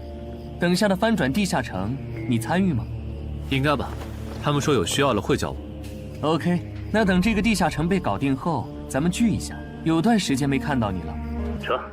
您好，您拨打的电话正忙，请稍后再拨。谁呀？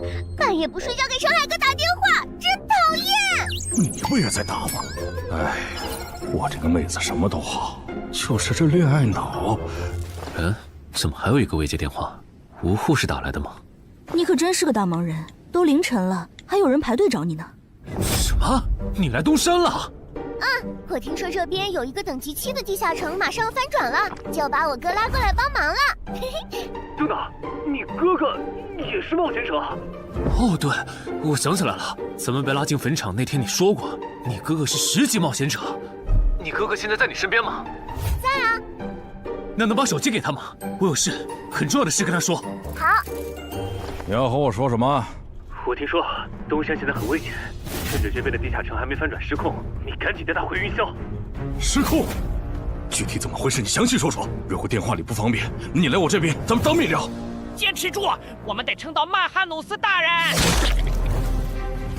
小心，别被这家伙的视线扫到。他跑了。正常，使者可不是没到10级的英雄级鱼人能碰瓷的。想不通，那个眼球怪物，就算是蜕变后的我，应该也打不过。那些冒险者既然有这么强的帮手，为什么不早点召唤出来？陈海哥，这是你妹妹？不，是我朋友。同事。哦，那挺好。刚才在电话里说东山市的地下城要失控了，具体怎么个失控法？最坏的情况是，几个小时后会有15只鱼人 BOSS 来到我们的世界。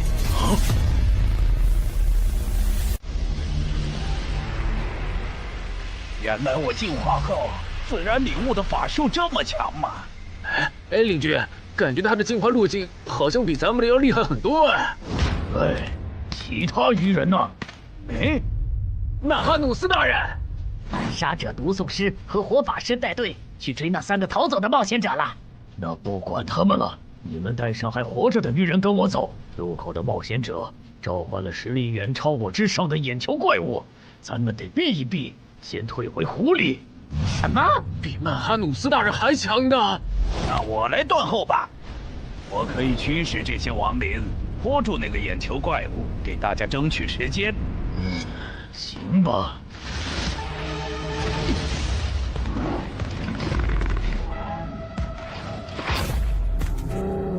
这个数量的亡灵，这里竟然还有掌握了死灵转化的部下。这眼球怪物，杀！这样看，这里说不定有很多只首领级鱼人。哼，那看来只用5个精英级人类冒险者的灵魂，就能买曼哈努斯的命，可真有点不值了。嘿嘿嘿嘿，这片森林里死掉的鱼人都在这儿了。就算你等级比曼哈努斯大人高很多，也会在几百只亡灵围攻下被活活耗死吧？不知道杀死这样强大的存在，海真母会赏我什么？如果我进化为曼哈努斯，啊不，超越曼哈努斯大人那样的存在。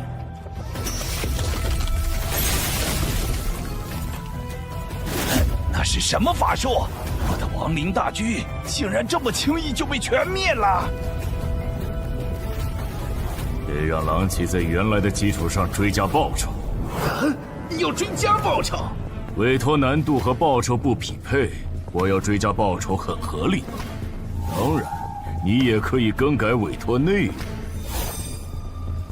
如果换成保护我们直到该地下城翻转，那5个精英冒险者的灵魂够吗？够。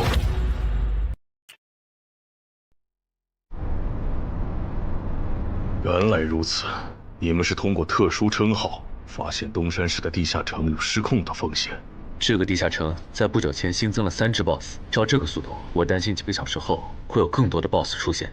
是有这个可能，但这没什么大不了的。这还没什么大不了的。你们换个角度想，现在这个地下城，它已经算实质上的生存类型。这些鱼人来到我们的世界，也将获得同样的待遇。到时，为了匹配这个难度，原本的称号限制必定会被解除。如果这样还不能配平，那这个翻转地下城说不定会变成坟场那样。一旦有鱼人完成脱离任务，就会出现更高等级的我方冒险者介入的类型。哥，你怎么又提坟场？总之，你们把心放肚子里，这个地下城不会成为东山的威胁，我保证。我刚刚躲在树后，才侥幸逃过一命。他放过你了？对，那个眼球怪物用射线全灭了我的亡灵后就离开了，感觉他好像只对曼哈努斯大人感兴趣。哎，曼哈努斯大人呢？他去找美食了。我说怎么有一个冒险者消失了？原来躲在这儿了呀！或许真的是我想太多了。不，是他们的问题。啊！坟场1阶段的实际难度比同级别普通地下城低很多。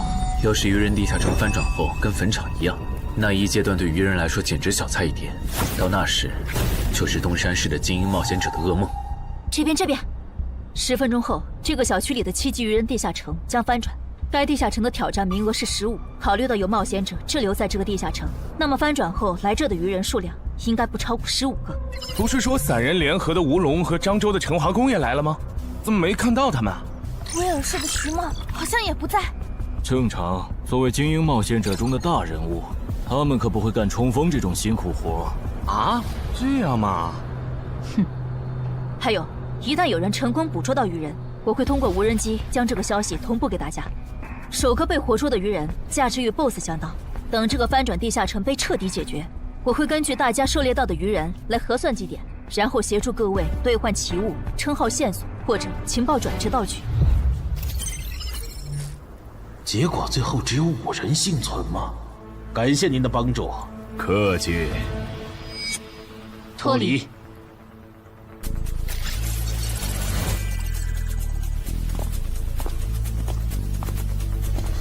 怎么是你们？我们3个活到最后，你很意外？不，只是没想到王二会死。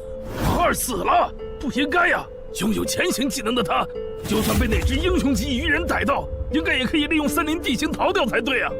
力量源源不断的涌上来了。倒是你们，明明都逃出来了，为什么还堵在这儿？难道你们打算帮忙消灭攻入咱们世界的鱼人？那倒没有，主要是我们回来以后，发现称号竟然还能用，这和王二说的攻方有利原则对不上。我们怀疑王二耍了我们，所以才守在这里，等他出来给我们一个说法。谁能想到他竟然死在了这个鱼人地下城？这下好，白等了。只有你们几个幸存吗？对，只有我们。了解了，那跟我来吧。哎呀，我就知道干脏活有风险。等一下，严格来说，我们就是普通游客。听说周建明后人悬赏程海，就想着来凑凑热闹，不小心闯进了程海家，占了他家地下城的挑战名额。不过没和程海本人有过接触。按地下城入口勘探法案第27条，私人地下城因为攻略出了啥纠纷，当地协会不会直接插手吧？和那没关系。根据地下城翻转防卫法第14条，我代表东山市冒险者协会临时征召你们协助我们处理本次的地下城翻转事件，有异议吗？没，我们配合。配合。配合。好，那先同步一下情报吧。这个7级地下城里的怪物构成和 BOSS 大概是怎样的？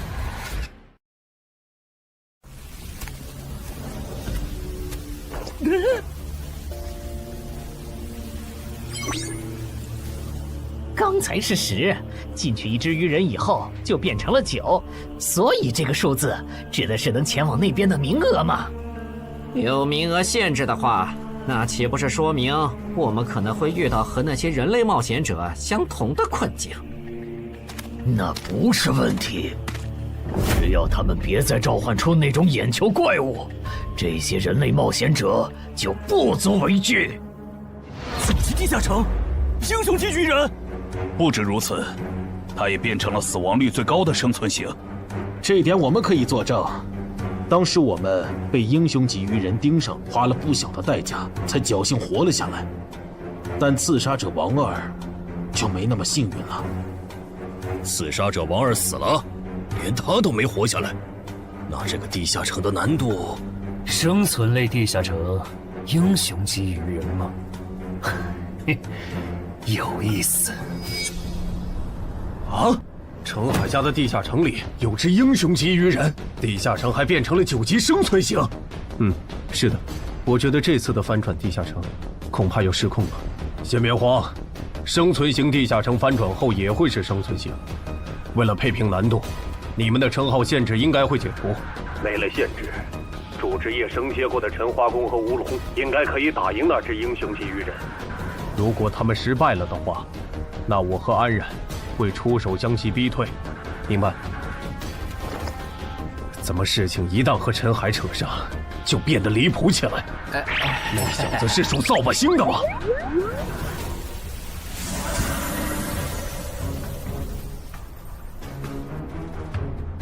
人齐了，曼哈努斯大人。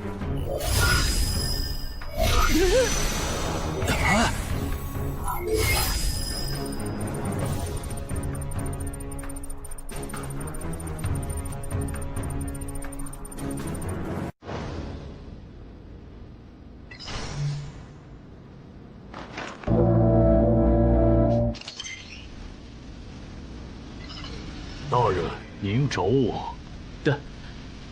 不过，你怎么变样了？进化了呗。他现在已经是百战哥布林了。哦，原来如此。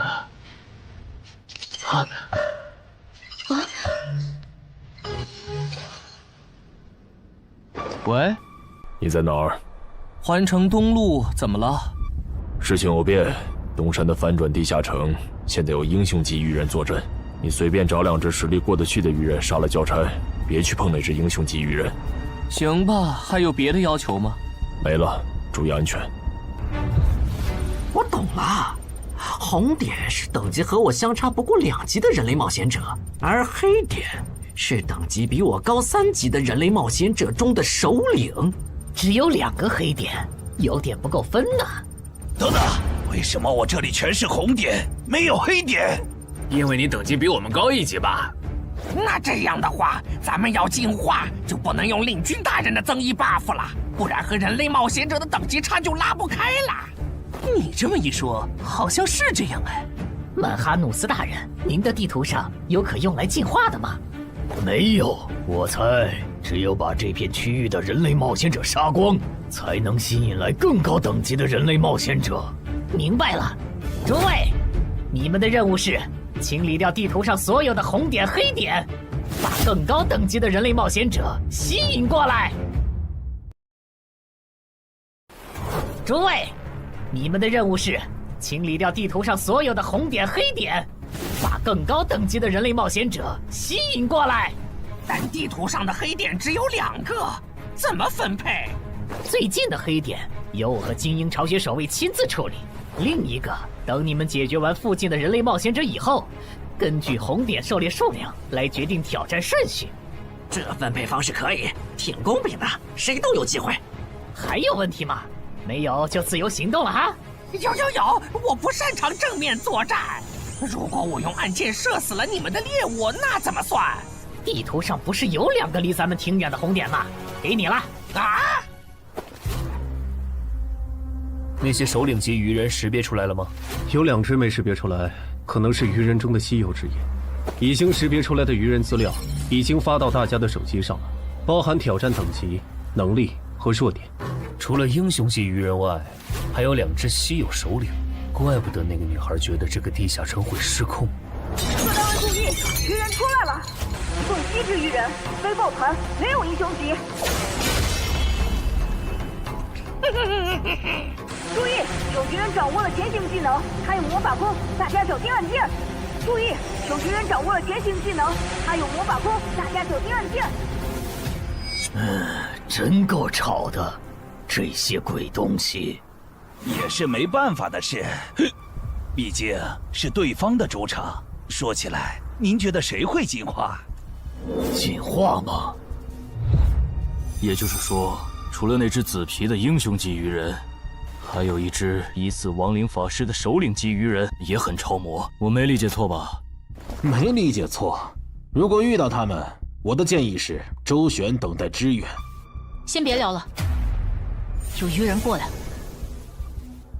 是这只吗？不是。那看来咱们运气不错。倒霉，竟然能召唤眼球怪物的人类冒险者，怎么偏偏是我碰上了？啊！火法师遇到了眼球怪物的召唤者，正好去试一下进化后的我和那只眼球怪物谁更强。全体注意，英雄级鱼人现身了，他正在往西南方向移动。这只首领级鱼人不强，别让他跑了。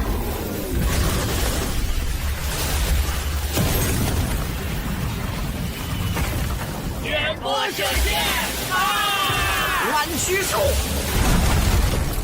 探边。幽暗地狱的王眼暴君啊！我请求借用您的力量，心灵遥控。就是现在！至高无上的影之国王后啊，请赋予我斩杀眼前之敌的力量。尽情使用吧，我的骑士。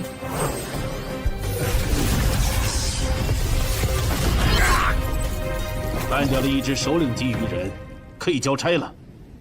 西门方向的冒险者请注意，有英雄级鱼人正在往这个方向移动。啊！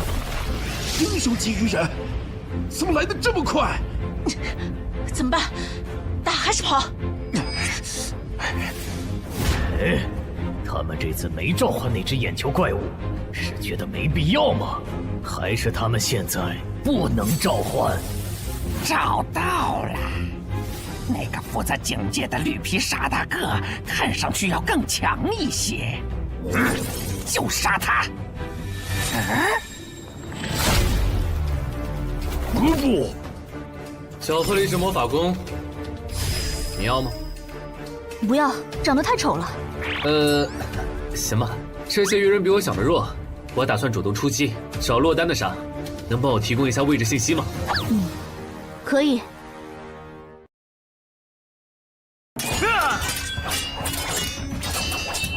这些鱼人的实力好像还不如同等级的哥布林。这样看，那只英雄级鱼人应该也不会强到哪去，白担心一场。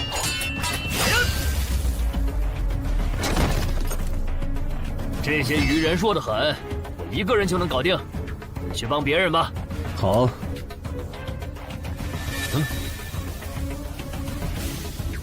搞什么？原来你们还能变强吗？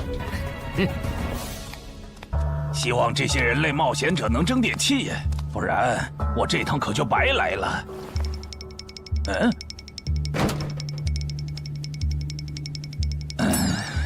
都冻成这样了，你就不能换个地方藏吗？看你能跑到哪去！小心，他喷了强化药剂，我的元素护甲不一定能挡住他的细弓波了。小道，老二、老三，好的，大哥。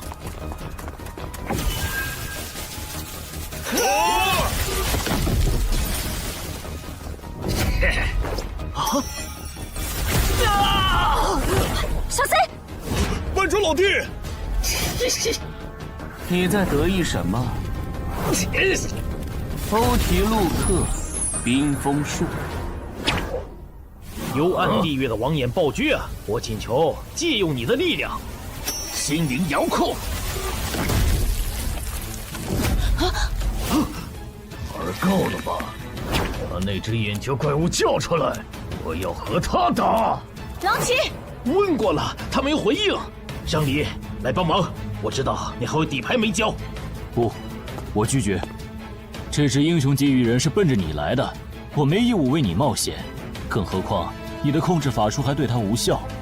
我撤了，你们加油。你急了，看来你们真的无法再召唤他。我还想着杀掉他，说不定有机会2段进化。狼骑，没用了。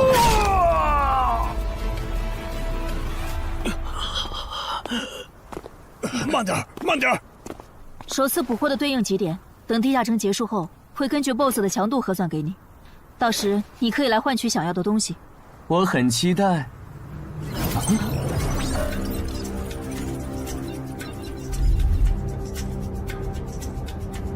该咱们登场了。大意了。虽然对10级人类冒险者的强大有一定预期，但强化到9级的基因巢穴守卫，竟然这么轻松就被干掉了。这个高等级的人类冒险者和森林里遇到的那些完全不一样，不能再……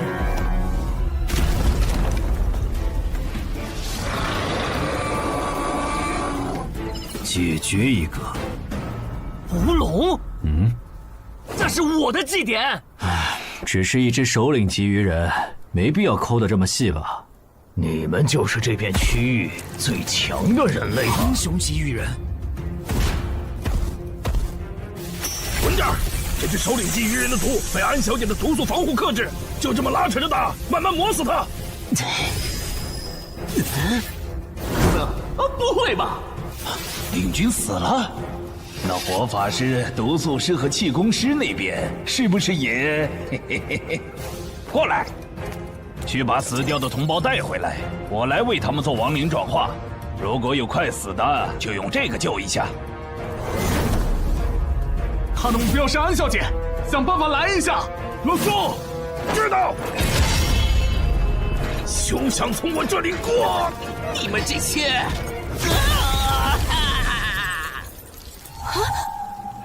天使，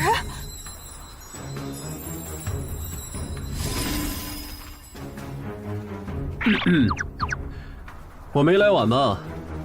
没，刚刚好。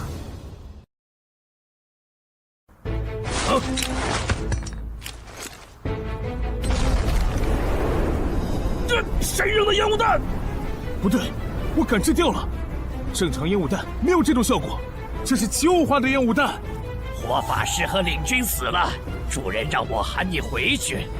别管我，我不奢求进化，等下我随便杀个红点就脱离。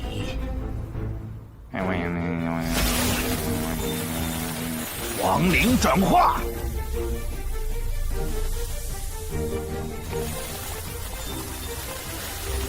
我变成亡灵了。对，主人，我回来了。啊！气功师和毒素师呢？气功师被人类的冒险者捕获了，毒素师他好像受到了打击，现在不想进化，只想尽快脱离这个地下城。这样吗？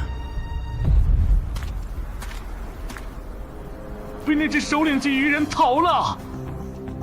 能找到他吗？已经找到了，他刚刚翻墙离开了小区，现在正在向西逃窜。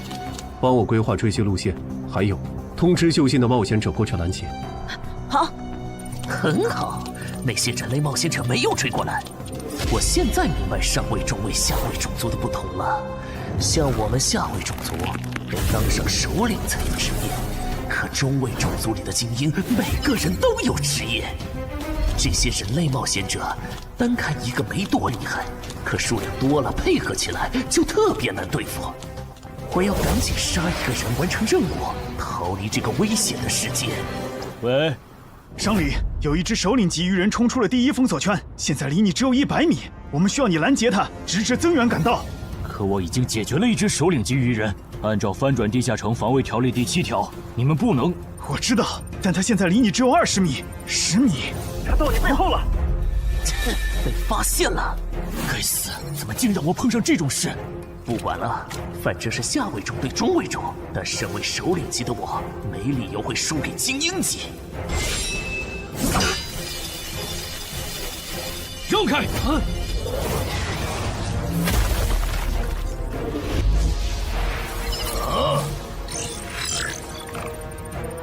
你连偷袭都不会吗？刚才为什么要喊出声来？笨蛋，我那是在帮你解围。这2个黑点移动的速度好快，这样看，我这边应该是来不及了，有点可惜。本来我还想着吃掉它们，升到11级以后再进化的。啊，那是进化之光！等等，英雄级鱼人竟然还能进化，这不是6到10级地下城吗？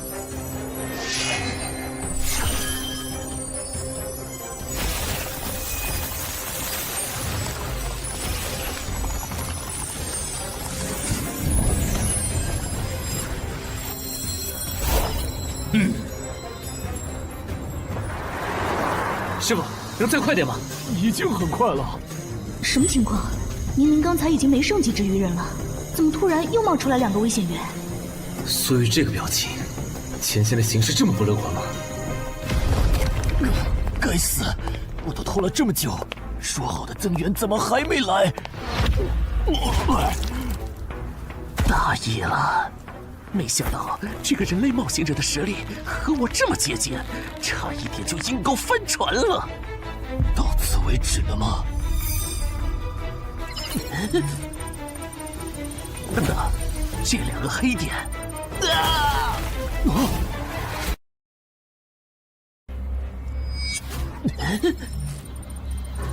等等，这2个黑点，正人君，首领级的祭典怎么算？特事特办，我可以按照濒临失控的地下城的标准来核算。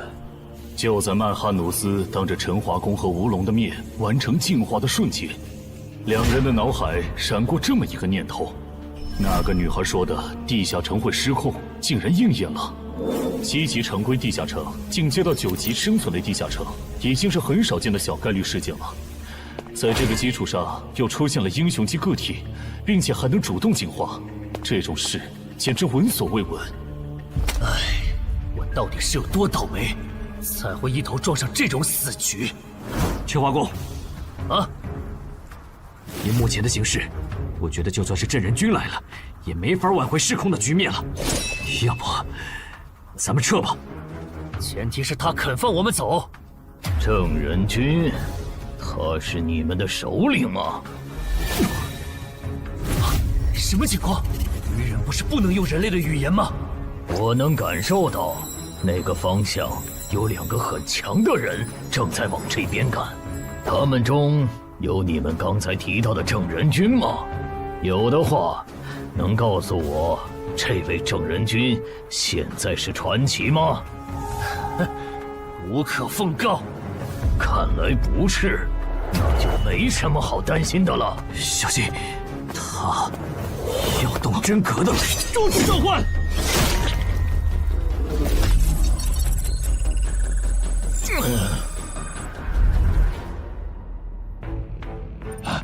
终于出现了黑点。不过保险起见，还是先完成脱离任务，先去解决一个红点吧。你不是去追那只毒素鱼人了吗？怎么又回来了？哦，那只首领级 BOSS 被郑人君和他找来的帮手干掉了。倒是你们为什么都聚在这里？小区里的鱼人解决了？大部分解决了，除了吴龙和陈华宫负责的英雄级鱼人，现在只剩下陈海家里的鱼人没解决。但他们待在楼里不肯出来，在室内作战的话，我们的人数优势就没了。亡灵能快速穿过墙。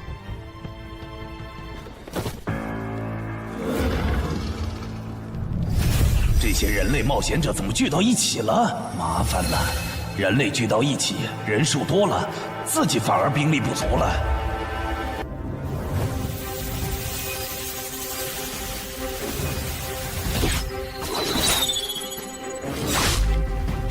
谁干的？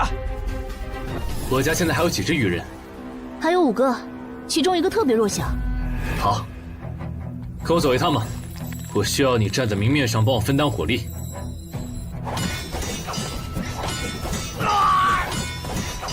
够了，我玩腻了。你个乌龙，机会我可是给你创造了，你给我好好把握！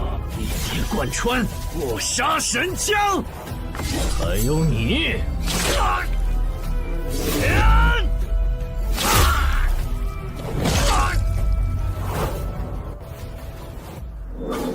还没看够吗？厉害！你是怎么发现我的？与生俱来的天赋，我能闻到等级和我相当和在我之上的强者的味道。那边的也别藏着了，我是不会露出破绽给你们的。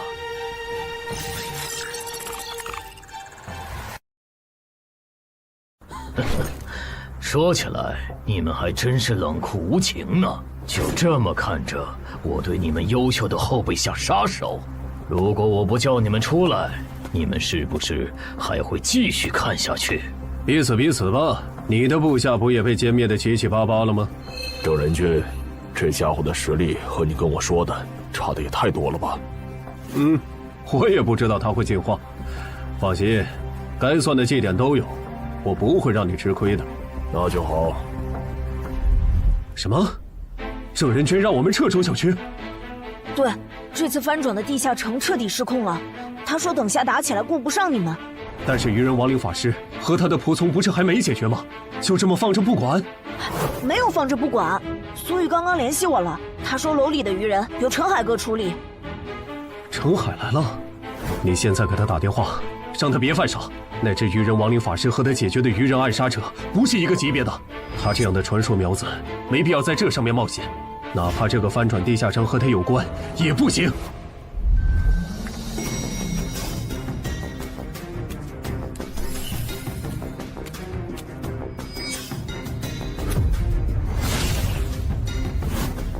别回头，继续往前。又被瞬杀了，开什么玩笑？这可是7级精英种亡灵，没办法了。你们去给我干掉那个绿大个儿！好。他这样的传说苗子没必要在这上面冒险，哪怕这个翻转地下城和他有关也不行。小哥，不行啊！陈海哥关机了，电话打不通。啊，关机了？啊？需要帮忙吗？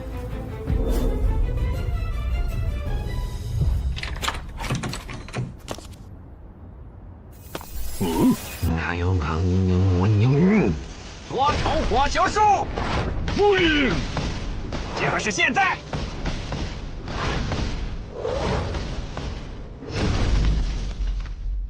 和暗杀者有着相同技能的人类，怪不得那2个巢穴守卫会被瞬杀，这样就解释得通了。上一仗，走廊的愚人就交给你了。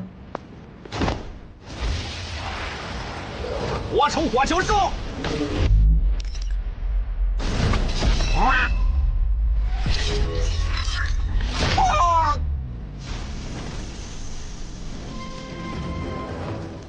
那是愚人亡灵法师，怎么没露面？算了，用过去式找吧。正好也打算测试一下这个能力。你们去给我干掉那个绿皮大个儿！好。三阳台跑了。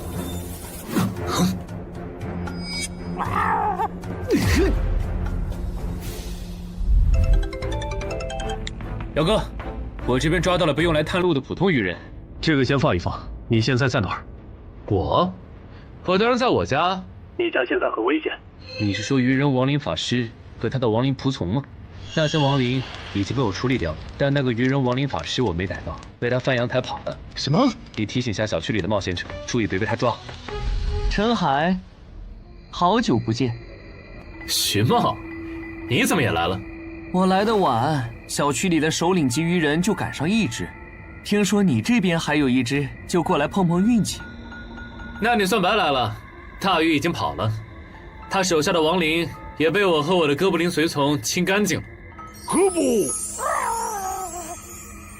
那把武器，这些等等再聊，咱们得撤了。撤？不去帮吴龙和陈华攻吗？已经帮不上忙了。你和宗玄是对的，这个翻转地下城确实失控了。虽然回音受到的伤害不会同步给本体，但回音被毁是会消耗体力的。而且打到现在，我这边的牌基本都展示一轮了。安然，如果你的暗杀拳杀不了这怪物，那咱们今天都要交代在这儿了。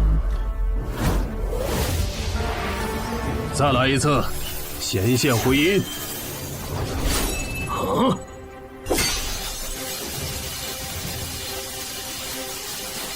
这个人类的职业好讨厌，他召唤自己的复制品，难道就不需要代价吗？终于让我等到了。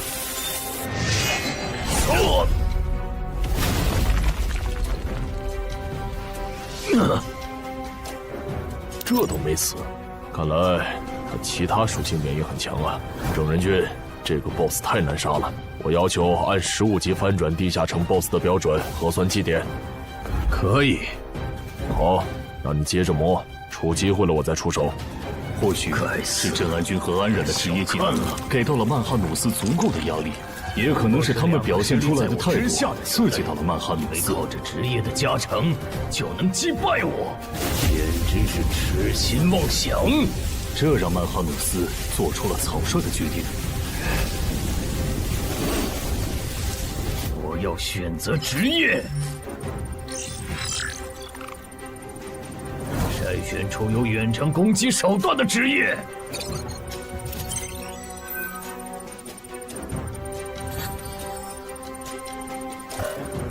少啰嗦，我选2。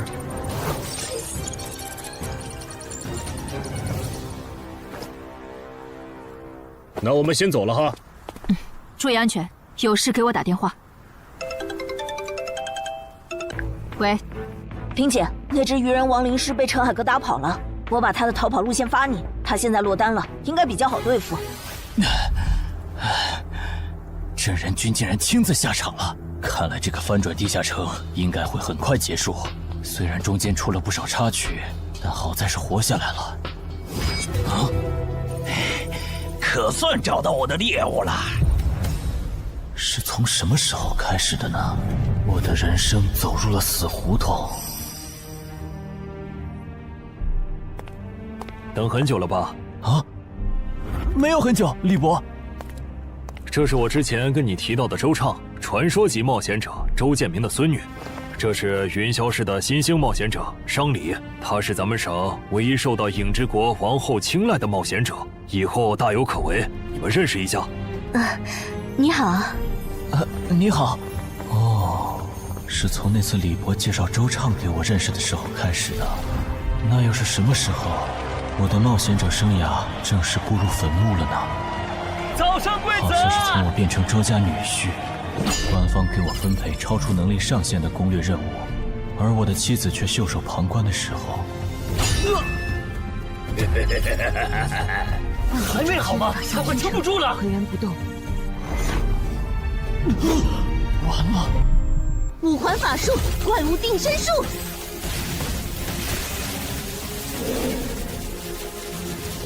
火了！殇灭！重击！喂，上面到底怎么想的？攻略组的主力竟然反成拖后腿的了，这是要害死咱们吗？觉得配对有问题，你可以向上级申诉。生理又没做错什么，这样点他不好。去就去。抱歉，这次是我拖累你们了。不用道歉，毕竟我也没想到，你竟然没继承到周建明的史诗级遗物。我估计官方也没想到。你们都认为我继承了？不然为什么是我们3个来攻略这个难度高于平均线的8级地下城？至少在官方看来，入赘周家，同时又是漳州新兴冒险者的你，继承周建明遗物是板上钉钉的事。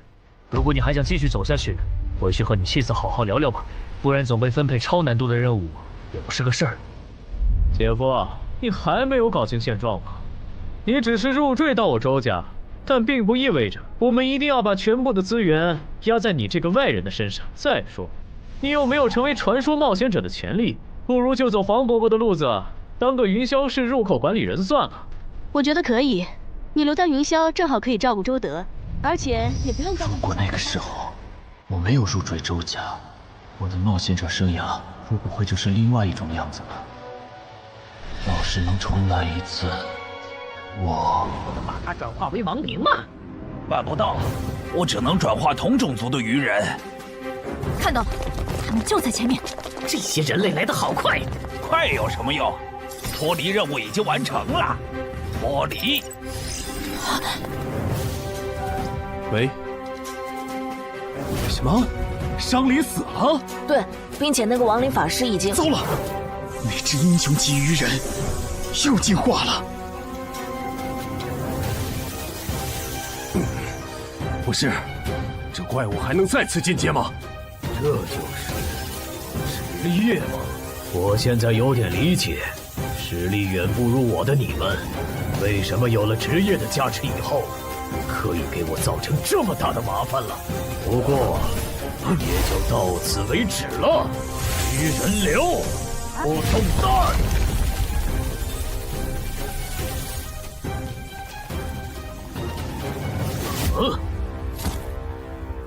移形换位，欠你条命。这种时候就不要说什么欠不欠的了。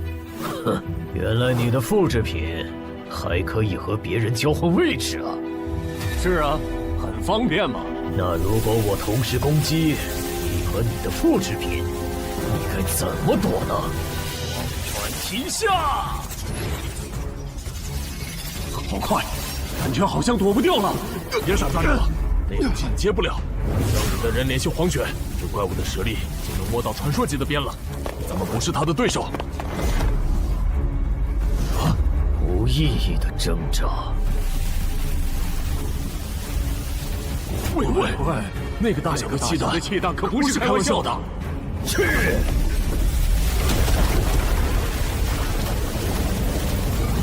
地震了！疏散市民吧。郑哥和他找来的帮手败了，那个鱼人 BOSS 身上一点伤都没有。在黄玄大佬赶过来以前，无论对方打算做什么，我们都无法阻止了。你真的很厉害，但我还是要给你一个忠告：不要对平民动手，不然无论付出多大的代价，我们都会报复回来。被同伴抛下的你，哪来的底气说这种话？报复？呵呵，等我吃了你，我会变得更强。要报复，你们尽管来就是。好的，我知道了。程海，能请你担任东山市临时负责人，帮助疏散市民吗？我拒绝，这个你可以自己来了。不一样，我和陈化工在这个翻转地下城上犯了致命错误，现在的我没有资格当这个临时负责人，而且总得有人站出来拖住 BOSS， 为大家争取时间吧。你赶紧逃命去吧，我尽量多为你们争取点时间。地下城失控，大家都有责任，你没必要把命搭上。不，我是官方冒险者，我不能犯了错以后还当逃兵。程海，以后就麻烦你帮我照顾好小林他们了，东山市就靠你们了。这组织没白假，我申请，让我去挑战那个英雄级鱼人。别冲动，我知道有个能帮你越级挑战的隐藏职业。我也知道你在坟场和高成勇那里得到了强烈的装备和奇物，但那可是连郑仁君和安冉都束手无策的，半只脚踏出传奇的怪物。现在的你不可能是他的对手。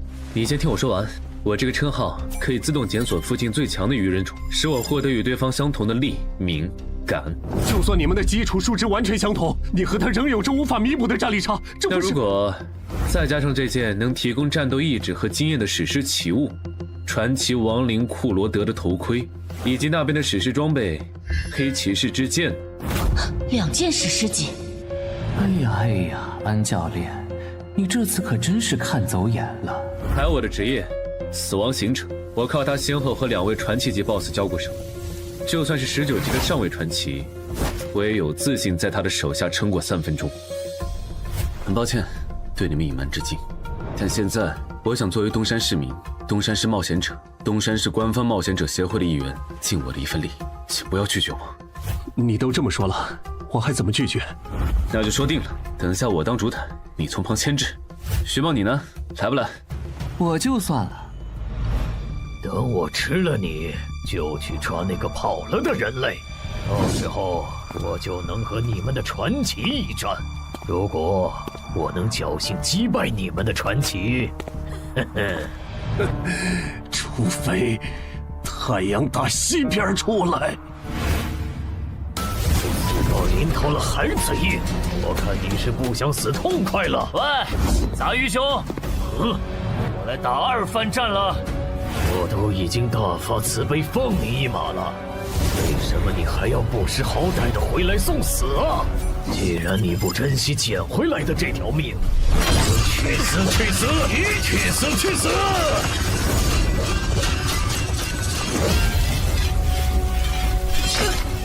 糟糕，死！异形换位。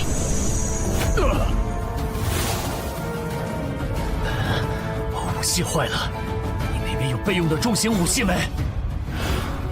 有。竟然还在垂死挣扎！你们在聊什么？聊得这么起劲，也带我一个嘛。程海，他不是才6级吗？他来干什么？这个人类很强。有点意外啊。那个叫程海的冒险者，很有可能挽回局势的。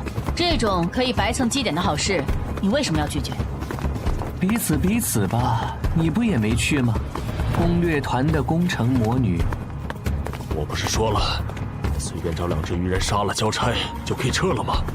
怎么还没走？算了，不重要了，赶紧跟我走。这个翻转地下城失控了，东山市已经不安全了。凭借气功师带来的高级感知，曼哈努斯敏锐地察觉到，这位不速之客的实力和自己非常接近。这个人类很强，但诡异的是，天赋却告诉曼哈努斯，吃掉眼前之人并不能升级。显然，他和自己一样，也是族群中的特殊个体。人类，你现在多少级？我6级啊，怎么了？把我当傻子吗？就算你也有王者资质，也不可能6级就和我实力相当。想知道原因吗？那是因为……够了！我不管你是装腔作势，还是打心理战，接下来我会全力击溃你。求之不得！别弱，时间猛，那我也……又是这招！位置互换，郑哥你做的，你还好意思问？要不是郑哥出手，你现在已经死了。那个能召唤分身的家伙真是太麻烦了，得优先处理他。郑哥，你就信我一次，如果我没把握和那个鱼人一战，我是不会来的。你确定？他的黎明坎可都在20以上，就算你之前通关的都是高位地下城，也都拿到了 A 或者 S 评级。我确定。行，那你主攻，我辅助。不是，他上下嘴皮子一动你就信了啊？他才6级啊！先杀一个，光顾着说话把他给漏了。异形换位，郑哥小心，他的目标是你。爱我的家伙，给我死！来不及放出回音再置换了，得手了。不是说好了要全力击溃我吗？对我的同伴出手是什么意思？程海有2件史诗级装备。不止如此，他的主职业也很特殊，而且他能靠着称号的效果，让自己的基础属性跟那只 BOSS 一样。我觉得加上你，就算杀不掉那只英雄级鱼人，也足够拖到黄选和五虎救场了。这次还要使用移形换位呢？混蛋！同样的招数都用2次了，你们以为这次我还会中招吗？竟然没有换位！用过2次的战术，当然不会继续用了。赢了！还早呢。这只英雄级鱼人的体应该在20以上，刚才那一下还不够致命。不过还真是惊人呢，明明是第1次合作，程海却能在不用我提示的情况下，完美适配我的战术。我记得他好像是写小说的，现在的小说家都是怪物吗？可恶，这小子得手后就退了，完全不给我出招的机会。体也在20以上，有点难搞啊。亏了，这2人搭配起来比没用技能的我强太多了。奇怪，这个鱼人 BOSS 难道打算撤了，还是说留着后招呢？本来想着不用技能杀掉那2个14级的晋升15级，然后再挑战这里的传奇。现在看，这已经不现实了，只能走一步看一步了。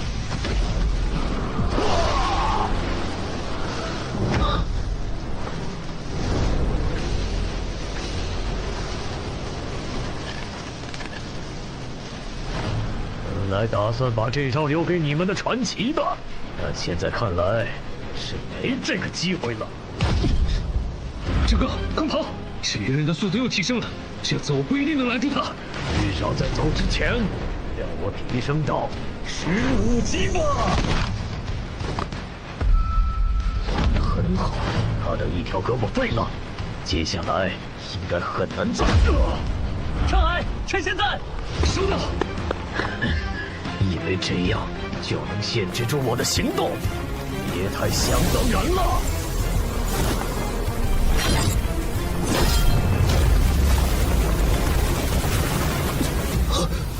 闹剧就到此为止，去死吧，雕哥！这种速度的攻击都破不了他的防。神眷者吧。这次的援兵是召唤师吗？让我看看你藏在哪儿。找到了，他旁边的绿皮傻大个应该也是他的召唤物。2个都没什么实力，可以先不管。等等，你还有胆子回来？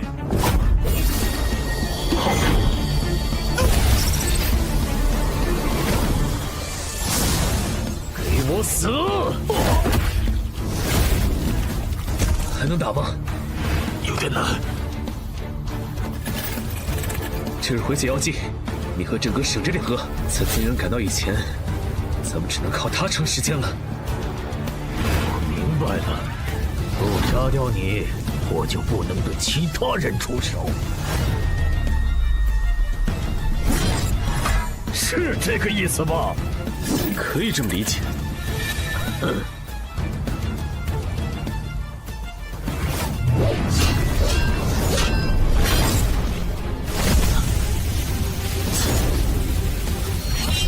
现在才发觉，晚了。好奇怪的兵器，竟然能突然变化刺向我眼睛，得多加防范。还好他没和长莲对战过，不然刚才就只能应接他的气功波了。但这么高强度对攻下去，他迟早会适应的。得换个打法了。用这个吧。啊，别喝太多，你一小口就能结痂了。这么阔气吗？3A 级教练就配备了回血药水，我还以为至少要馆主级才有。是程海借给咱们用的。哼。我估计他自己都没意识到，在6级这个阶段，找到这种级别的装备奇物有多难。我警告你，别打他的主意啊！不管这个翻转地下城最终结果如何，程海都会成为我民省官方冒险者协会全力培养的超新星。我不会这么不识趣的。我能在民省淘到一个徐茂，已经是大功一件了，没必要为了不适合我的东西和你们交恶。不过说真的，都到这份上了。针对热武器的禁令，你还要遵守吗？我靠，这回血药水的味道怎么这么怪呀？里面加了芥末吗？用追逐战来拖延时间，天真！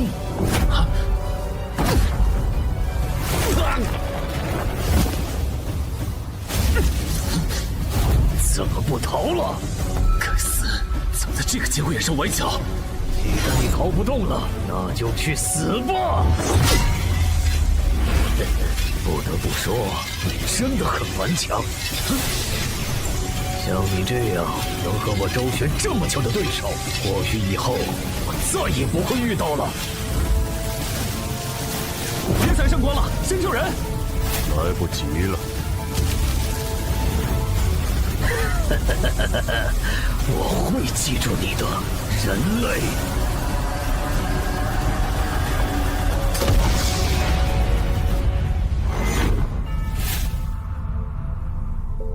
这个叫超限的技能虽然很强，但太耗体力了。还好这个人类的等级不高，不然本大爷说不定真会败在你们手上。你还没赢呢，笑什么？你个手下败将，不会以为简单处理了下伤口就能和我再战了吧？别太异想天开！这是什么武器？竟然能破我铜皮铁骨的防御！安然，好了没？好了，那我这边就不用顾忌了。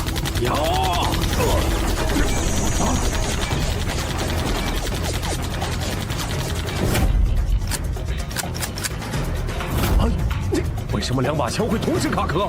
开什么玩笑啊！故障，原来如此。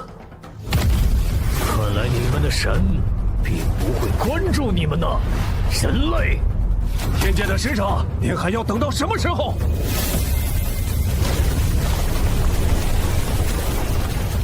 你怎么瞄准的？我刚才差点被你杀了。不会的，我有分寸。感激不尽，武神。不是，他这都没死。圣系会分进一切非传奇单位，你明明还不是传奇。那当然是因为海之母在注视我呀！哈哈哈哈！本来想着有限度的使用这武器，尽量控制地下城的失控的影响，但遇到这种打不死的怪物，蝼蚁们继续呀！再加把劲，你们差一点儿就能打过本大爷了。如果你不小心败在你所认为的蝼蚁手上，对你来说一定不亚于最终极的羞辱吧？就凭你痴心妄想！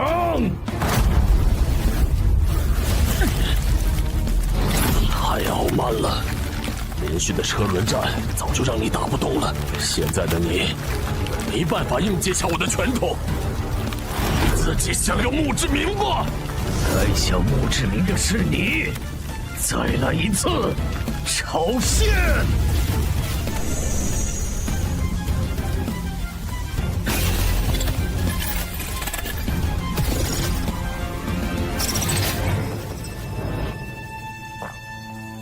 呼吸平稳了。不，奇怪，澄海的冒险者面板怎么弹出来了？他都没醒。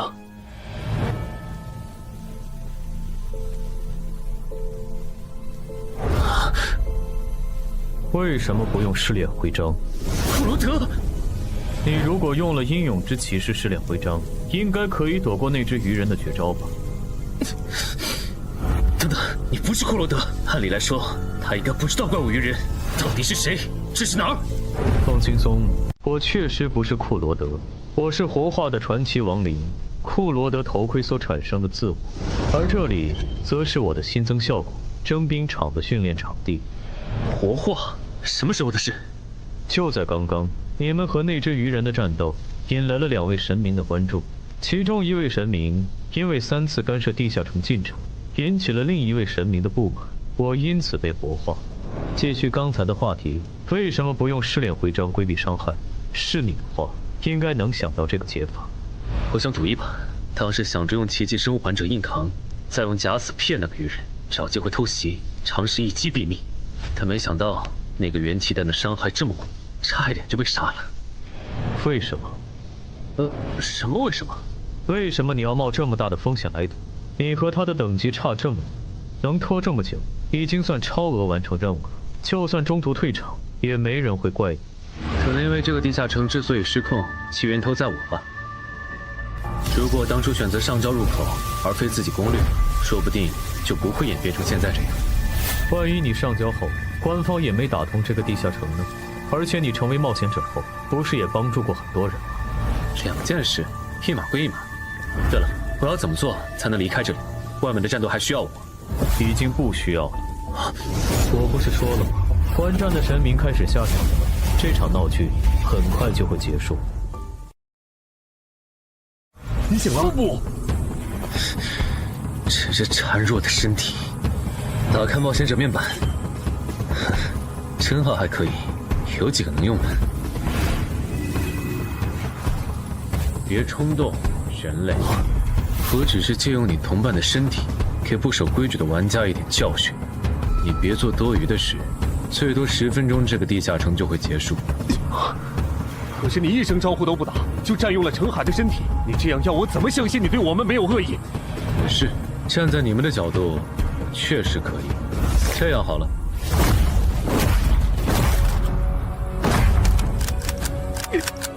搞什么？怎么又卡壳了？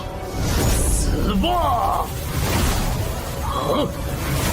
死的人是你！暗杀拳！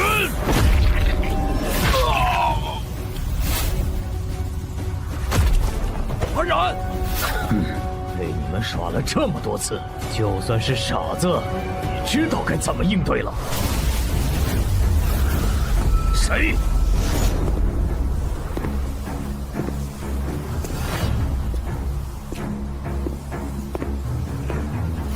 程海，你怎么又来了？换班换班，这只鱼人交给我。又来，阴魂不散的东西，你们真不会觉得？哦，这个绿皮傻大个是什么时候摸到我身后的？我竟然完全没注意。这都没能杀掉他，好可惜啊！无妨，至少废了他的声带。他现在无法召唤冒险者面板，已经是砧板上的鱼，只能被咱们狂揍了。一会儿你别插手了，我要和这条鱼玩玩。等它快死了，你再过来补刀。不，声带受损，无法召唤冒险者面板的曼哈努斯开始意识到，放弃上线，选择其战力，其实是一件很欠考虑的决策。前所未有的懊悔涌上曼哈努斯的心头。要是能重来，他不会再戏耍这群人类冒险者。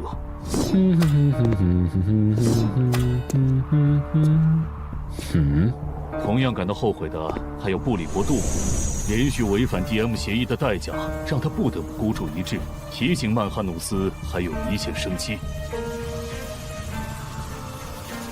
感谢你，牧神。这都帮你几次了，你的神难道是你们的保姆吗？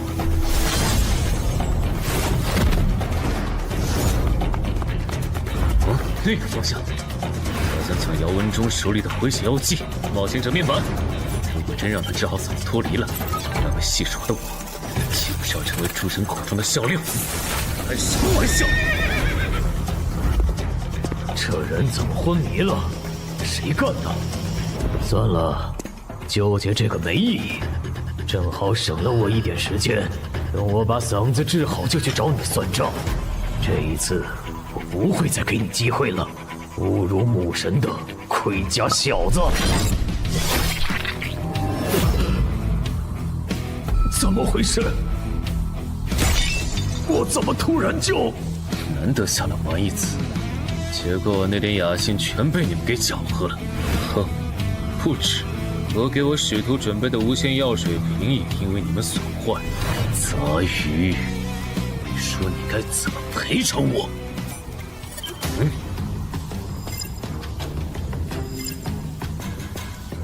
赔偿可以，但这条鱼人必须死。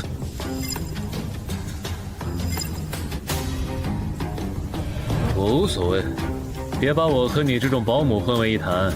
我的使徒如果不能成长到可以正面战胜传奇的程度，那他就不配做我的使徒。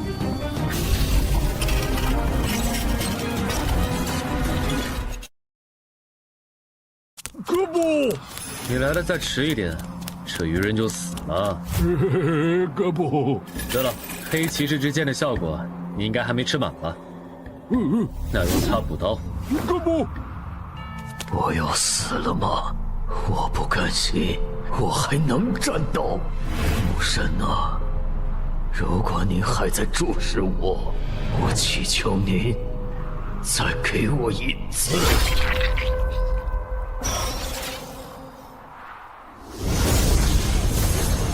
这是什么星塔？为什么萨满大人的传承之书里没收录？你激活了哥布林的隐藏进化路径，跨级击杀敌对英雄种的精英个体，只要后续觉醒天赋和真名，就能成为货真价实的英雄种。真的吗？先别急着高兴。既然您已出手中断了这个翻转地下城，能不能先把澄海先生的身体还回去？他可是我钦定的继任者，如果有什么闪失，我和看好他的人会很心疼的。我刚办完事，你就急着催我走，这就是你们人类的待客之道。就我个人而言，还是很欢迎您本尊亲至，接受我们的感谢。但是上身澄海先生的身体不太合适。哥，这样上马，那可是碾压了准传奇鱼人的未知存在啊！如果你不想小妹以后再也不理你，就别啰嗦。免了吧，嘴上说着感谢，实际是在天上埋伏的传奇战士，随时准备报喜发难。这不，还好，这位未知存在还算通情达理，总算是松手了。澄海哥，我的澄海哥！别哭了，我还没死呢。澄海哥，你醒了！我睡了多久？20分钟吧。我们在去东山市医院的路上，等你检查完身体，黄雪应该会对你进行简单的安全评估。安全评估？我不知道你是真不知情还是在装傻。地下城已经解决了，终结掉的人就是你。在你睡过的这20分钟里，有未知存在征用了你的身体，然后干脆利落地杀死了那只13级的英雄种鱼人。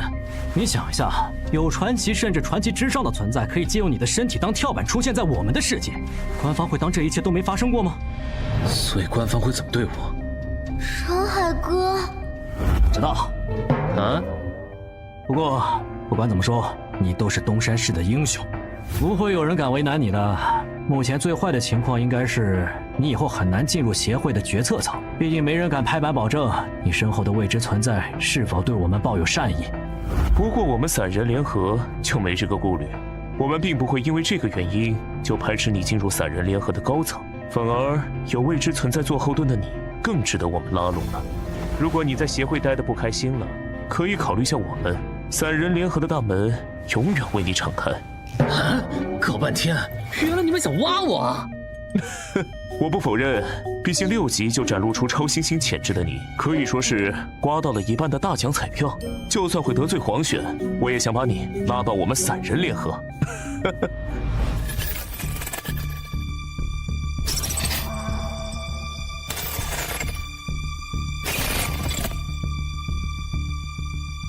死囚之船，澄海什么意思？澄海先生，澄海先生。抱歉，刚才在想事情，怎么了？您的武器和隐身衣被您的哥布林随从带走了，我们在现场只找到了这件损坏的药剂瓶。了解，剑和隐身衣，我之后找他要。那我这边没有要聊的了。关于药水瓶的补偿方案，协会会在3个工作日内整理出来。好。这个人有点厉害，刚才的谈话，连我哪天成为冒险者和死亡主宰何时关注我都被他问出来了。他的副职业技能，该不会是强制对话，或者必须说真话吧？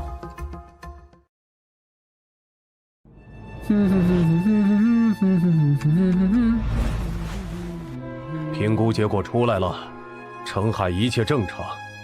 那个用澄海身体神将的未知神明呢？5号有问吗？问了，但澄海知道的也有限，目前只确认了对方称号“死亡主宰”。听起来似乎是亡灵系的神明。他是什么时候接触的澄海？在之前伪装成新人，通关了女妖之森地下城的时候，澄海取悦了死亡主宰，并获得了一次对亡灵不死的恩赐。也就是这个恩赐，让澄海完成了坟场首通。安教练，我们来看你了。嗨，安教练，医生有说这次要静养多久吗？大概2周吧。那看来对漳州专家级地下城的第3次摸底，你应该是赶不上了吧？可不是嘛。要不你找镇人君多要点补偿呢？毕竟这次翻转地下城，你差点就被他坑了。不用你说，我也会的。对了，程海那小子怎么没和我们一个病房？安教练，他的情况特殊，现在外面有很多势力想要接触他，已经被协会保护起来了。啊！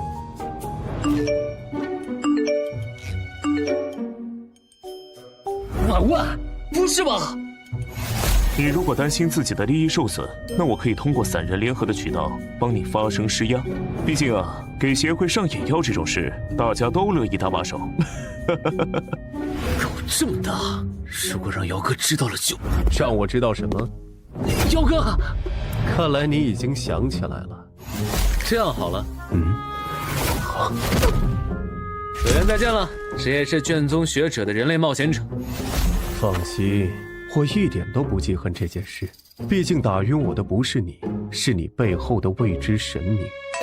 姚哥，但我怎么感觉你好像很在意这件事啊？好了，不跟你开玩笑了，你的安全评估过了，可以回家了。啊？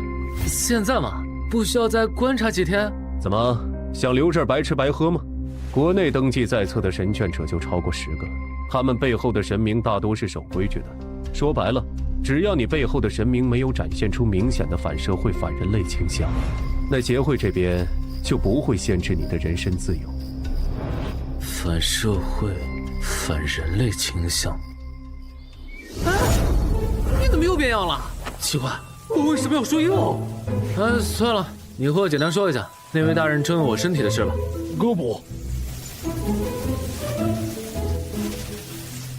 懂了，所以他是用我的身体打赢了那只鱼人，然后让你补了刀，你才进化成这个姿态的。不止如此，我还激活了隐藏进化路径，是连萨满大人的传承之书都没能收录的。那不错，正好你这个新形态蛮帅的，以后就叫你豪杰吧。对了，我的隐身衣和黑骑士之剑是不是在你那儿？在的。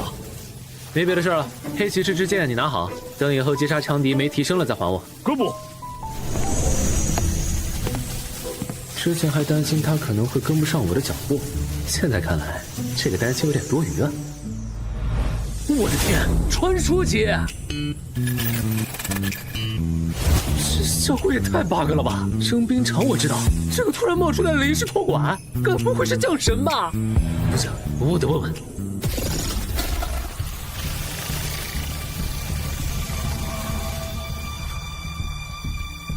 你找我？对，我有事想问你。讲。临时托管的效果是什么？还有征兵场的带解锁功能，怎么解锁？临时托管，你不是已经体验过了吗？什么？还真是降神？这也太犯规了吧！至于完整的征兵场的解锁方法，干什么？打败我，你就能解锁了。服了，一个是传奇亡灵库罗德的战斗意识和经验的巨献，一个是比他还强的英勇之骑士。我才6级啊，你拿头和他俩打？哼！程海老弟来了。那个女冒险者不是地下城翻转的时候来帮助协助防守的吗？她怎么也在？哎，过来坐。就是他嘛，看起来不太像啊。是啊，没想到这位国家级超新星的气场竟然这么普通。王老哥，一阵子没见，你瘦了不少啊。有吗？陈海先生，恭喜你成为名声唯2的国家超级新星。按照这个步调发展，你未来将会成为1省负责人呐。正戏来了吗？曹先生您言重了，我就是运气好。你就别谦虚了，到了我们这个位置，哪个不晓得好运难求？更何况你能成为国家级超新星，可不只有运气好这一种因素啊。我这人不喜欢弯弯绕绕，所以就开门见山了。您说，处理过一次翻转地下城的你，应该能意识到，一个优秀的入口负责人对于当地的生产和安全有多大保证了吧？负责人人选确实很重要。黄选会在明年卸任明省负责人一职，去挑战时隔多年重现人间的18级地下城。恐惧之墓，所以你应该能理解我们现在有多焦虑吧？恐惧之墓，18级地下城恐惧之墓。我知道这个地下城 ，BOSS 不是被传说级冒险者周建明带队击杀了吗？没那么容易，那可是连核弹都炸不死的怪物。周建明和黄雪他们当年豁出性命，也只是把它封印在了这个世界的某处。这才是真相。你所知道的，只是官方为了避免引起民众恐慌，特意修饰过的版本。但我还有一点不太理解，现在地下城就算出现，攻略价值也会下滑很多吧？这样一个地下城，为什么他会宁可舍弃民审负责人的身份，也要再挑战一遍？还是说这个恐惧之墓其实很特别？并不特别，就是个难度超标的18级亡灵系地下城而已。黄选在意它，主要还是因为天门山一战，他的很多战友死在了那里，再加上阿瑟瑞拉克的种族特性和弱点都已经被探明，现在不需要封印，可以直接击杀他们。这种情况下，你觉得黄选会眼睁睁地看着仇人被别人手刃吗？肯定不能。但我现在才6级，黄选卸任后谁当民审负责人的事，我好像帮不上忙吧？怎么帮不了？以你目前表现出来的潜力和成长速度，只要搭配合适的攻略团队，再加上我们的大力支持，1年时间足够你冲击负责人候补的位置。代价呢？你们付出的资源，就算是传说级冒险者也会感兴趣吗？如果只是为了在高等级地下城翻转时照顾一下你们的产业和家人，我想这点小忙，应该换谁来都没理由拒绝吧。所以，你们到底想要我做什么？陈海先生，你误会了，我们投资你不需要你付出任何代价，我们只是单纯不想让某个人成为民审负责人。某个人？在你横空出世之前，明省只有1个国家级超新星，如无意外的话，他将是黄选的接班人。但这个人性格过于恶劣，在他的崛起之路上，许多冒险者和普通人都成了他变强的食粮。据我们推测，他成为民审负责人后，必然会把手伸向我们，和他未来会向我们索取资源相比，我们为你投入的这些其实不算什么。那请容我拒绝。啊？虽然我确实很想接受你们的投资，但如果因此惹到实力强横、性格恶劣的前辈，那不管怎么算都是亏的。抱歉。有没有一种可能，你已经惹到了？什么意思？明省原本只有1个国家级超新星，所以超新星扶持计划的资源它可以独享。但你出现以后，被他视为私产的资源，现在就要让出一份，你觉得他会怎么看你？小问题，1个靠撞大运获得神灵青睐的6级小废物，等我回国就找理由把他弄残。就是他嘛，大火鸟唐德，穿得这么招摇，不知道的还以为他是来济州岛开演唱会的潮流巨星呢。你小声点，听说这个人脾气性格不太好，你如果不想攻略地下城的时候被他失手打伤，就别说这种话。这俩韩国人嘀嘀咕咕的，以为我听不懂他们在说什么吗？要不是我急着升到传说，回去接黄雪的班儿，肯定要教训一下这俩韩国佬。你好，你们也好啊，韩国的兄弟。这位是全仇，我叫卜子明，我们是韩国的国家级超新星。幸会幸会，我叫唐哲，圈内人喜欢叫我大火鸟，你们叫我大鸟就行。话说，咱们什么时候开始攻略济州岛的高难度专家级地下城？你想打听唐德？对，我听说他有点难相处。3人联合跟你说的，这你就别问了。不过你的消息源确实没骗你，不，应该说他比传言更难相处。我这个称号其实就和他有关。老实说，如果我后来没加入健身馆，现在可能已经死在某个地下城，或者被他和他的狗腿赶出明省了。不用太担心，你和唐德不是一个等级区间，现在还不属于竞争关系。只要你后面能控制好升级速度，他应该不会太为难你。但愿吧。说起来，你今年的地下城通关指标还没做吧？我过几天要去漳州挑战10级地下城山丘上的巨人。咱俩认识这么久了，还没合作过，要不要组个队一起？好啊。啊？你想在近期把你今年的地下城攻略指标全清掉？我感觉我的力、名、体，靠锻炼已经很难有明显的提升了。打算找2个合适的地下城，锻炼下实战能力。合适的地下城，很难找吗？那要不条件放宽一些？倒也不用。襄城区有一个难度中等的10级地下城，我跟那边的负责人打声招呼，把你加进去。真的吗？谢谢郑哥。嗨，这有什么好谢的？啊，对了，你那个药水瓶的补偿方案下来了，你空了记得去找姚文仲，顺便把你之前赚到的祭点一并兑换成奇物。好。你的无限红药瓶属于极珍稀的补给性器物，整个漳州没有第2件。我们目前能给出的补偿是：1. 同等稀有度的保命奇物；2. 1张奇物升级券。你看选哪个？我能看一下保命奇物的效果吗？可以。好霸道的效果，没有脱战的限制，说明可以在打不过又逃不掉的地下城 BOSS 面前强制脱离。如果不是只能用1次，我感觉它的价值要远高于稀奇古怪的回血药水。我个人建议你选1，因为奇物升级券只有高魅力才能发挥它的最大效果。高魅力？怎么说？你可以理解为，高魅力冒险者在使用奇物升级券时，会更容易得到自己急需的奇物和装备。至于这一现象背后的原理，学界目前还在猜想论证阶段。等等，我记得用奇物升级券换到稀奇古怪的回血药水时，不仅是面板提示我的，而且那时魅力值才11，这算高吗？难不成那时候死亡主宰之类的什么东西就盯上我了？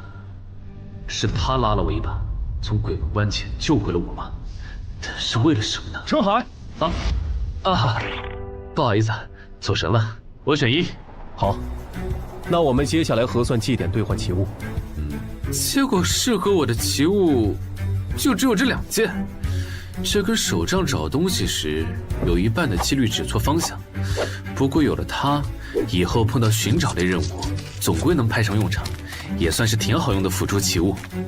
还有这枚戒指，虽然用1次要冷却3天，但这上面的范围性伤害法术，刚好可以弥补我没有群伤技能的短板。完美，现在的我已经没有死角了。必要再考虑一段时间。对，正好这段时间，我要去把协会的地下城通关指标做完，预计需要1个月时间，到时候我会升到8级。您和您的朋友也不用担心时间上会来不及。1个月嘛，那唐德应该也从济州岛回来了。行吧，1个月后我等你电话。没道理啊！我完全按照坟场的攻略法来的。为什么我假死后，坟场的 BOSS 还会攻击我啊？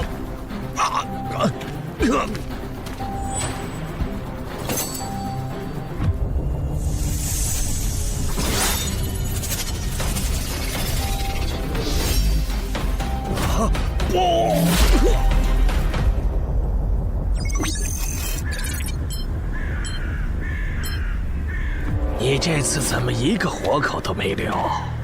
如果连续3次无人生还，坟场就要触发 GM 协议，重新评估挑战等级了。这次特殊，挑战者里没有1个初心冒险者。啊！等等，不会是上次靠假死从你手上溜掉的那个新人，把他的通关经验分享出去，导致那些人类冒险者觉得这就是坟场的通关秘籍了吧？不是说好的下午3点集合吗？你们怎么来的这么早？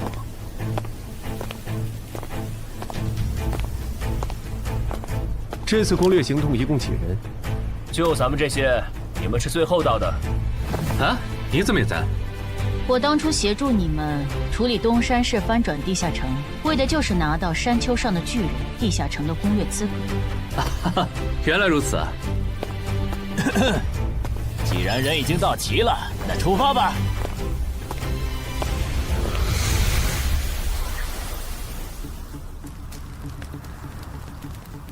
那头暴龙怎么死了？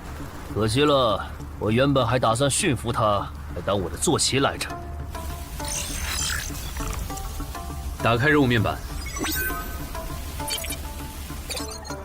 等等，恐龙？这不是和巨人相关的地下城吗？这恐龙是打哪儿冒出来的？地下城里原本就有恐龙的吗？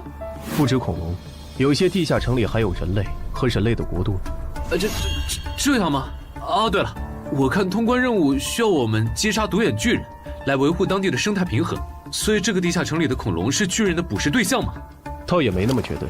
根据情报组的资料，这里等级最高的是一只雷克斯暴龙，它偶尔也会捕食巨人。这已经是过去式了，那头暴龙死了。死了？应该是最近几天有独眼巨人碰巧晋升为首领级个体了，然后联合同伴围杀了那头雷克斯暴龙。现在的问题是，成年的独眼巨人一般有22点力量和20点体质，首领级的独眼巨人只会更高。如果对方的体质达到了23点，那我们恐怕很难破他的防。你的意思是，这个地下城不久前诞生了个首领级独眼巨人？不然无法解释那头雷克斯暴龙的死。我记得独眼巨人的进化路径不多，其中最常见的是冠军独眼巨人。冠军独眼巨人的体质大概多少？23，加上巨人族普遍皮糙肉厚，冠军独眼巨人更是这个亚种里的佼佼者。我觉得就算解禁弱武器，咱们也未必能给对方造成多大伤害。那只能先送一个人回去，跟入口负责人说，山丘上的巨人地下城难度上调，急需针对性奇物和帮手了。咱们之中我实力最差，送信的工作交给我吧。好，我知道这附近哪有恐龙，我带你去做脱离任务。我带了无人机，寻找首领级独眼巨人的工作可以交给我。和可靠的队友一起攻略地下城，感觉如何？怎么说呢？我感觉或许会成为我通关的最轻松的地下城了吧。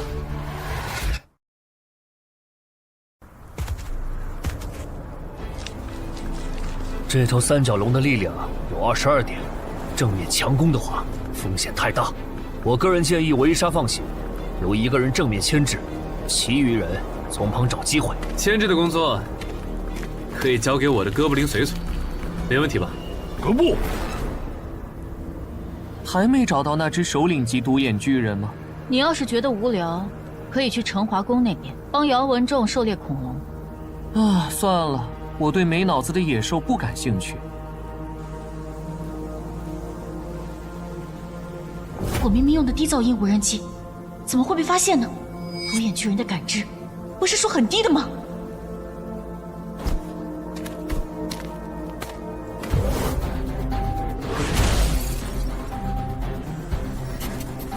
确认了，这群巨人的首领就是冠军独眼巨人。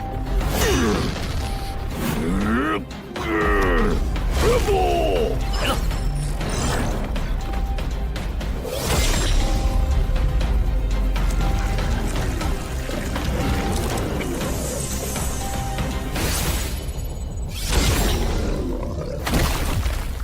很出色嘛，那个叫陈海的超新星。再出色，他也出不了头。远的不说，就周家那个上门女婿，他当年不出色吗？最后还不是被唐德针对到心灰意冷，给周家姐弟当保姆去了。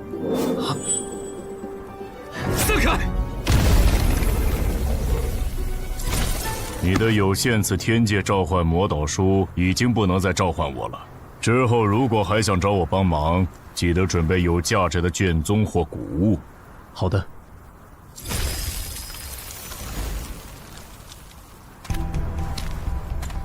谁去看看他断气了没？没的话叫姚文忠过来做最后一击。他已经死了，我这边刚刚收到脱离任务已完成的提醒。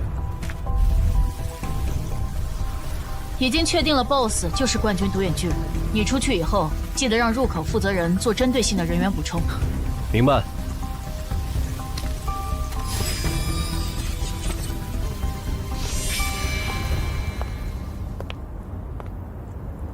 喂，唐哥，是我。你还记得给我打电话呀？我还以为你忘了有限次天界召唤魔导书是谁给你的了。我没忘，唐哥。说吧，连正人君都处理不了的英雄级鱼人，那小子是怎么打赢的？我听说他好像是某位神明的神眷。是，不过他在东山市翻转地下城的表现，其实有取巧的成分。好，他在初心冒险者阶段获得的称号是我与潮汐鱼人五五开，这使得他在立敏感上能和英雄级鱼人打平。再加上他还有一件能给他带来实战经验的头盔，和从高成勇那儿缴回来的镰刀。五五开，那不是初心冒险者和下位种族单挑陷入苦战后才会获得的称号吗？这小子哪来的狗屎运？开局崩成这样，都能混到国家级超新星。喂，他在说什么？好像涉及到中国的另一位国家级超新星，他说话方言味太重，我听不懂。所以，你认为他就是一个中看不中用的样子货？称他为样子货可能有点过了，但抛开神明眷属这一层身份，他不如陈华公。那看来我的竞争对手还是郑仁君。这样，那个叫陈海的小子不用关注了，给我盯紧点郑仁君。好的。总算糊弄过去了。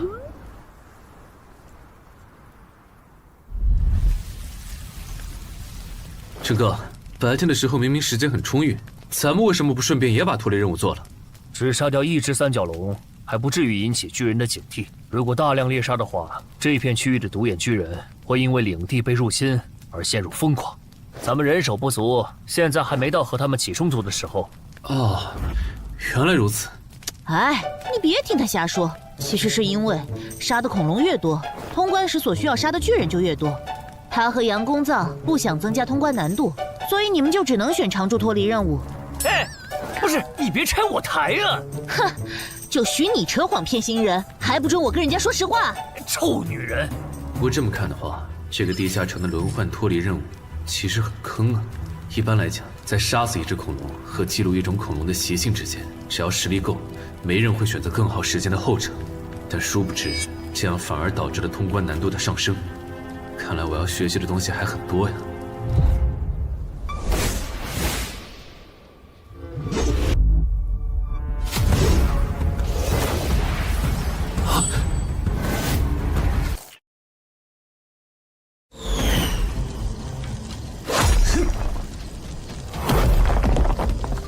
陈哥，麻烦你去叫醒其他人。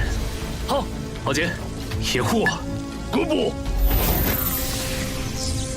按照巨石飞来的轨迹回推，应该是那个方向。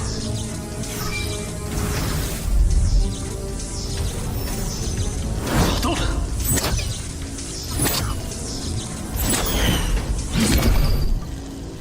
看来我的回应在你眼里根本不值一提啊，连躲都懒得躲吗？那些巨人是怎么找到我们的？应该是篝火。不过陈海说他只感知到10只独眼巨人，就算攻过来，目前占据有利高低的我们也能打退他们，就是咱们很难下去做脱离任务了。这吗？那听起来倒不是很严重。你们可以用我的无人机去记录恐龙的习性。你怎么看？部落的老哥布林说，独眼巨人非常讨厌外人进入他们的领地，一旦发现就会致时驱逐。所以刚才那一下是他们发出的警告，如果对方不听劝告，那他们就会发狂，不把入侵者捣成肉酱，绝不罢休。陈海，你们先去休息吧，接下来我们守夜。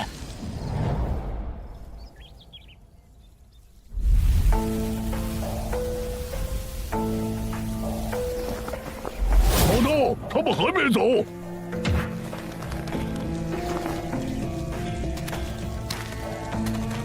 山丘上的人类不肯滚，我准许你们砸烂他们的营地，把他们的血肉捣烂了下锅。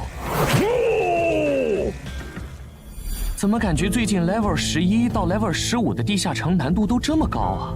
这要是处理不当，岂不是会出现大规模地下城翻转事件？官方那边有对策吗？这个，你还是别问了，官方的计划不好透露。没什么不能说的。其实官方早就做准备了，前年提出的超新星计划就是对策。难怪官方突然花这么大精力在各地招募精英冒险者，原来是想利用他们来对抗这些失控的地下城怪物。哎呀，憋死了，憋死了！哦，痛快。什么声音？巨人爬上来了！精力提升，想偷袭门都没有！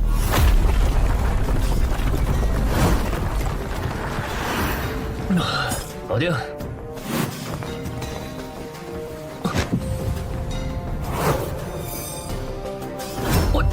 完蛋了！杨公曹，你们怎么让独眼巨人打上来了？我没想到巨人会这么聪明，竟然会绕一大圈从背后爬上来偷袭。跑不掉了，得想办法把他们赶下去。欧提路克冰封术，冰封术撑不了太久，你们还有什么办法？除了硬碰硬，还能怎么办？直接上！人数、力量都不占优，我们的胜率很低。而且，对面还有一只冠军独眼巨人，我们加起来也不是他的对手，到底该怎么办？等等，我记得你会接受控制类法术，能用在巨人身上吗？我们可以试试用困惑术干扰他们的行动，但是这样根本没用，巨人对这种法术有免疫效果。你别管，我自有办法。契约召唤，构装生命体。尊敬的工程魔女，构装体9号，很高兴为您服务。隐身斗篷给你用吧。那你呢？我有头盔就够了。走吧，去会会他们的首领。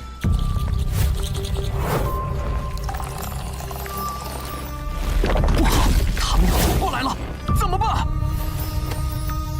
亚人种独眼巨人限定法术瘟疫药剂已调配完毕，请验收。辛苦了。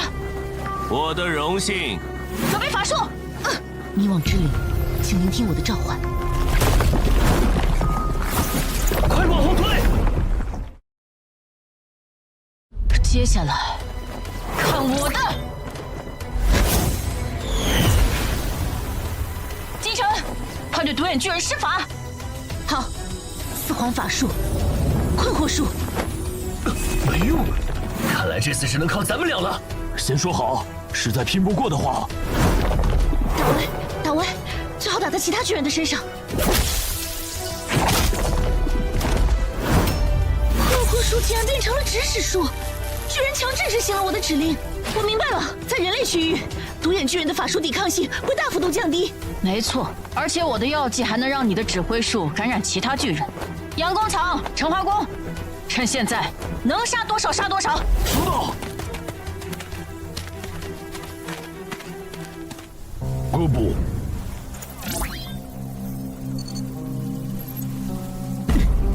从记录恐龙习性到击杀冠军独眼巨人，这任务难度差的也太多了吧？好呀，打眼睛！好！你打我干什么？我不知道，诅咒，我只是想帮忙。人类对我们施加了自相残杀的诅咒。够了！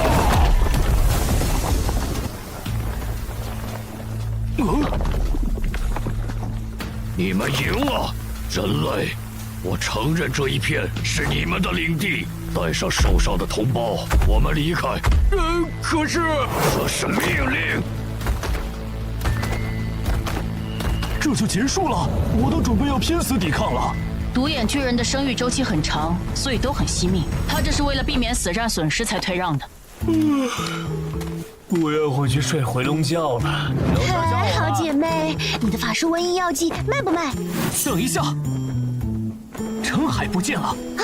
陈海，人呢？陈海，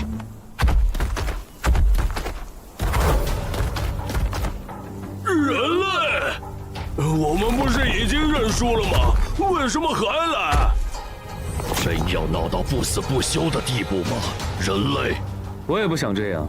但今天你我只能活一个，你要怪就怪那个逼着我们决斗的混蛋神明吧。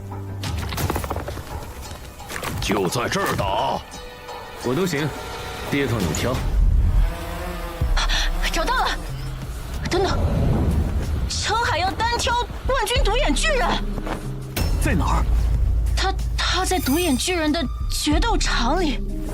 这应该是队友的无人机，本来不想暴露战斗细节的。看来不行了，人类。你说你是被神明逼着来和我决斗的，那你们能进入我们的领地，也是因为他吗？具体我也不清楚，不过10年前我们那边就已经开始出现入口了。要是不按规定完成任务，像你一样的怪物们就会冲出来反杀我们。原来如此，那就没办法了。是啊。不可调和的矛盾，只能你死我活了。考虑到我和巨人的身形差距，他的攻击路线应该只有4种，分别是向下砸、低空扫、凌空踩，以及直接抓。无论哪一种，拥有未来视野的我都能在第一时间预判、避并反击。只要抓住机会弄瞎他的毒瘾，管他什么模式，我他妈耗死他！这才。接下来的快结束了！原来还有第5种变化吗？好嘞！刚才那一下是错觉吗？手感竟然和我打暴龙时相差无几，他区区一个人类。老大小心！这样也不行吗？你还真是强的可怕，一点死角都找不到。彼此彼此，你也比我想象的更难对付。麻烦了，解决不了他的阵脚，近战就只能被动挨打。中远距离武器、魔法弓又很难对他造成威胁。现在称号也爆了，接下来可不好打了。再想想，我还有一个底牌，远距离武器，只能先躲了。好快！不用看了，差距太大了，澄海必输。这个决斗场离咱们有多远？你想救人？不可能！冠军独眼巨人有多强，你也看到了。就算我们都加起来，也不是他的对手。此路不通，区下位种族，谁给你的胆子敢拦着我？大意了，这个冠军独眼巨人除了力量和体质，冥界竟然也有接近20的水平，不好！这个小人很耐打呀，这样都没死。放开我！小心点，他好像还能攻击。怕什么？上次那头暴龙挨了老大2棒子后，都任人宰割了。这个小人类还能翻起什么浪花呀？那就让你见识一下！老大，不离被杀！那个人类还没死，你也感受一下吧！不！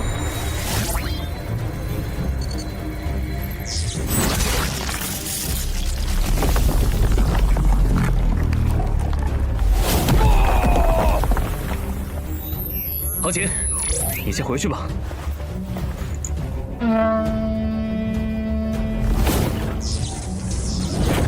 狡猾的人类！我发誓，我一定要毁了你的家乡，杀光你的族人！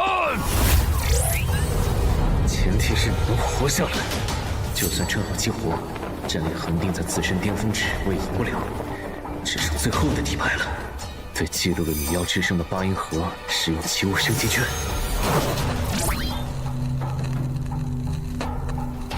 只要撑过绝望之音的3分钟，就有机会。使用英勇之骑士试炼徽章，接下来就好好享受吧。哎，不许跑！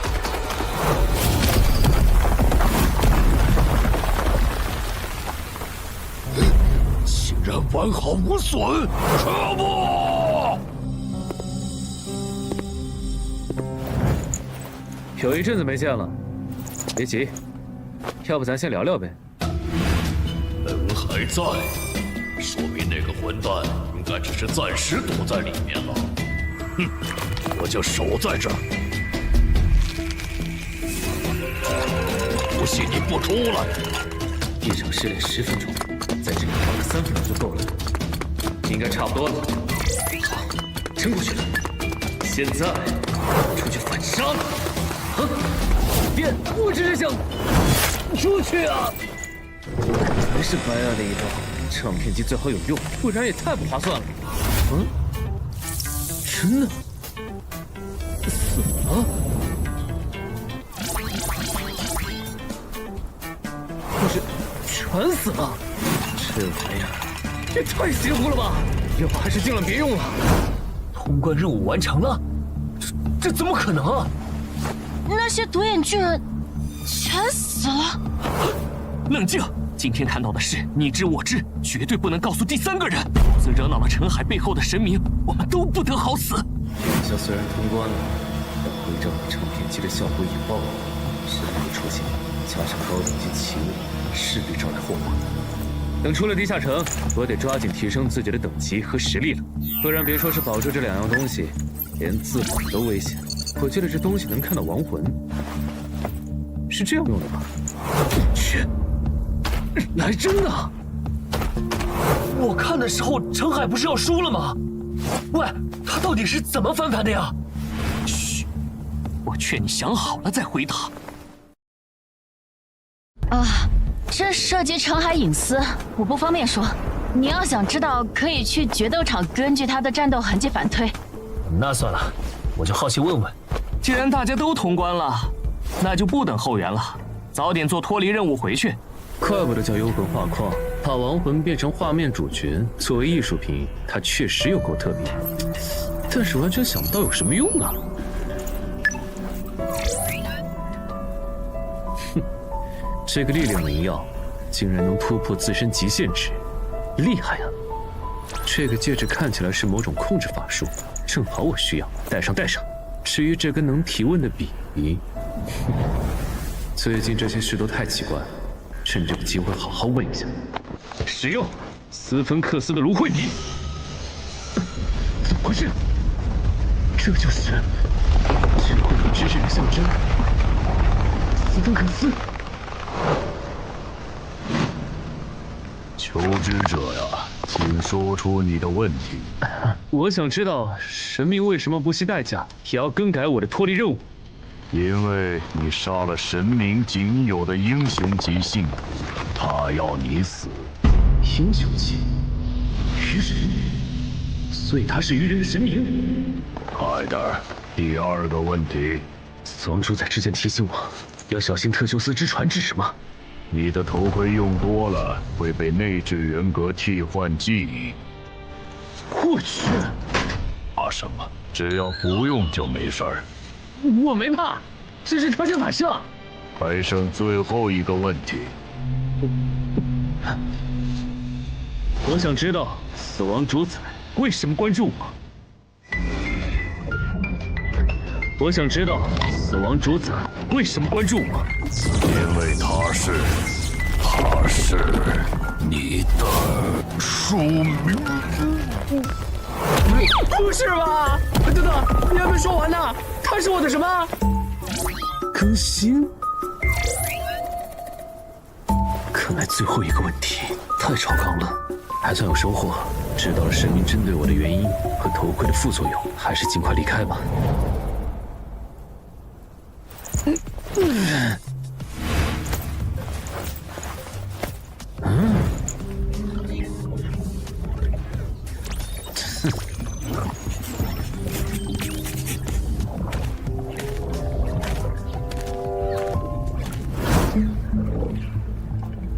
不是说有冠军独眼巨人要支援吗？这怎么显示已经通关了？可能我走后，里面又有了什么突发状况。有人出来了。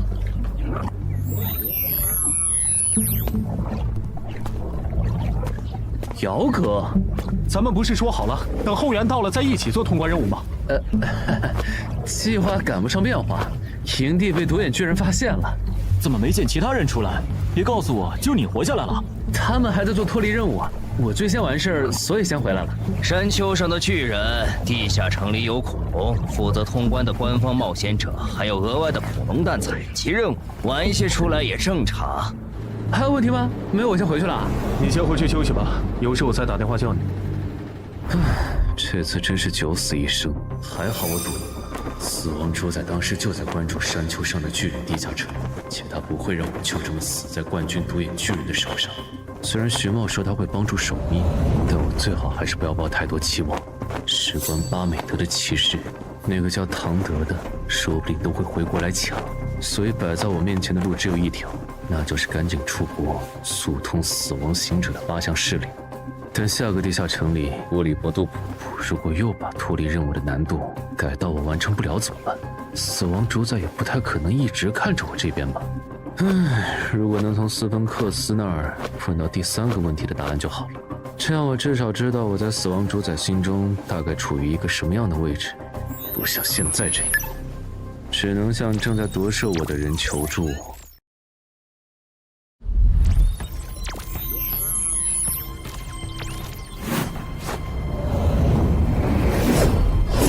我不是来打架的，你已经知道了使用我的代价，不从我这夺回你的记忆和部分人格，那来干什么？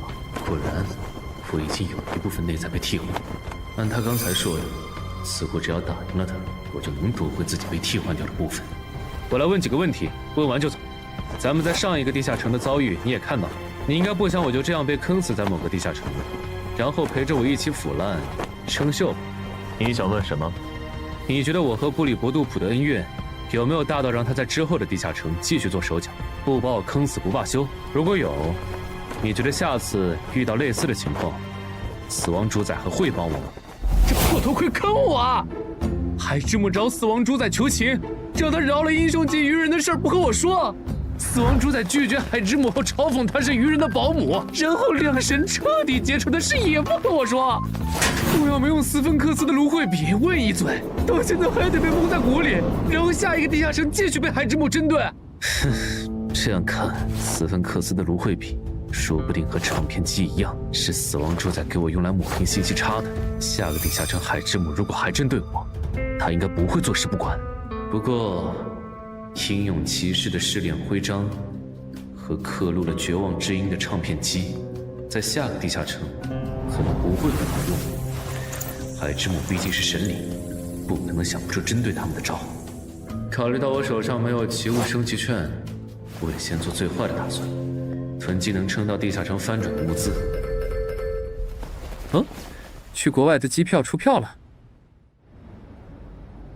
啊，你要出国旅游啊？对啊，最晚可能要下个季度才回来。啊，是唐哲的小弟威胁你了吧？没有，没那回事儿。不用解释，我懂。王选大佬明年卸任，宁省负责人的位置，姓唐的志在必得。在这个节骨眼上冒出来的国家级超新星，难免会被他视为眼中钉。你不想得罪他，我理解，但不至于躲出国吧？真和他没关系。不想说就算了，你是假我批了，年底记得回来，把没做完的通关指标清了。你又没有这个地下城的开采许可，佛里任务做完了，为什么不回去？因为咱们在这个地下城多待几天，陈海就有更充足的时间来决定要不要把关注他的神的倾向上报。要不是亲眼所见，我还真想不到从来都见死不救的你，竟然会为别人着想。如果有的选，我也不想要见死不救这个称号。中国人，嗨，你真的是陈海？我到了，你在哪儿？我在2号出口等您。老王是用了变声器吗？怎么听起来不像中年人？好年轻啊！你好，陈海先生，我是您的导游刚果老王，您叫我阿达泽就可以了。哎，等等，你是刚果老王？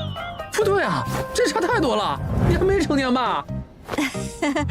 在网上跟您联系的是我的父亲，但他没有导游证，请不要换掉我，我很专业的。我有好几个兄弟姐妹，需要赚钱补贴家用，拜托了，陈海先生，救救孩子。好吧，但有言在先，只要我发现你不合适，我一定会换人。谢谢陈先生。谢就免了，我现在要买一套激流滑艇用的装备，我想明天就挑战刚果河，你来安排，可以吧？没问题。陈海先生是来自别国的冒险者吗？不，只是普普通通的极限运动爱好者。陈海先生不擅长说谎呢。极限运动爱好者不可能不知道刚果河的激流是无法被人征服的，那是只有成为了冒险者的大人物才会尝试挑战的难度，但他们都失败了。不过赞助商还是把刚果河激流滑艇作为一个常驻挑战，只要能在10期以前征服它，就能成为签约冒险者，得到新星培养。除了您以外，明天还有2位冒险者要挑战它。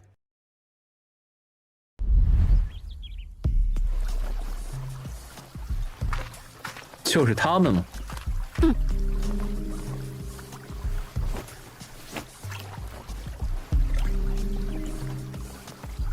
那小子也要挑战刚果和激流滑艇，别管他，按咱们的节奏来。加油，程先生，你一定可以的。谢你们吉言。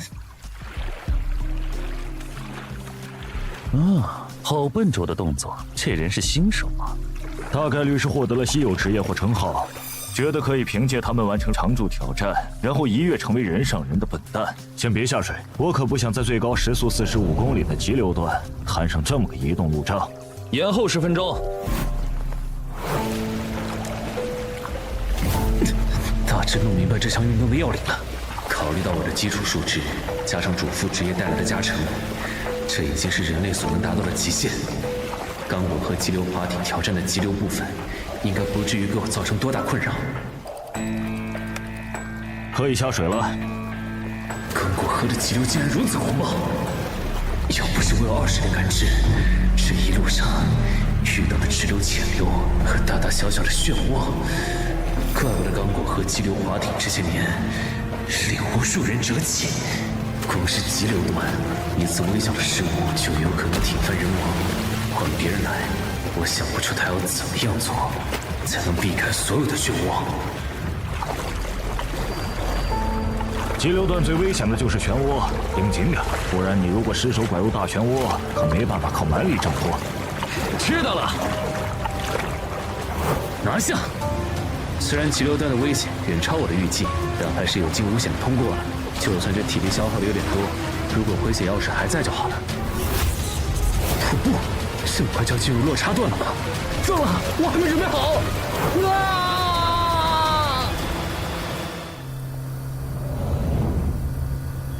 程海先生好像平安通过第一个瀑布了。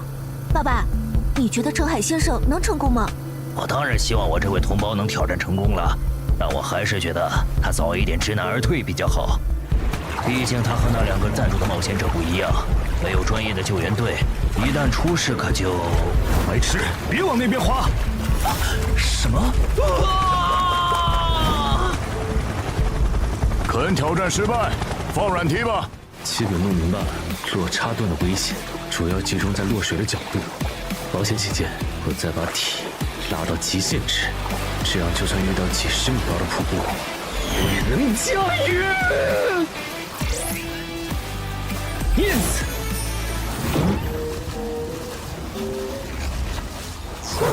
等一下，等一下，等一下！我知道你想我死，但不至于这么急吧？地下城的出口呢？我那么大的地下城出口呢？虽然对这一次地下城的难度早有预料，但出口都不给我留，是不是有点太过分了？本想耗到地下城反转，结果海之木根本不给机会。就算这次活下来，以后的地下城也都是玩命了。不是，这个地下城的脱离任务是找到沙漠里的一艘船，这任务正常情况下谁完得成啊？亏得海之木能找到这样一个让绝望唱片机毫无用武之地的地下城。他有这本事，为什么不顺便限制一下我没用完的斯芬克斯芦荟笔呢？他不知道手账的事能理解，可我还有一次问斯芬克斯的机会啊！难道上回地下城他没看到最后？算了，不纠结了。既然这事儿他可能不知道，那这次就用寻物手账来找幽灵船吧。虽然它的准确度只有50%。黑珍珠号在哪个方向？那边吗？再来一次，黑珍珠号在哪个方向？连续8次都指向同一个方向，果然地下城的漏洞没那么好钻啊！卡波，我在周边埋了一瓶水，你用这个帮我把它找出来。啊，卡波，卡波。也就是说，错误的指向也会找到具体的东西吗？卡波，不用找了，你可以回去了。那根手杖留下。说起来，死亡主宰上我身那次曾吹响过梦魇笛。既然死亡主宰已经走完流程了，那我现在应该可以直接用它来代步。试试。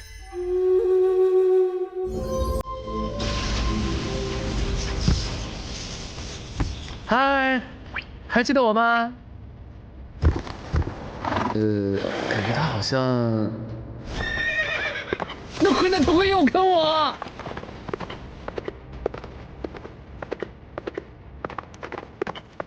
就是这里，但周围什么也没有啊。那艘幽灵船该不会埋在地下吧？如果真是这样，那我的工作量可就大了。提示：触发死亡行者专属技能“死亡预兆”。快躲开！咱们的脚下有东西啊！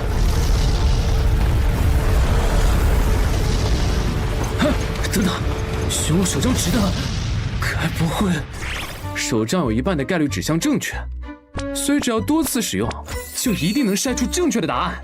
但是对错的概率都是一半，我怎么分辨指向的对错呢？对，我找霍格也试一下。结果找同一样东西，不同的人来，也只会得到同一种结果吗？这地下城还真是不给人漏洞钻呢。考虑到这个地下城大概率是海之母为我准备的，他想要我死，他可能在我不知情的情况下动手脚。那干涉寻物手杖，让他把我带到位于这片沙漠食物链顶端的掠食者嘴边，好像也不是不可能。如果这个假设成立，那连续干涉寻物手杖使其无法指向正确方向的可能也必然存在，还不小。这就是与神明为敌的下场吗？还真是如履薄冰呢。不过考虑到他把向导送到我面前的操作，他应该确实不知道我在上一个地下城得到了什么。指使术，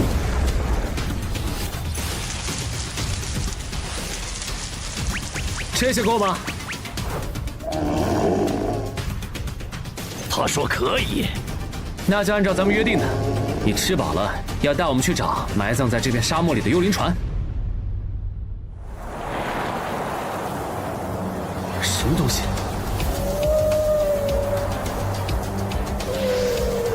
发光的金鱼？沙漠里怎么会有鱼啊？他说那是远古的幽灵，看到幽灵就说明我们快到了。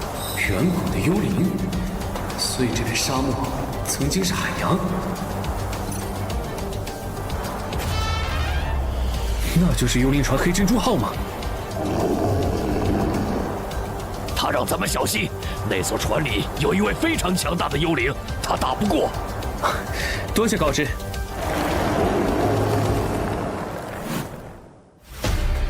我的脱离任务已经完成了，随时可以离开。等会儿如果没谈拢，你赶紧走，别管我。好的。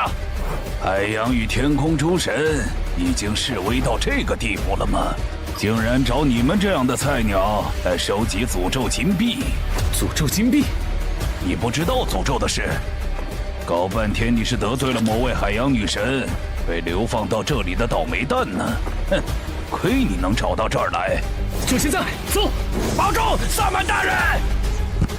那你没用了！干不！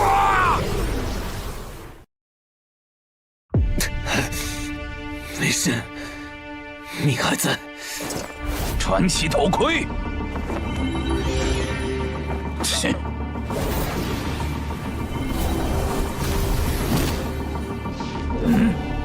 试炼之门？那小子不会躲进门里了吧？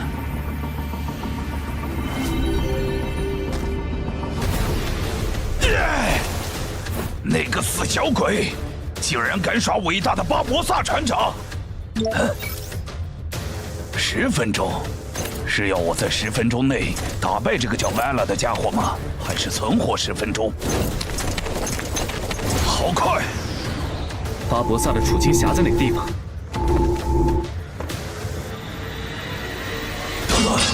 这个火化盔甲的等级不会比本船长还要高吧？这么离谱的试炼之门，谁完得成啊？就在这里面吗？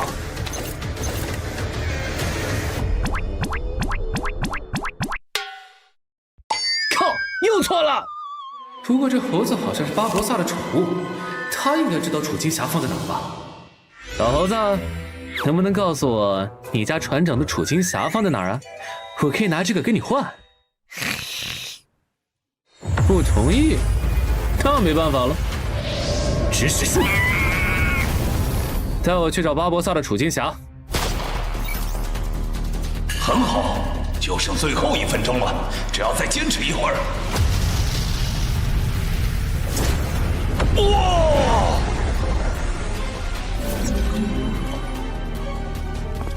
搞半天，这个试炼之门是这么一回事啊！本船长不会再被你骗到了。等等，我的处境匣。这就是巴博萨的处境匣吗？脱离和延续任务都做完了，我这边可以随时备案。正好巴博萨还没回来，要不……你们船长的宝物平时都放在哪儿啊？指使术的法术效果已经结束了。你别以为我只有指使术这一种对付你的法子，不想被我关到幽魂画框，成为独眼巨人的口粮，就给我乖乖听话。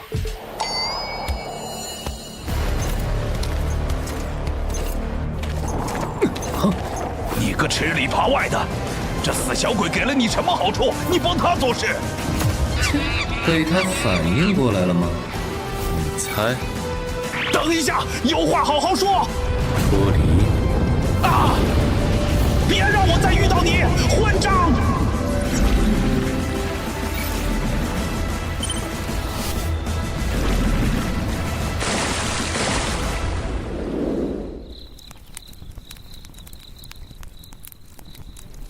通关山丘上的巨人，地下城时事情太多，没来得及看。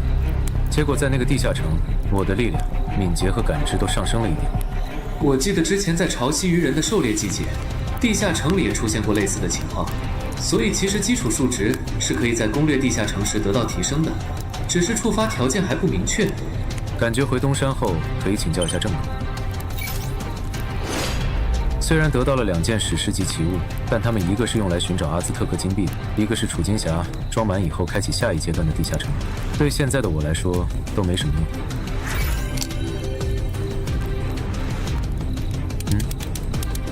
布拉柴维尔的方向有阿兹特克金币。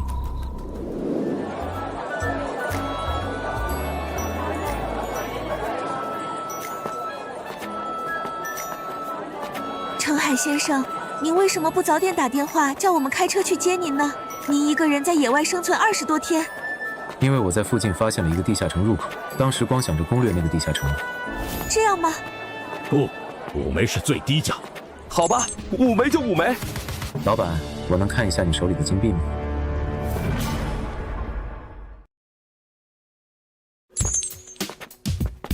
老板，我能看一下你手里的金币吗？可以。真的假的？结果搞半天，阿兹特克金币就是黑市金币。这是黑市金币，越高等级的冒险者就越认它。你要吗？我可以算你便宜一点。不用了，谢谢。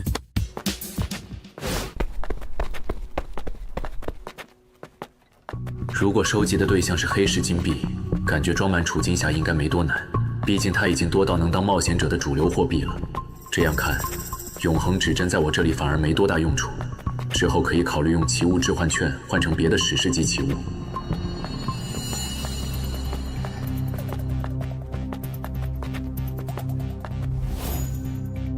嘿，这应该是咱们的第2次见面吧？肯，费舍尔，程海，阿达泽。那天之后，你怎么不继续挑战冈部和急流了？他们不知道我其实挑战成功了吗？那还是不要说实话了。嘿嘿，因为我发现这个项目对现在的我来说有点过难了。这里不是说话的地方，咱们换个地方聊。我个人不喜欢绕弯子，所以就开门见山了。请说。我们郑重邀请你加入我们的团队。啊，等等，你们又不知道我的职业和等级，为什么邀请？这会不会太儿戏了？这是我们深思熟虑后的决定。你挑战冈部和急流的时候就是个纯外行，我们都看出来了。在没有专业救援团队的情况下，挑战冈部和急流最后无伤存活，这背后对应的实力和运气，我们是能管中窥豹的。所以你觉得像你这样的人才，我们会什么也不做，眼睁睁的错过吗？原来如此，感谢你们的认可。但我是官方冒险者，每年的地下城攻略指标和翻转地下城借调会占用我绝大部分时间，恐怕……官方冒险者嘛，那就没办法了。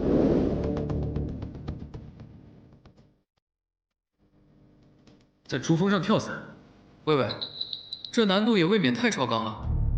真爱，嗨，你们好巧，你们也坐这个航班？是啊，我们挑战了10几次钢部和急流，结果都失败了，只能暂时先放弃这个项目，换相对容易的珠峰伞降。他们也要去珠峰？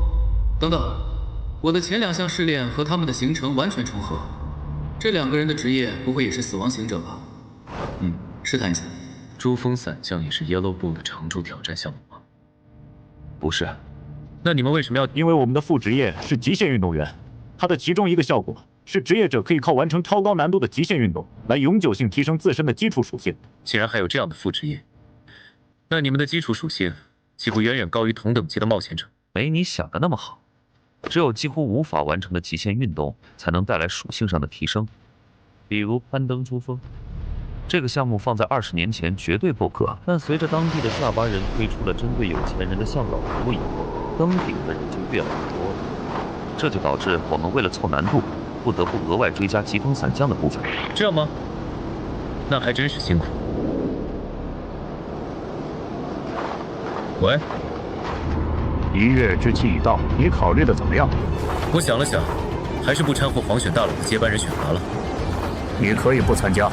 但你觉得唐国会放过同为超新星的潜在竞争对手吗？大不了在结果出来以前，我先在省外待一段时间呗。我都这样了，他总不能赶尽杀绝吧？陈海，该出发了。好的，我马上来。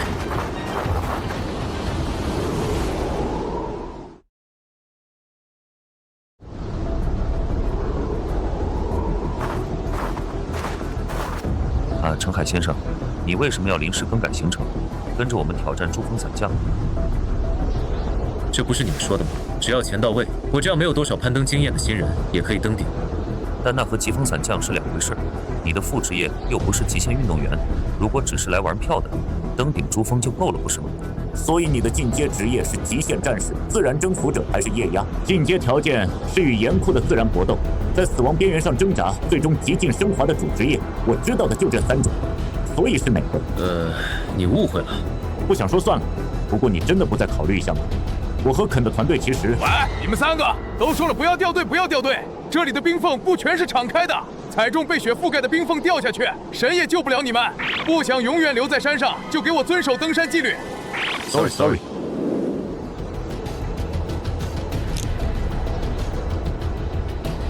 是个适合跳伞的好天气。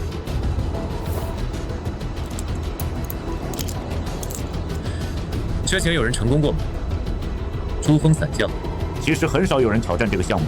我知道的上一个挑战者是一个叫瓦列罗的冒险者，他成功了。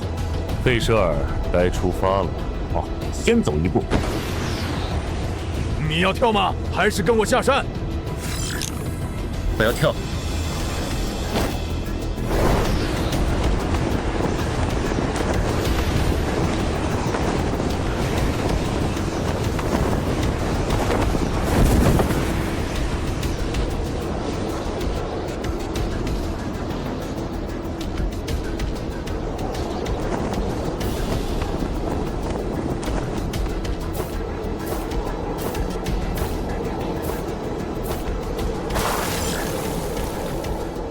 怎么样，你的主职业进阶了吗？没。这样吗？那看来难度还是不够。要不你试试科尔特斯海冲浪，或者阿尔卑斯山翼装飞行。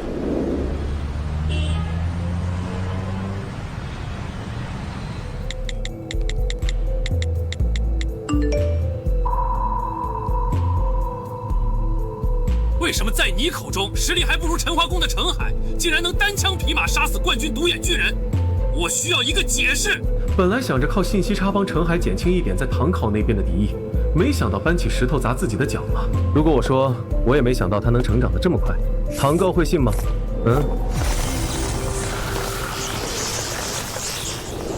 从轮廓上看，这应该是一个雨林地形的 LV9级地下城。上面为啥要派人过来？往常发现地下城入口，不都是咱们自己看着处理吗？还不是因为你们的负责人在不久前的愚人地下城翻转事件中违规使用热武器，东山市的守方评级上升，与之对应的，以后出现在东山的地下城入口必定变得更难完成。上面就是因为这个，才派我们来调查这个地下城，评估其难度提升幅度。我们这边可以评估地下城难度的同事被借调去外地帮忙了，要过几天才回来。我觉得让他用称号先测一下更保险。没必要，我们走。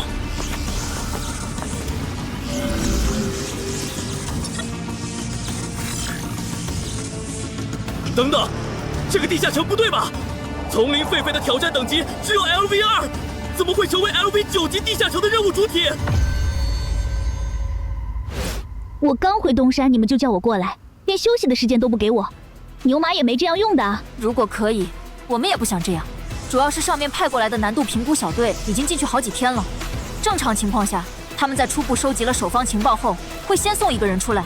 结果现在一个回来的都没有，你觉得他们出事了？对。好吧，我来看看究竟是怎么回事。东山冒出来了个很棘手的地下城。是的。苏玉用危险预警发现，这个地下城里有几十只危险个体，都很致命，但没有特别出挑的。我们怀疑入口的对面有一群中尉甚至上尉中，只是他们暂时还没诞生出首领级个体。听起来有点像冠军独眼巨人出现前的山丘上的巨人地下城。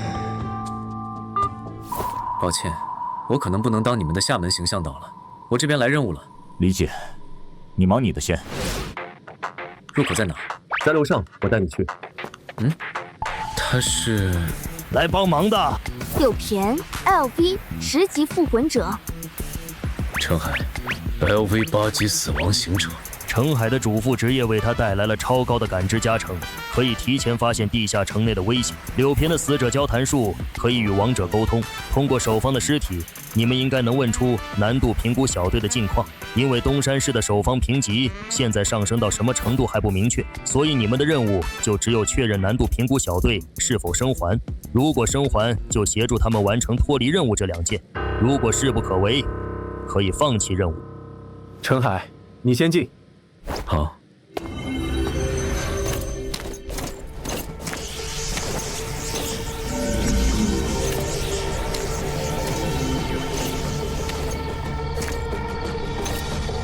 雨林地形吗？这对守方来说确实很有利。找出离我最近的能够威胁到我的个体。那边吗？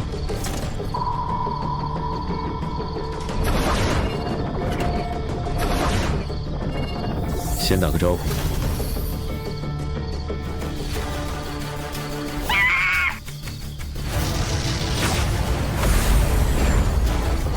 郑哥不是说这个地下城的怪物都很强吗？怎么被我一剑秒了？还是说这个地下城的怪物都是攻强守弱的类型？你来的正好，我刚才好像射杀了一只守方怪物，一起去看看。可以，这么快，他的感知到底有多高？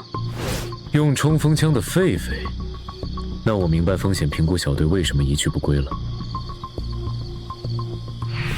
坐起来，回答我的问题。好的。比我们早几天进入这个地下城的冒险者，现在还活着吗？死了，就在他们踏入我们家园的当天。死了？是的，死了。别瞎问，我的死者交谈术只能提5个问题。哦，不好意思。trợ拥主场优势的同时，又被夜视仪和枪械武装到牙齿，这些狒狒已经不是咱们这个等级的冒险者能处理的了。难度评估小队被1天团灭也算正常。这些装备你们是从哪搞来的？是3个月前来到这片丛林的冒险者们给我们的，作为协助他们猎杀丛林霸主的酬劳。他们有没有说过上帝或见鬼这样的话？有。是国外的冒险者。最后一个问题，那些冒险者活着走出这片丛林了吗？没有，他们和丛林霸主两败俱伤后，我们用他们给我们的武器把他们杀光了。我要回去了，一起吗？你不试一试通关吗？风险太大了。如果这些狒狒有着不止1个夜视仪，那我们极有可能步入难度评估小队的后尘。有道理，那我也回去。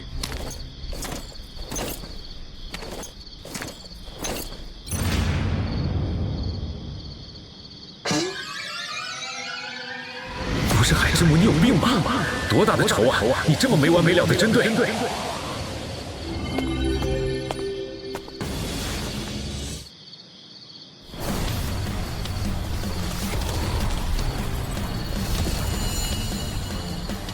虽然缴获了夜视仪以后，我找狒狒的难度会下降很多，但有夜视仪的狒狒也能看到披着隐身衣的我。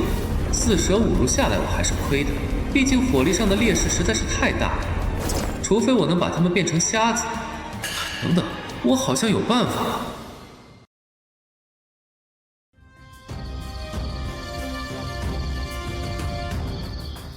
来了。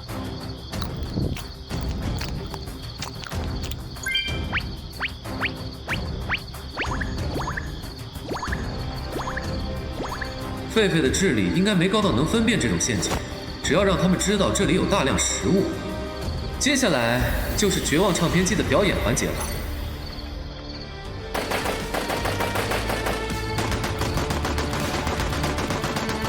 19、20，不错啊，这一轮下来就能完成2/3的脱离任务。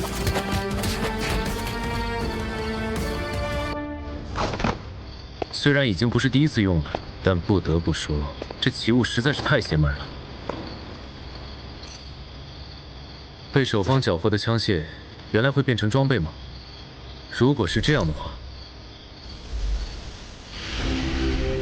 各部，帮我把这些狒狒的装备归拢到一起，保证完成任务。Yes， 他在高兴什么？不知道。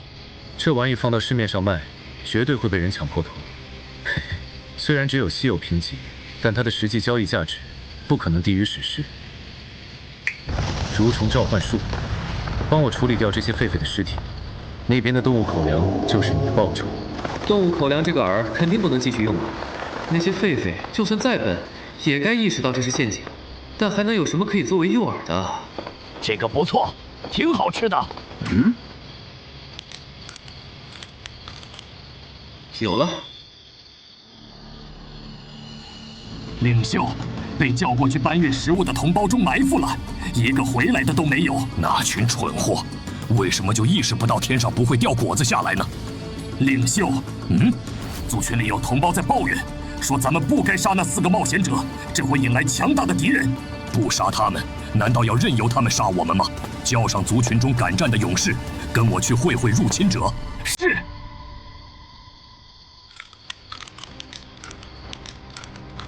领袖，那只猴子是诱饵，入侵者在他背后的灌木丛里绕个圈子，从背后搞掉他。好的。我还要蹲到什么时候啊？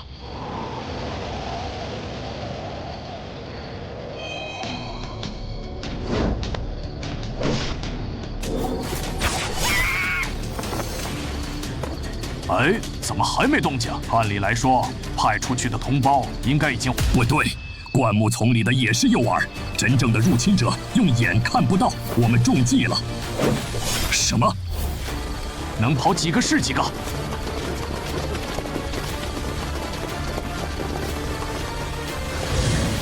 这群狒狒的头领很谨慎，我去追他们，你打扫下战场。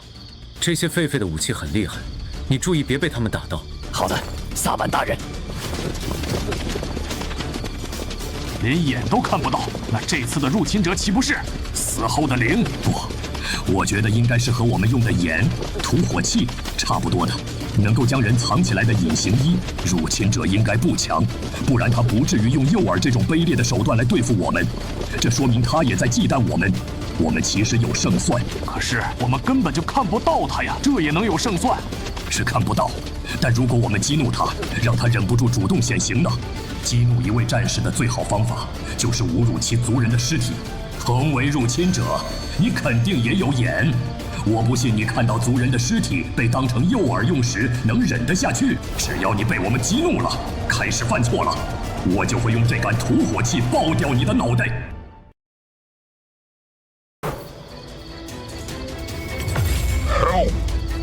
你们在玩火？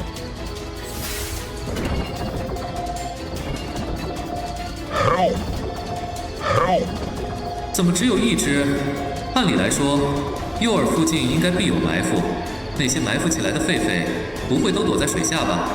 这样的话，死亡蠕虫召唤术来了，把你肚子里没消化完的狒狒吐到河里，然后你就可以回去了。这是在向我示威吗？该死的入侵者！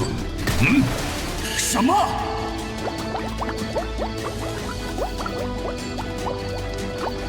还是只有一只？看来埋伏在这附近的狒狒不是在河里，而是在对岸。对方用的武器可能是精确步枪或者狙击枪。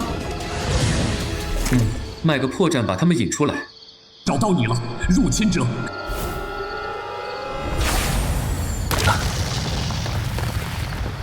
得手了。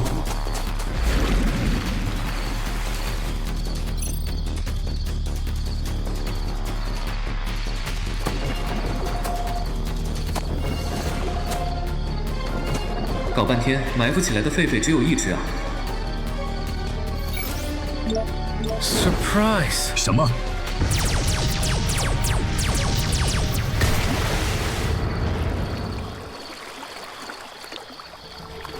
这都没死，真够顽强的。现在能听清了你刚才说什么？别以为你赢了，总有一天，你也会遇到像你对待我们一样对待你们的其他种族的冒险者。你这就没道理，明明是你们先动的手，不然我根本不会来这个地下城。到底是谁先出手的？你问问自己的心。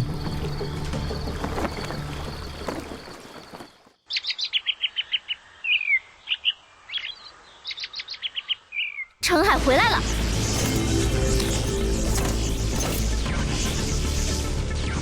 这个地下城里面的情况，柳偏已经跟我说了，你不该不跟我们商量就……对不起，倒不用说对不起。这个地下城我通关了，按照规定，今年我是不是不用再进地下城了？没有特殊情况的话，是。那郑哥，我想请个长假，我可能要休息一段时间。他怎么了？我还是头一次看到他这么没精神。战后心理综合症吧，从鬼门关前捡回一条命是这样的。不过能在荷枪实弹的狒狒们的追杀下活过3天，这个叫陈海的冒险者的天赋，就算和唐杰比，也完全不成多让。明年的民审负责人之争要有趣起来了。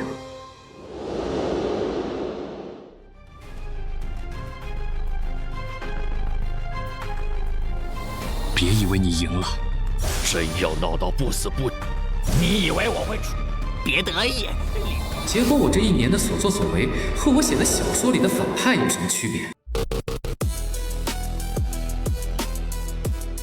来了啊，姚老弟。老哥，也不知道我做错了什么，自家亲戚现在胳膊肘往外拐，明明他的冒险者名额和依仗的魔导书都是我张罗的，结果他对我还没有对才认识没多久的外人亲。老哥，你误会了。但你得证明这是误会，我不难为你。你把程海的职业和装备情报给我，这事就翻篇。作为东山市的负责人候选，别告诉我你接触不到这些。但现在我想作为东山市，谁会为了别人拼命啊？别笑死人了！这些情报，您自己就能要到吧？你有胆再说一遍啊？你有事想找我当面聊？对，哥，你有时间吗？好低落的语气，他那边是遇到什么事了吗？我在健身馆，你过来吧。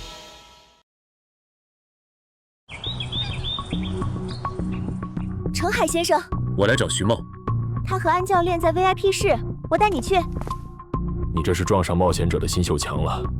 其实像你这样，因为过早接触到地下城内的智慧种族，对过往的冒险者生涯产生罪恶感的人，我以前也遇到过。他们后来怎么样了？有一部分隐退了，另外一部分反而更加迫切的想要提升自身的等级和实力。为什么？都知道入口的另一端也是群活生生的人以后，他们为什么还下得去手？黑森理论你应该听过吧？听过。你把咱们的处境套入黑森理论，地下城入口的出现是我们阻止不了的。在这个大前提下，作为冒险者的我们，如果不想办法攻略地下城，提升冒险者实力和等级，谁来处理翻转的专家，甚至噩梦级地下城？我知道你可能会说，还有军队，还有核弹。但如果是恐惧之墓那种连核弹都炸不死的 BOSS 呢？如果对方降临在东山，践踏了我们所熟悉的一切，你觉得那时你会不会后悔？后悔你当初没有拼尽全力去提升冒险者等级，没能站出来抵挡这场天灾？我明白了。其实你的顾虑我们也能理解，你不想当那个恶人。但地下城的翻转机制决定了两边的智慧种族很难建立互信，再加上脱离和通关任务，双方真的很难保持克制。很多时候厮杀其实是难免的。不过冒险者的任务从11级开始会有很大改变，你到时候就知道了。除了杀戮以外，冒险者还有其他类型的任务可以接。我知道了。说起来，我听说你和姚文仲的关系不错。对，他帮了我很多。那姚文仲和唐德是表亲，他其实是唐德安排到东山监视正人君的事，你知道吗？我不知道。不知道的话，你以后小心着点，他是唐德的人。我当入口负责人？对，有兴趣吗？接我的班。但是姚哥不是比我更适合干这个吗？为什么不让他来？我也想，但他被上面调到福州了。福州？什么时候？就在你居家休息的这几天。还有就是黄选大佬卸任以后，我肯定要和姓唐的竞争明省负责人的位置，虽然成的把握不大，预计年后我就要专心攻略地下城，没时间负责东山这边了。东山的情况你也了解，需要一个实力过硬且负责任的入口管理人。相信我，没有人比你更适合这个位置。我知道了。那容我再请2个月假，去处理一下我的个人问题。我那不成器的表弟就交给老哥你了。好说好说。姚文仲离开，郑仁君就只能拜托那个叫程海的国家级超新星来顶他的岗。如果程海答应郑仁君当东山市的入口负责人，那被职责拖累的他就不会成为我的障碍。反之，他如果拒绝，那我只能宁杀错误放过了。您拨打的电话暂时无法接通，请稍后再拨。不会真让徐茂说中了吧？但是姚哥应该不是那样的人啊。算了，不想了。等我把死亡行者的8项试炼做完，就去福州找他当面问清楚。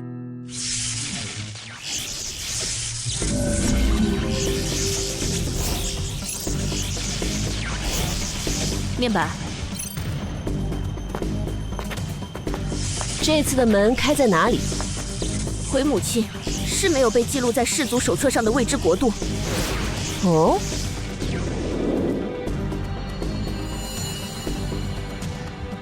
抓些活口回来，我要知晓通关任务里提到的黑帮大概有着怎样的战力。认命吧，苏菲亚小姐。一个人出来见网友，那就要做好被绑架的准备。要我说，还是大哥够狠，放着有钱人家的女婿不做。吵死了，能不能安静点？